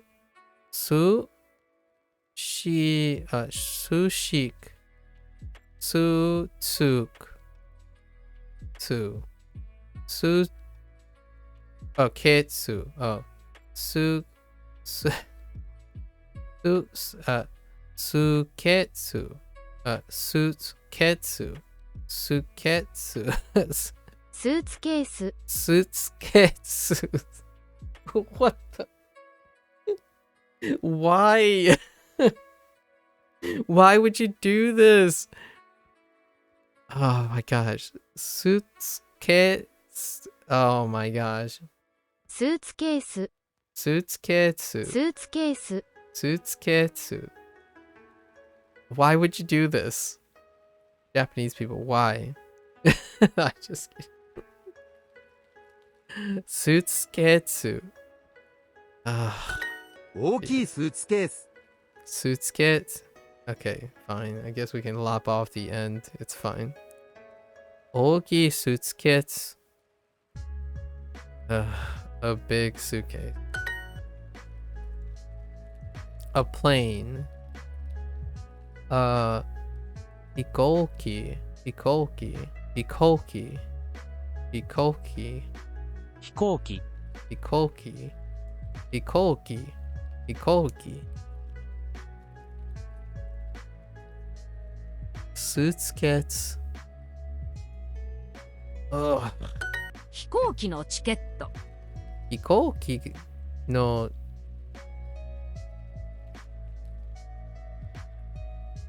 Chiketo. Oh, チケット the other word for ticket. Chiketo. They introduced both of them. Kipu, Kipu, and Chiketo. So they did introduce Chiketo.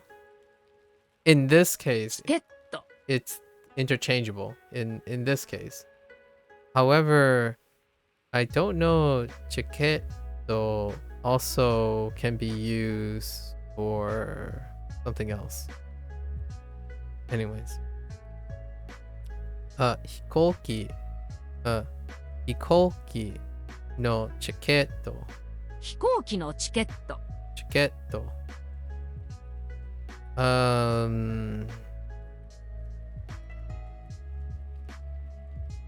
Why is there an O? Wait. Why is there an O here? What does O mean? I was looking for A. Are you telling me this was supposed to be an A? Oh, if I get this wrong, it's probably just plane ticket, right? Yeah. 5時に会いましょ5時に会いましょう。会いましょう。会いましょう。 Let's meet. See you. Okay, so meet or see something. It's probably see is the literal thing, to see someone. But meet might be 会い a ましょ meet might be a interpretation. It's probably wait. Let's see. Might as well find it out here.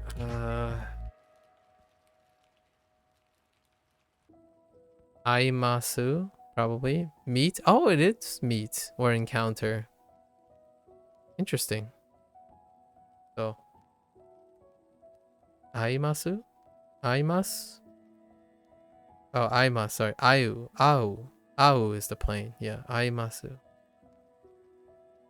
Au. Au. Au. Au. And then aimasho.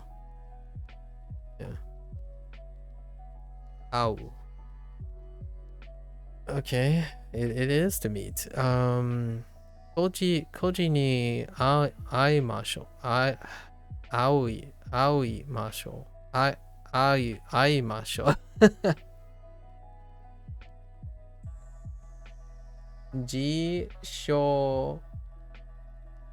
Jisho o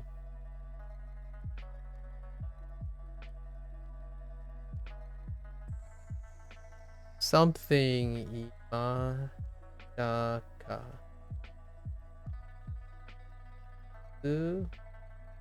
Tsuka ga imashitaka. Tsuka i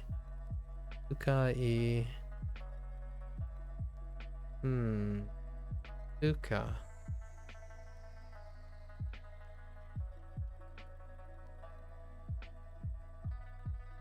I don't know it yet. Oh, to use. Okay. So Jisho o to you. What do you use? What is Jisho? Jisho.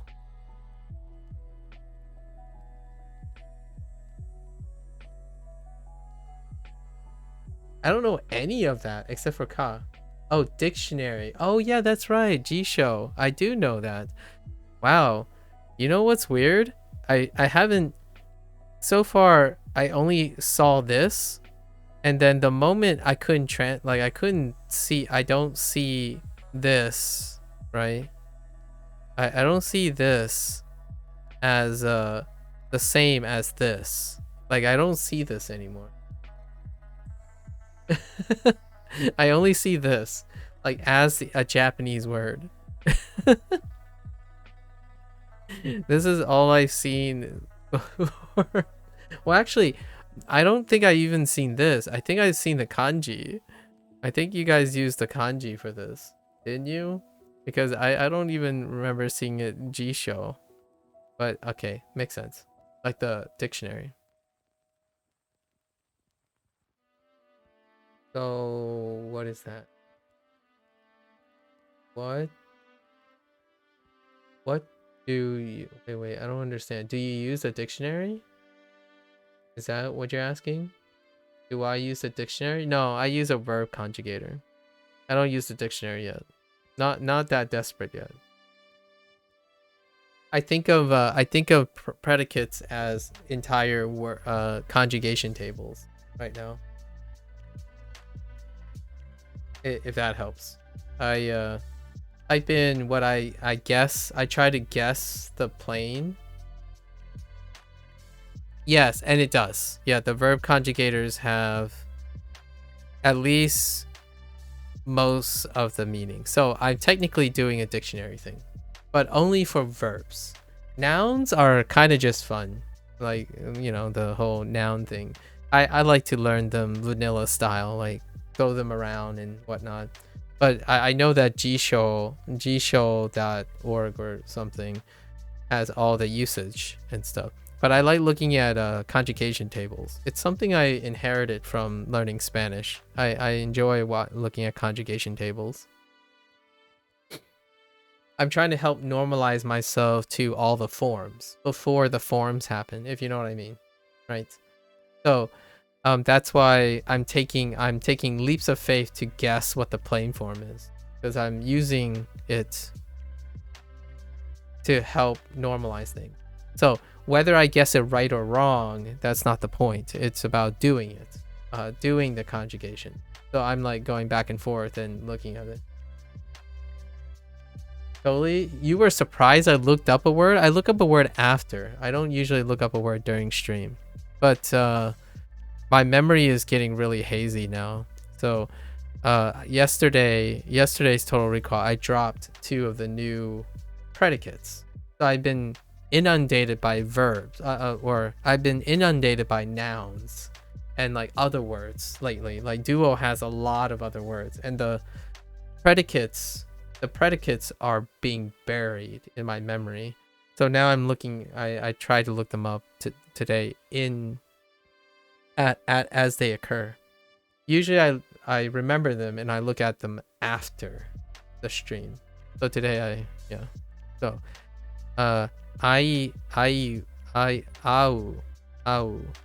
so aimashou. It's fun though. I love it.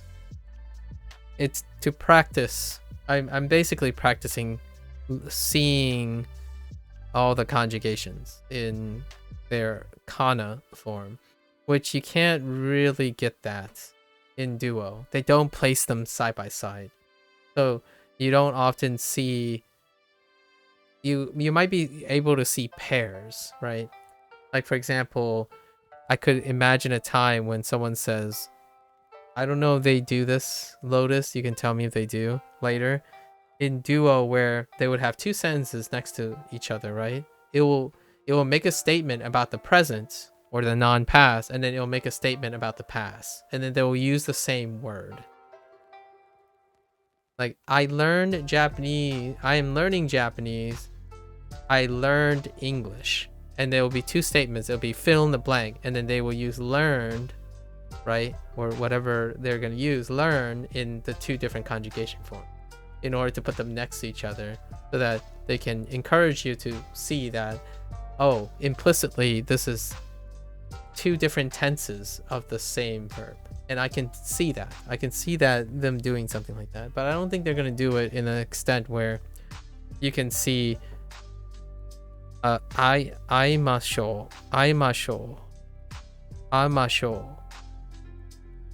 next to au or aimasu, right? What do you mean you haven't gotten cool questions like that? Where they just take 2 fill in the blanks and they basically tried to trick the person, but it's not tricking. I don't think it's tricking, because I think you need to know those things. I actually love the way they implicitly test someone with a na adjective, like, and have to pick up the na adjective. I think that's a brilliant way to do it without actually explaining what the grammatical point is. Or using a noun in the subject versus the topic. So sometimes they like swap up subject and object using the same word twice. That's kind of neat too. Yeah, my entire curriculum has been direct translate Japanese to English or English to Japanese. No fancy fill in the blank or anything. Really? And then there's stories, and I didn't even get to stories yet. Yeah. So you only did Japanese to English and English to... Interesting. It's so weird. Knowing how... You see what I mean about this, Lotus? I can talk to you about this because it really demonstrates how far they've come if you know what I mean. And oftentimes for me, it's so much more impressive how far people have come versus where they need to be. So when someone asks me like, oh, you're not impressive because you're not fluent in Japanese yet, it's like, well, I'm not your friend. I mean, like, let's be brutally honest here, right? If you're looking to learn and have a relationship with someone, right? Like if you want to be friends with someone and the first thing you're thinking about is what could they become for you, you're already never going to become friends, in my opinion. The chances of you guys becoming friends is non-negotiable. You don't respect and accept them for who they are now. You expect and look at what they could be. And that's kind of the way I feel about Duolingo. When people look at Duolingo, they look at a static product that is gonna never change, right? As opposed to like a textbook. I mean, I agree textbooks don't change very often, or like old people, I guess, don't change very often. But generally speaking, it's weird. In my opinion, it can be a very place of prejudice. If you're expecting people, if you look at people and think about, or products, and think about what they could have been or should be versus what they are now and what they were before. It's not taking the context of the journey. It's taking the context of the endpoint. At least that's my take. I don't stop believing people. That's my 2 cents. It might be naive, and I certainly will take it to my grave one day, but I don't want to stop believing in people. And that includes the things people make. If I believe in the people, the thing they make will change as well, like over time. Throwing around criticisms and trying to kill things off before they get a chance to change is not my forte. Otherwise, I wouldn't be talking about mental health all the time.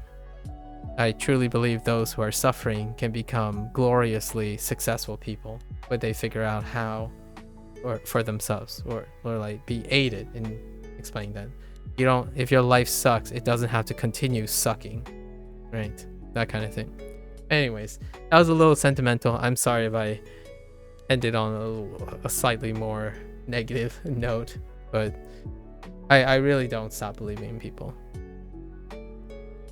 That's why I'm such a sap for coming of age stories. I love when kids grow up and become adults, and especially even cooler when they start just doing great things. Kind of warms my heart all the time. Believe in humanity. Goji ni aimashou. Goji ni aimashou. It also means, it could also mean that I'm just getting old, and I'm accepting that I'm getting old, and I want young people to not feel like they're getting old too fast, because gotta stay young, man. Stay young, Lotus. Stay young. Oh, you're going to Japan. You're gonna like de-age anyways. Actually, I don't know about that. So hard. But hopefully you're feeling young, you know, at heart, mentally. Tell your body to, you know, heck off if it's reminding you that you're old. Heck the body. Keep that mind young. We should. Wait, I've already forgotten what aimashou means. Oh, we should meet at 5 o'clock.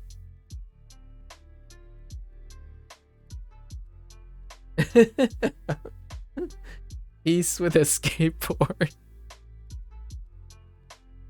I am looking forward to seeing what your Japanese adventure is going to be like. Your Japan adventure is going to be like. I can get secondhand tips from you by being when you're immersed in the Japanese culture, you know. We should meet at 5 o'clock. 8時に会いましょう。8時に会いましょう. Oh, Oh, that makes so much sense now. I've heard aimasho in this very nature. Whenever a person says let's meet up at like the cafe, or when they need to rendezvous, they say aimasho. That's why that sounds so familiar. When people need to meet up, like they need to rendezvous, like meet up at the tree, or all right, I'm gonna get this done and we'll meet up at the front or something. Aimasho. Now, if only I know a bunch of locations and times and other vocabulary in order for aimasho to be really, really useful. Okay. I desu ne, of course. I desu ne. Kono ban. Wait. Boshi. Kono boshi wa chotto. I desu ne. How does this work? Wait. How does this work? Wait, hold up. I desu ne.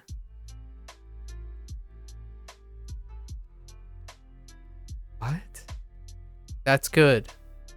Or yes. Nice. Or there's some interpreting of this. Although I get it. Well, I get what it's trying to say. But man.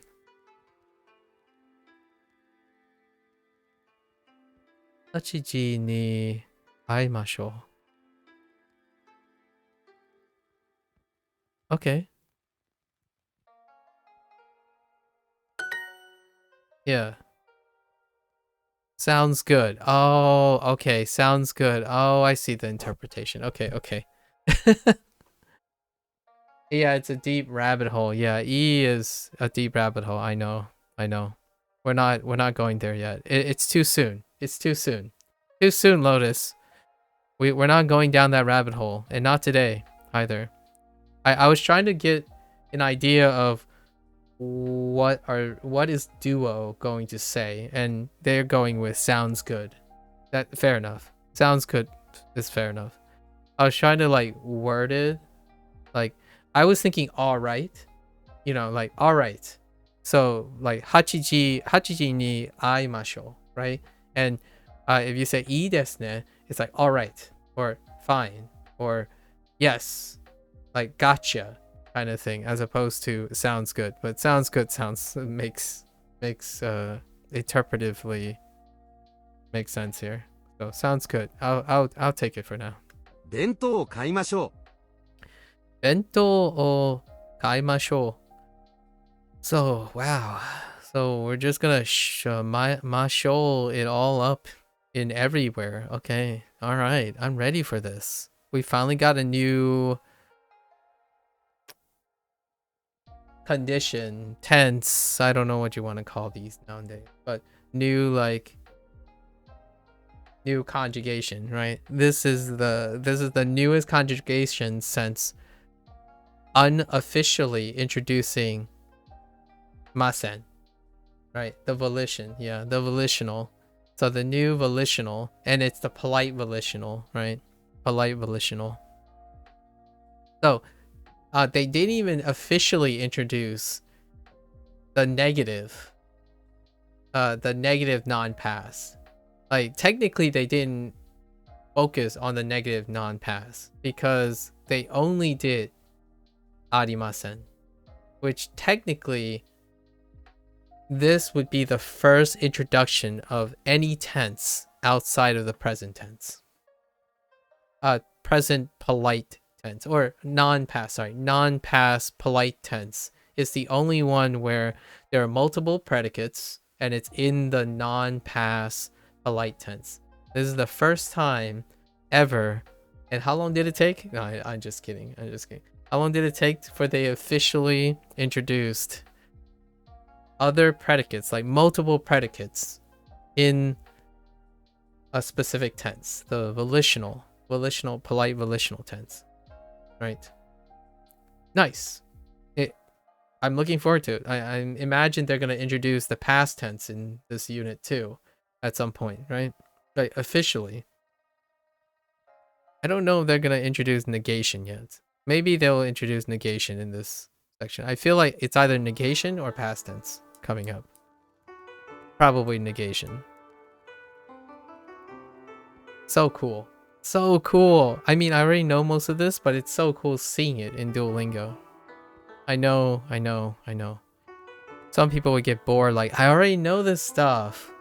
Like, alright. Go and continue learning with LingQ or something. Jeez.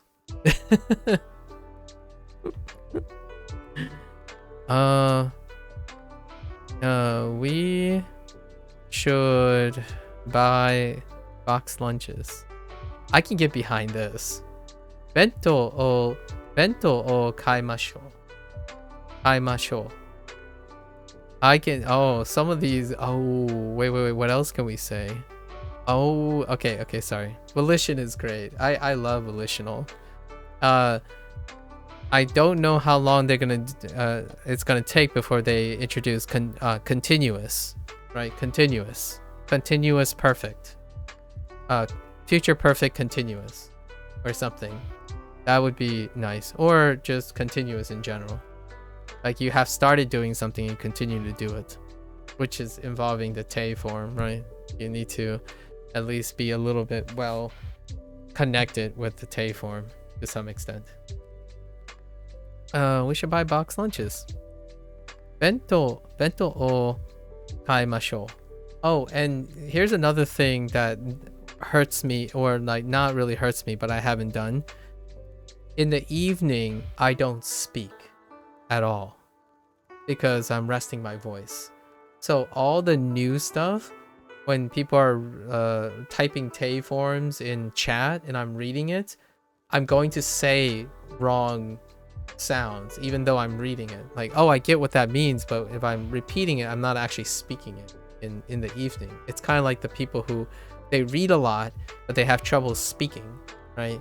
Even though they know exactly what to say, that doesn't necessarily translate to speaking. But I'm resting my voice, so all the like new stuff, the only time I get speech practice with the new stuff is if it shows up on Duolingo, because I definitely do not have the stamina in my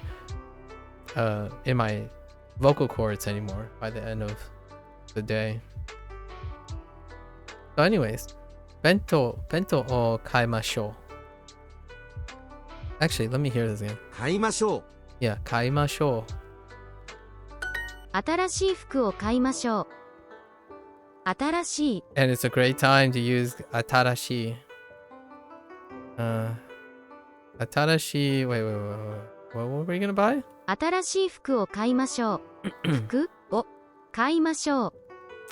新しい服を買いましょう。Nice. 10時に会いましょう。10時に会いましょう。いいですね。Rabbit hole. Don't add. 飛行機のチケットは高いです。I would say いいですね before already. Like, if you pick up a phrase in anime, いいですね is definitely one of them. It's almost a rabbit hole to catch everything. It's like saying 大丈夫です。いいですね. It's a soft. I think it's even a little bit more positive than saying 大丈夫です. It's a little bit more encouraging. The essence of it when you say いいですね as opposed to 大丈夫です.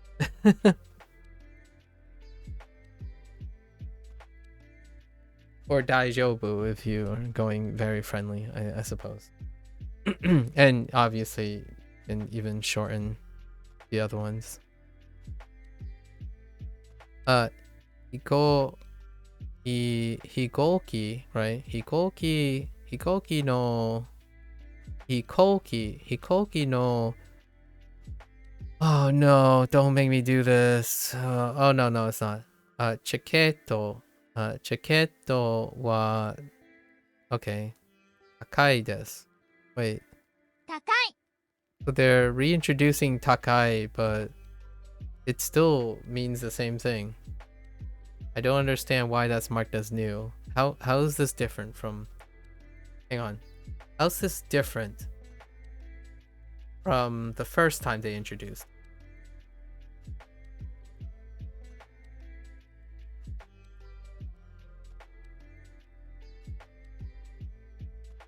No, I don't see how this is different. It was tall the second time. It was tall the second time. The first time was to describe clothing. So like saifu, when they were talking about how much things cost. So like oh no.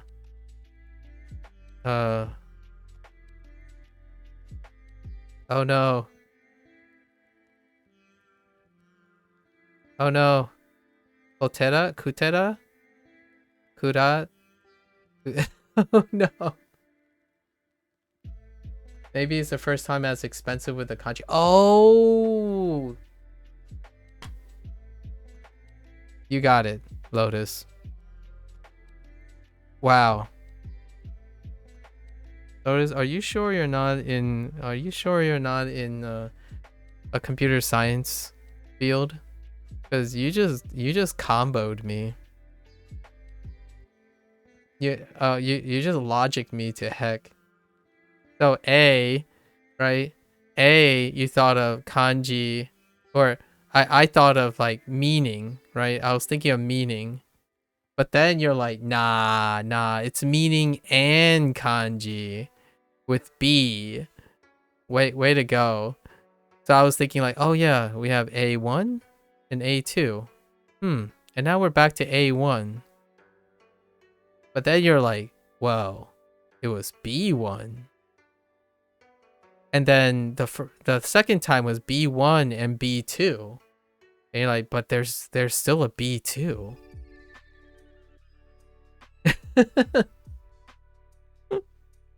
Way to go. Thank you. That helps a lot. That actually does.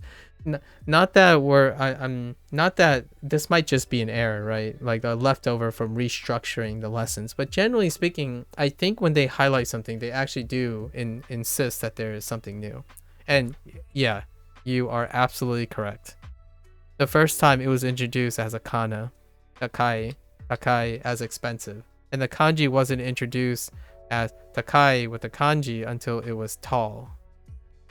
Very nice. Well played. Well played. Baby steps. Computer science steps. Okay. Sorry. Now we gotta get back into this, right?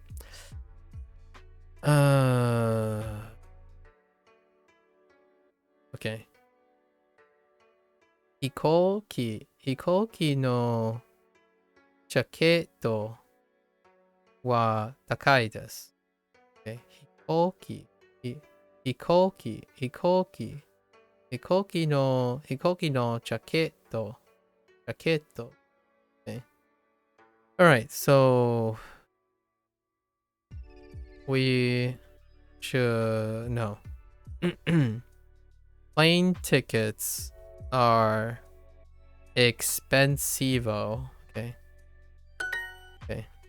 Alright. Oh no. Why? How did it go again? Suitcase.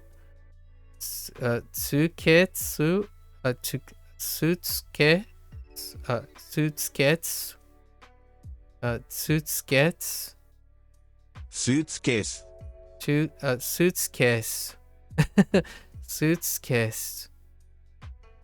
my gosh. Suitcase wa 本当に高いですね。ですね。Wait. This suitcase. この suitcase. この suitcase. Suitcase.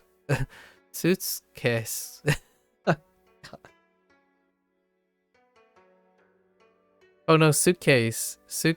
この suitcase は本当に高いですね。You heard me. Don't even at me right now. Plane tickets are always expensive. So 飛行機飛行機のジャケット、チケット、チケットチケット、チケットはは高い。高い。Oh, いつも。いつもです。Okay. いつも飛行機のチケットは高いです。Oh. Oh, I saw an alternative answer. I get it. I see where I could move いつも。綺麗な絵。綺麗な絵。なえ。え。Really? え。え。え。え。え。え。I didn't know meant this. え。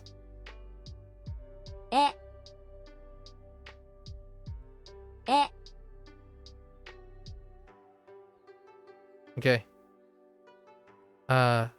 Wait. 綺麗な絵? Oh, yeah, 綺麗な絵. Oh my gosh, that is so confusing, but it's okay. It's a fragment, so fine. A pretty painting. 綺麗な, bringing back the na adjective. 綺麗.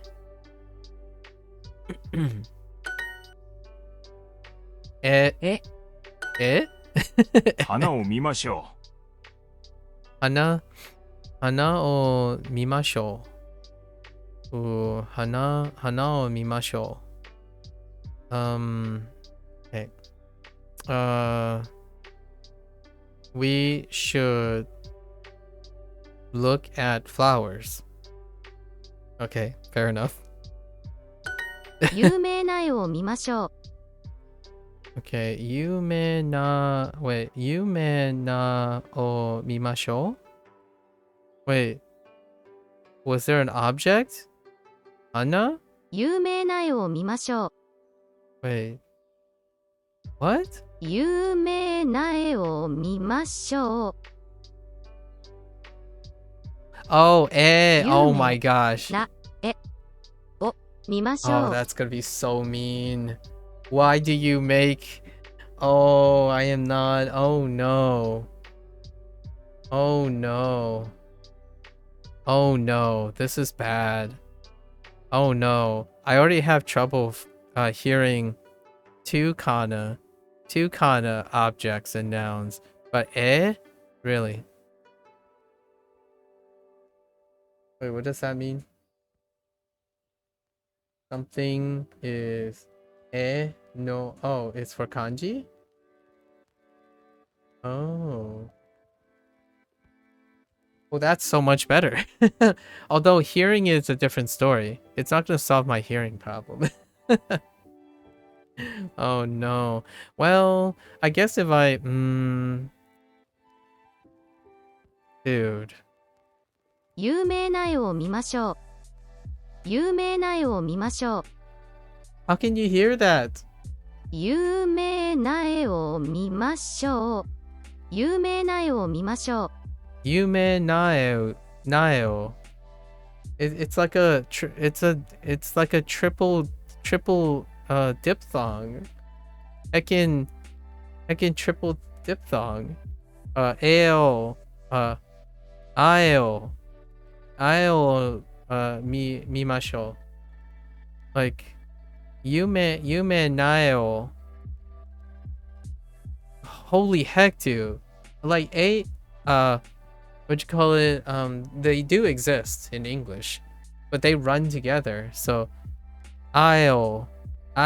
見ましょう。夢な絵を見ましょう。有名な絵を見ましょう。It's so crazy. Sorry. I'm just so... That's hilarious. う。お土産を見ましょお土産を見ましょう。Okay. I mean, that's a little bit nice. We should look at souvenirs. That's a great way for omiyage to bring back omiyage. Omiyage o mimashou. Okay. 素敵な美術館 Sticky. Oh, bringing back sticky too. Sticky na. Oh, I heard this earlier. 美術館 Mijutsukan. Really? Mijutsukan. Mijutsukan. Yeah, Mijutsukan.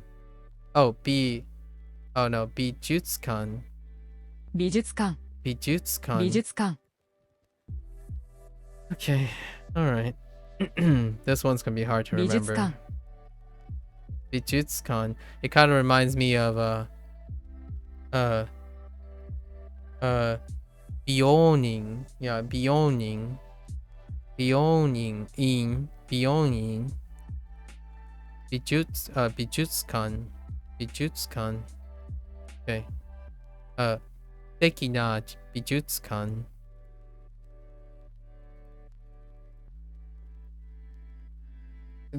Oh, Jutsu? In the middle is the kanji I just learned. Oh, same as jujitsu. Oh, I get it. Jujitsu. Oh, neat. Neat. Very neat. Very neat. That still reminds me that I need to catch up on Jujutsu Kaisen.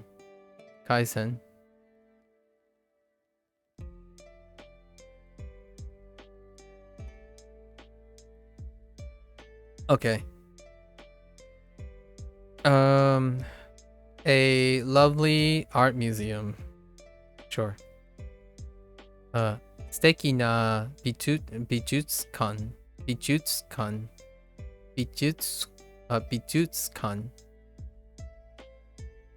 美術館 美術館 素敵な美術館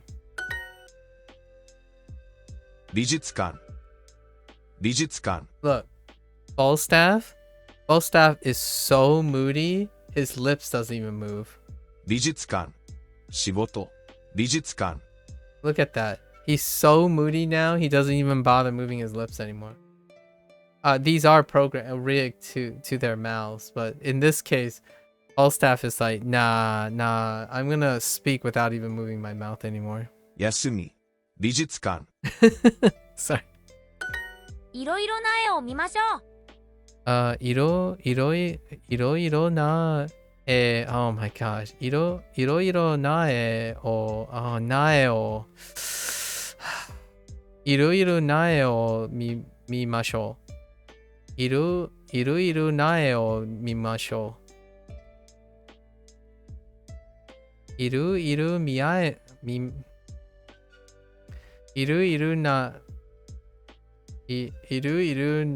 絵を見ましょう。It kind of sounds awesome if I weren't tripping all over the place. We should look at all sorts of bath. No, I'm just kidding. Paintings. コーヒーを飲みましょう。コーヒーを飲みましょう。Aw, that's awesome. Now, Duolingo, can you please teach me bubble tea, boba tea, anything? Give me milk tea. Just give me milk tea, even. I guess you could go like Kyunyun no ocha. Or just Kyunyun. Is Kyunyun even a na adjective? Kyunyun na ocha? I don't even know Kyunyun.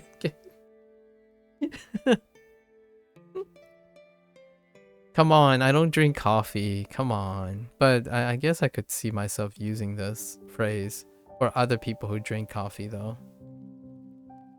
I never was taught it by Duo, but they must have added in the update recently. I think it would be a great disservice if they if they hadn't considered the colloquial milk tea or bubble tea at least.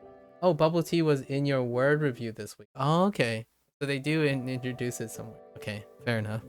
Although I don't mind saying, should we go and drink some coffee? We should drink some coffee. Let's drink some coffee.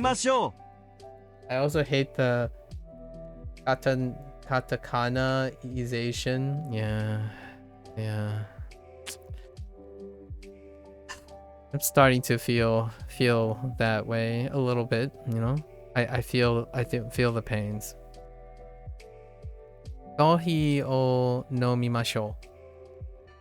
I can get behind this phrase. We should drink coffee. How would you express we should drink some coffee? Or is it expressing that too? Because of English. You can still say this would say we should drink some coffee. That it's still the same thing, right? Like, it's weird, but Duo decided not to place. You see what I mean? Like, this is inconsistent with the way Duo interprets things. So sometimes they want to remind you that there's amounts. What is the sum? Because there are more than one coffee.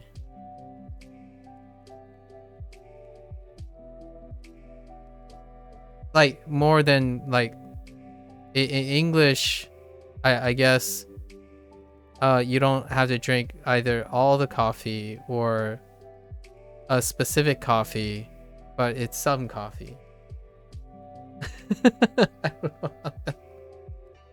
I don't know what I'm saying anymore.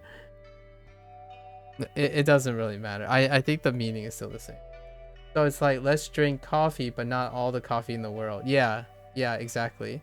Not all the coffee in the world, but just some of the coffee. Yeah. Like, yeah, it's kind of like, do you want some coffee?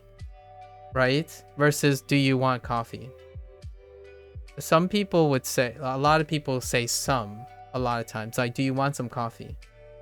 As opposed to, do you want coffee? It's like, well, what coffee? You mean a very specific coffee? Or are we all implicitly referring to a particular coffee? Or it's a really minor point, but it's kind of funny. I just think it's really funny.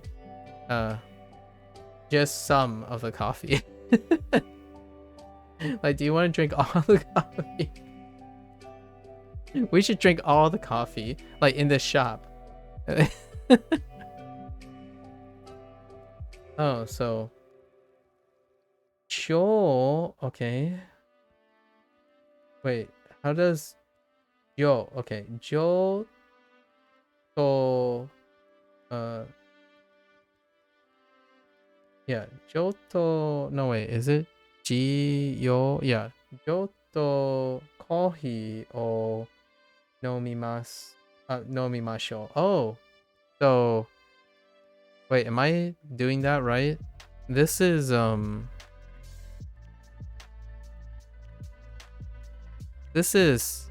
this, right?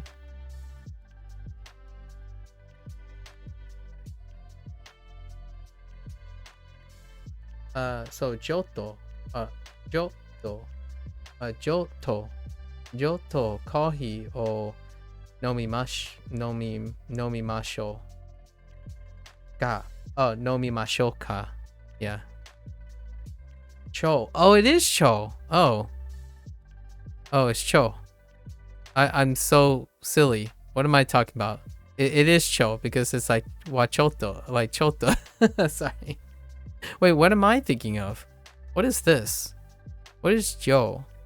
Is it either this? Oh, no, wait. Is it this? Oh, yeah. Or this. Because now we don't use, like, most people don't use this anymore. They move to this. Yeah, so I'm thinking of the Dakuon, right? Okay. Never mind. Yes. Thanks. Okay. So, choto. Interesting. Oh, like chotobate. A bit. Oh, I see where you're coming from. I see. I see where the choto comes from. It's kind of similar to, can you can't say skoshi in this case, can you? It wouldn't work the same way, right? Because it would modify, it would say you're drinking a bit, as opposed to you're drinking a bit of the coffee. Or would that be the same? If you use skoshi, you can, but you have to use, oh, dake. Yeah, okay. Yeah, it makes sense. Yep. No, I know what dake is. It's fine. And it is a spoiler. It's fine. It's fine. Yeah, I totally forgot. Yeah. I'll show you a choto.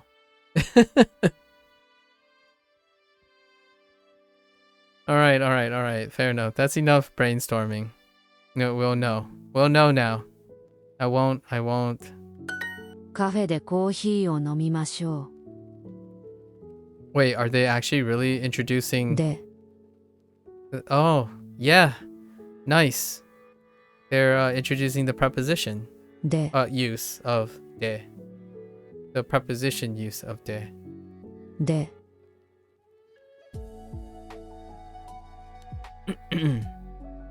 It's more like sequence. More like sequencing. But で、 it's funny because this was used as like a denim note in the で、 grammar site, the Tofuku. Like, oh hey, here's another fun way of using this De. stuff beyond the basics. Or で、 I guess this would honestly this would be more of a basics thing. Cool. Okay. で、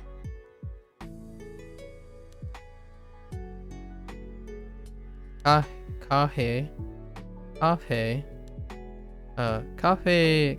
de coffee o nomimashou.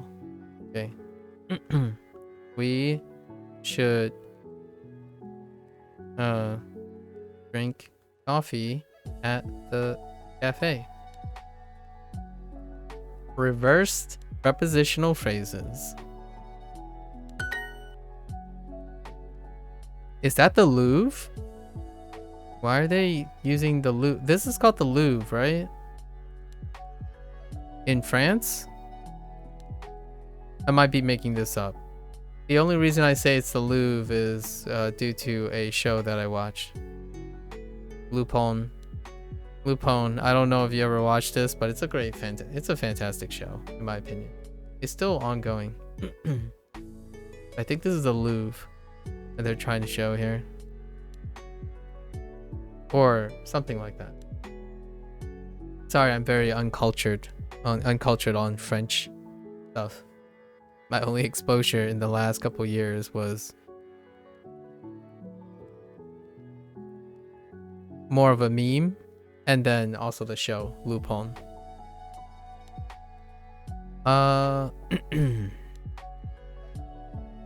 Ashita, oh no. Ashita.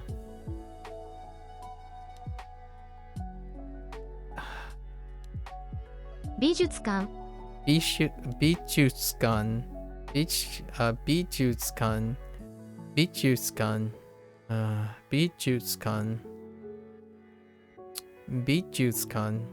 Bijutsukan de. Ashita Bijutsukan de.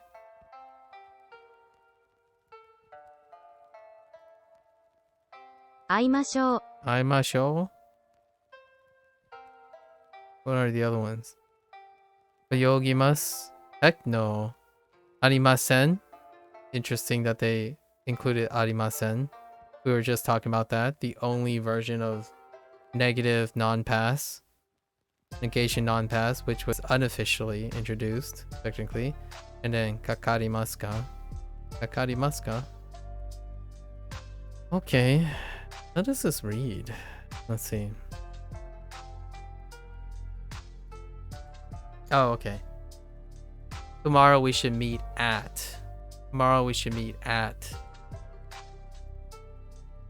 Or we should meet at the art museum tomorrow. Regardless. Tomorrow before or tomorrow at the end. It's acceptable. カフェでジュースを飲みましょう。 Okay. カフェカフェでジュースを飲みましょう。カフェでジュースを飲みましょう。カフェでジュースを飲みましょう。 Okay. カフェで coffee, you know, ice coffee. Of course you would throw in iced coffee. アイスコーヒー That most certainly doesn't look like a specific brand that we're all familiar with. It's a coincidence that it's green with white placeholders, of course. カフェでアイスコーヒーを飲みましょう。Okay. 美術館で会いましょう。美術館で会いましょう。I added an extra syllable. I keep saying 会いみましょう instead of 会いましょう。美術館で会いましょう。いえ、駅で会いましょう。Yeah, fair enough. Meet at the station instead. The train station. 楽しい fun. 楽しい。秋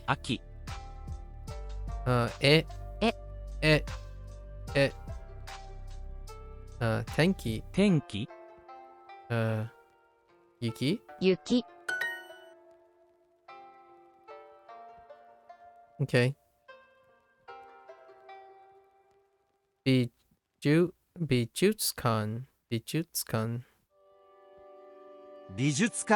術館で会いましょう。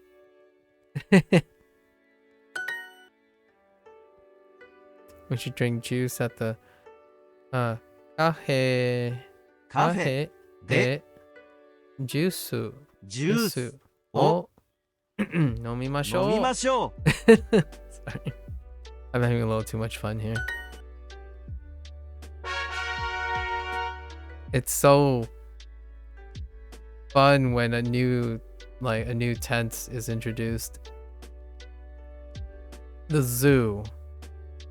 That's a long kana for zoo. Dobuen.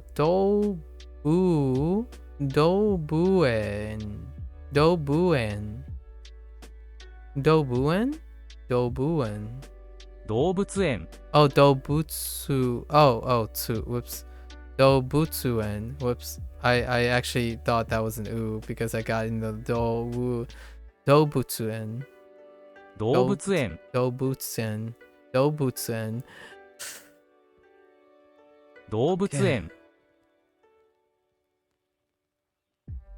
What is this? Dion. Of course it's Dion. ライオン Dobutsuen. And then we have Shashin. Really? Shashin.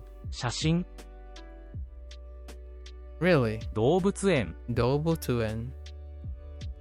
Okay. 動物園に行きましょう。動物園に行きましょう。We should go to the zoo.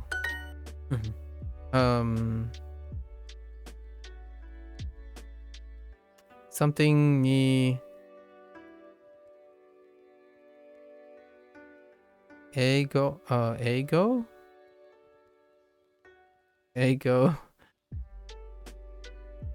Oh, a time. That's actually fair. Yeah, a time. 12時。12時に、12時に、動物園、動物園で会いましょう。で会いましょう。動物、動物、I'm saying 動物。12日、12日に、12日に、12時に、12時に動物園で会いましょう。pizza, yeah, he might have just met at the pizza shop, man. 朝ごはんの後、動物園に行きましょう。I see what you did there from last chapter. Or like last half. They actually integrated both. So, asagohan no ato, asagohan no ato, doubuchi en ni ikimashou. Okay. 動物園に行きましょう。I think their lessons are getting better. If not, because they're integrating both now. Interesting. I think these are nice. Okay. So, after breakfast, we should go to the zoo. 動物園に、oh my gosh. 動物園に行きましょう。Okay. 今日何をしましょうか？ We'll put in the repetition. We'll get it later. 今日何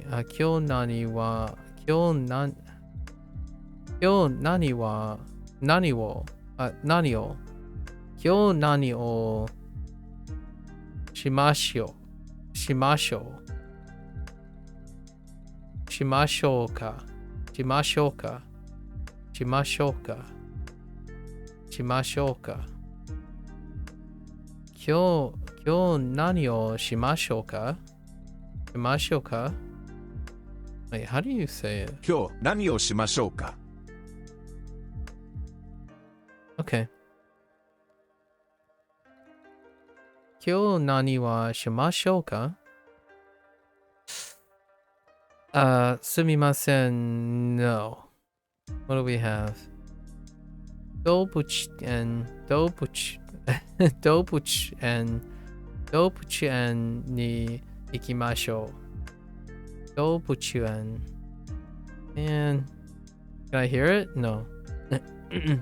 動物園に行きましょう。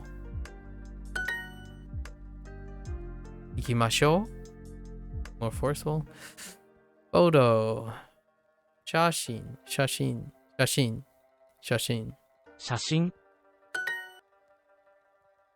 How does it go? レオン。ライオン。ライオ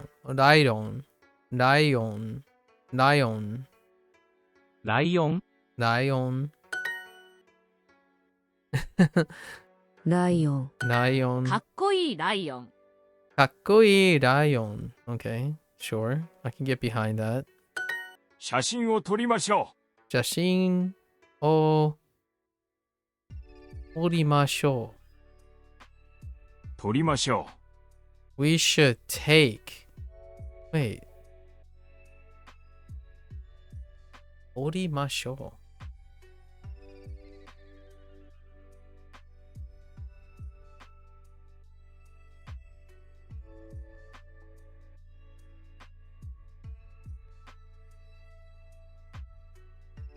I think this is a new predicate and in the new tense. 撮りましょう? Really? I actually don't think I have this.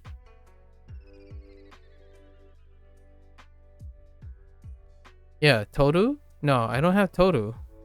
Yeah, 撮りましょう. This is a new verb too. I mean, a new predicate.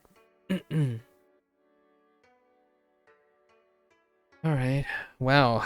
I'm gonna have trouble tomorrow. That's for sure. I'm definitely gonna have trouble tomorrow. 写真を撮りましょう. Okay. We should take a photo. カフェで写真を撮りましょう。カフェで Oh, interesting. Oh, okay. Yeah. Okay.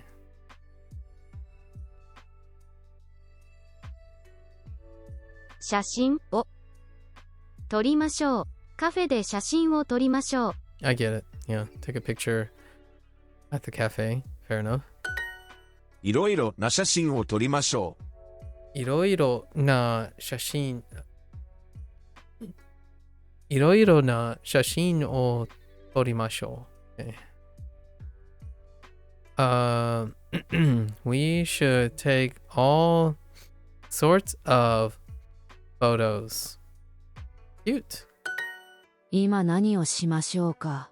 今何をしましょうか。しましょうか。今何をしましょうか。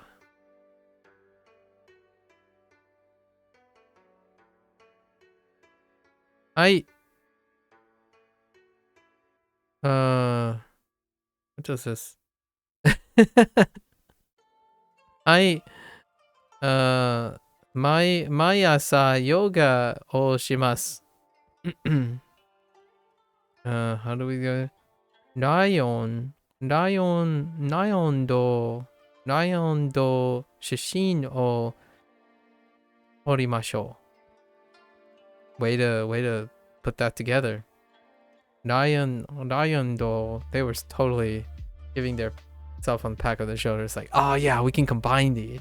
Lion to 写真を撮りましょう。I'm just kidding. あの広場で会いましょう。広場 or 広場 yeah 広場 plaza. Okay. I don't know how to relate this to a lot of things, but okay. あの広場で会いましょう。Wait, good, nice with the demonstrative, changing up the demonstrative. We should meet at that plaza over there. Way to swap up the demonstrative. その広場でアイスコーヒーを飲みましょう。その And here they come. 広場でアイスコーヒーを飲みましょう。この広場でアイスコーヒーを飲みましょう。その広場でアイスコーヒーを飲みましょう。Cool. We should drink iced coffee at this cafe, at this plaza, at that plaza. Sorry, sono, at that plaza. Demonstrative. Okay. その広場でアイスコーヒーを飲みましょう。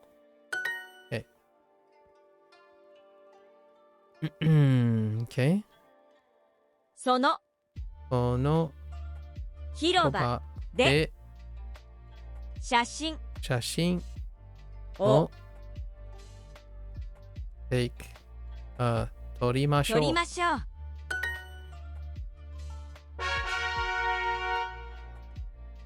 One more for the day. Mitsu. This is obviously Mitsu. I'm kidding. Niku. Niku? 肉 Niku? Niku? 美味しい肉。美味しい肉。Okay. この肉は本当に美味しいですね。Probably. 美 Yeah. 味しい Sure. 休みましょう。休みましょう。Oh man. We should rest. We really should rest. 休みましょう。I can get behind that.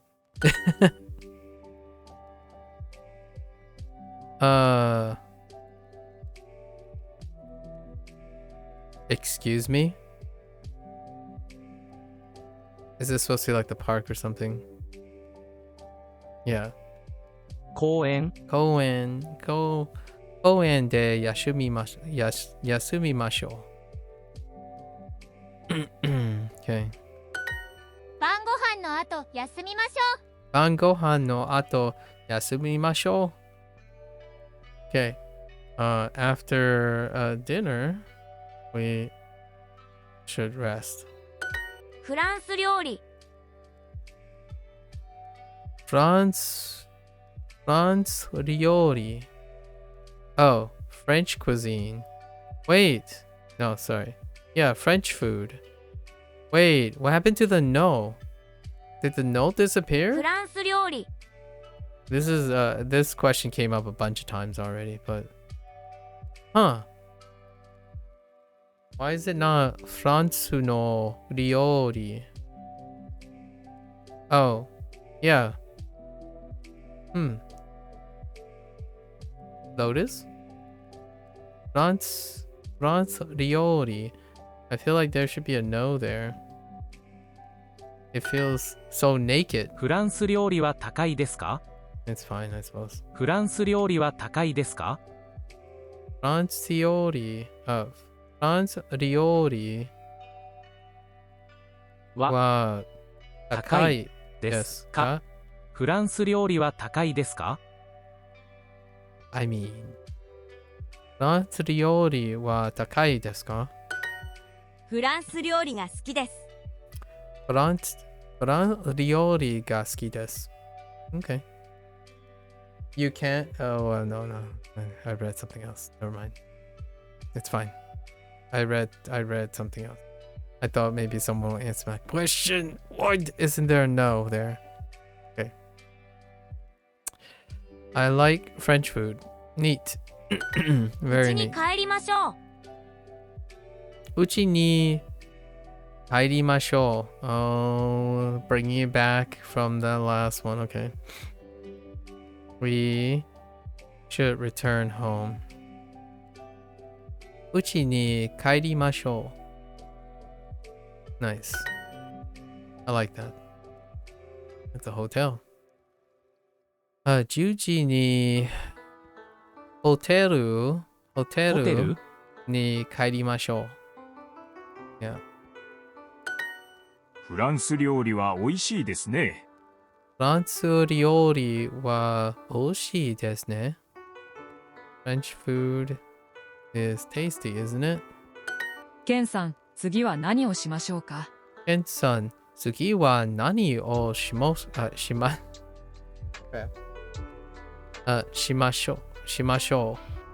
ょうか。ケンさん、次は何をOh my gosh. ケンさん、次は何をしましょうか。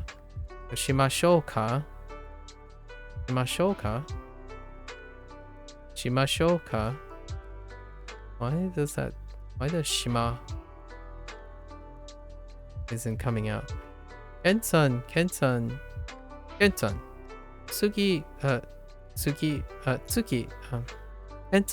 次は何をしましょうか。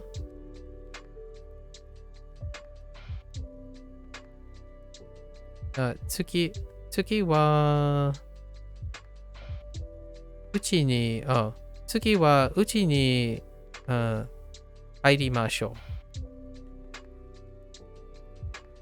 can...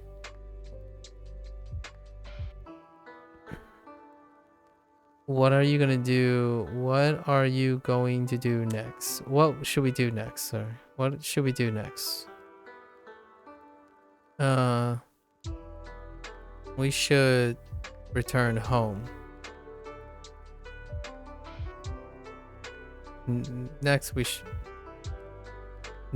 should turn home.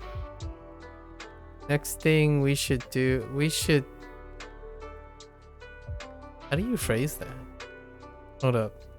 Duo, help me out here. Next, we should return home? Really? Next? Man. Tsuki is weird there. I would have went with, probably, oh no, it wouldn't make it any less. I was gonna say then, or after. Then or after, but that's fine. ホテルに帰りましょう。ホテルに帰りましょう。帰りましょう。ホテルに帰りましょう。帰りましょう。ホテルに帰りましょう。We should return to the hotel. Sure. ラーメン屋で食べましょう。ラーメン屋を食べましょう。We should eat at